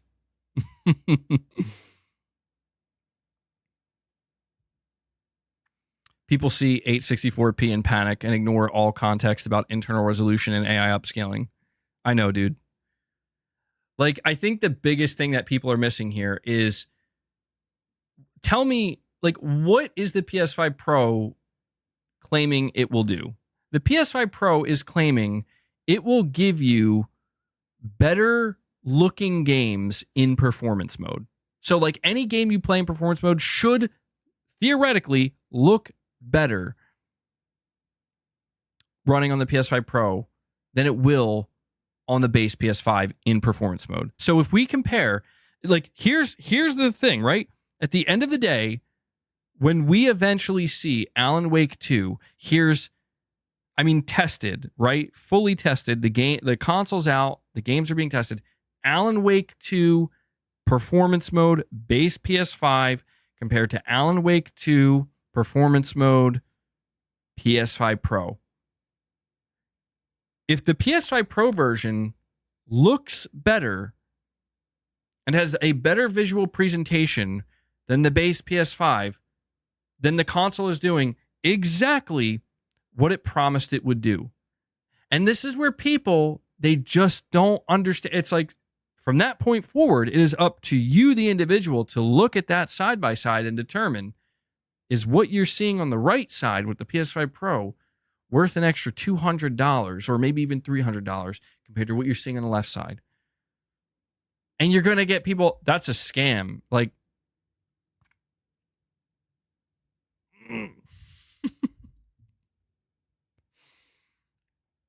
Silent Spartan with a super chat says, gotta wait to see the genuine outcome of the image, not just the numbers. People are freaking out over nothing. I agree. I've done a lot of freaking out over the course of this stream.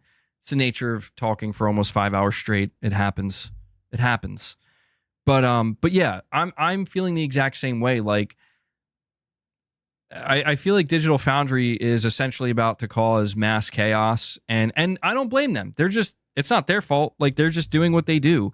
But this is where Sony would be wise. Like, unless Sony does have something to hide, which I don't think they do, it just seems like they're like, we don't fucking care. We're going to do this at the pace we want to do it. But I do think it would be very wise of Sony, where it's like, listen, if this conversation starts to get out of hand, you should probably, well, okay. I don't know that they could do that either, because you're talking about partner studios and Sony can't just do shit without their permission. I don't know. I'm with you on this one, Silent Spartan. Like, I think we just have to see the actual outcome and see how it all plays out, because, I mean, if we're talking about pixel counting and uncompressed videos, to be fair, Sony did put the videos out there. So again, I don't blame Digital Foundry at all, but I don't know, man. I feel like people are just not, they're just not willing to give it a fair shake. And I think that's the only thing that really leaves me feeling a bit, just like, man, come on. I'm not saying you got to be excited about the price of this console. Absolutely not. I'm not saying you shouldn't criticize the price of this console. Criticize it. It's expensive as shit. It's a luxury item. But what I don't appreciate is the fact that people just genuinely, seemingly are not willing to just give it a fair shake, to let to just give Sony and the developers a fucking chance to show what they're doing. That's what bothers me the most, where it's like, I don't know, man. It like if it's really that bad and that abysmal, we will know. We will know. Like, there's going to be no hiding that. But I don't know, man. Maybe this is all intentional. I mean, it could very well be the other way around, where maybe Sony did it this way and they didn't give out any numbers because they were like, let people speculate and let them, let them assume the worst. So that way, when we come out and it's actually much better than what they assumed, it's going to quiet the conversation. That's actually a smart tactic, a risky one, but it could work. Block the noise, bro, and just wait until the Pro comes out. I'm going to lose my fucking mind, bro. No, I do got to wrap the stream up, though. I got a video going out at 5 o'clock in 15 minutes. So please go watch that when you're done the stream here. I just hope MBG doesn't lose sleep over the Pro. Nah, dude. I'll be honest with you. A lot of this shit, it just stays here in the streams. There's not much that keeps me up at night in terms of gaming, except those random times when I have dreams about getting the release date for Metal Gear Solid 3. I don't know what's up with that. But no, it's like I said earlier, man. If you want to know how I actually feel about PlayStation, it's this simple. I'm enjoying it. I'm excited for the Pro. And the closer we get to the state of play, the more excited I get because I know we're going to see games for it. I'm excited at the prospect of having better looking and running games on my PS5 Pro. I'm excited about getting another solid 4 years, 3 to 4 years out of my PS5 Pro that's on par or even better than what I got with my PS5. Do I want more from Sony? Yes. Do I want to keep kind of letting Sony know I want to see you keep up the good work and do more and push to do more? Yes. I don't want to see Sony get complacent, but I really do think that we're at a time where generally speaking, it's an unpopular opinion if you state I'm happy with PlayStation. Like I'm good with PlayStation. Like I'm enjoying PlayStation. That is an unpopular opinion, and because of that, it's going to garner a certain level of backlash and negative attention. But I don't know, man. I can't live a lie. I can't sit here and pretend that I share all the same problems that the internet collectively shares with Sony. I just don't. And I guess my only hope really is that Sony can make the right moves in the right way to kind of balance this conversation out a little bit. Just because it does get a little bit exhausting, certainly. It gets a little bit exhausting kind of every week. It's like, okay, what's the problem now? What's the controversy now? And 9 times out of 10, that controversy is just like, what the hell are you talking about? Like, this is a whole lot of nothing. Or this is a whole lot of something over nothing. Sometimes the controversy is warranted, like Concord. Yeah, it does happen. Okay, you're saying PlayStation makes some of the best, most favorite games, love them. I just choose to play them on PC, and some will play them on Pro, and that's okay and good. Yeah, that's how I view it too, man. I think that anybody who decides that PC is the better option for them, I don't think there's anything wrong with that. I know that there are some PlayStation fanboys out there that get all crazy and erratic over that, and I don't understand that. Like, just let people play where they want to play. But yeah, man, I agree. I can't wait to see. I don't know. I'm looking forward to the state of play more than anything. I hope Sony delivers. I do. I mean, if it's disappointing, that's going to suck, but I remain hopeful. But guys, I'm going to segue almost 5 hours later into my outro here. So I just want to let you know, last call. I feel like I have to state this because sometimes I end the stream and people are a little bit, I don't know, like they're going to send something and I end it and I end up missing it. Oh yeah, we got to do reps too. So look, I'm going to do a couple reps real quick. I'm going to segue to my outro. This is the last call. If you have any more memberships you want to drop, any more membership gifts, any more super chats or direct donos, now is the time to do it. Let's get some reps in the name of the PS5 Pro.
I really got to do a better job of making sure when I start that, it's not playing twice.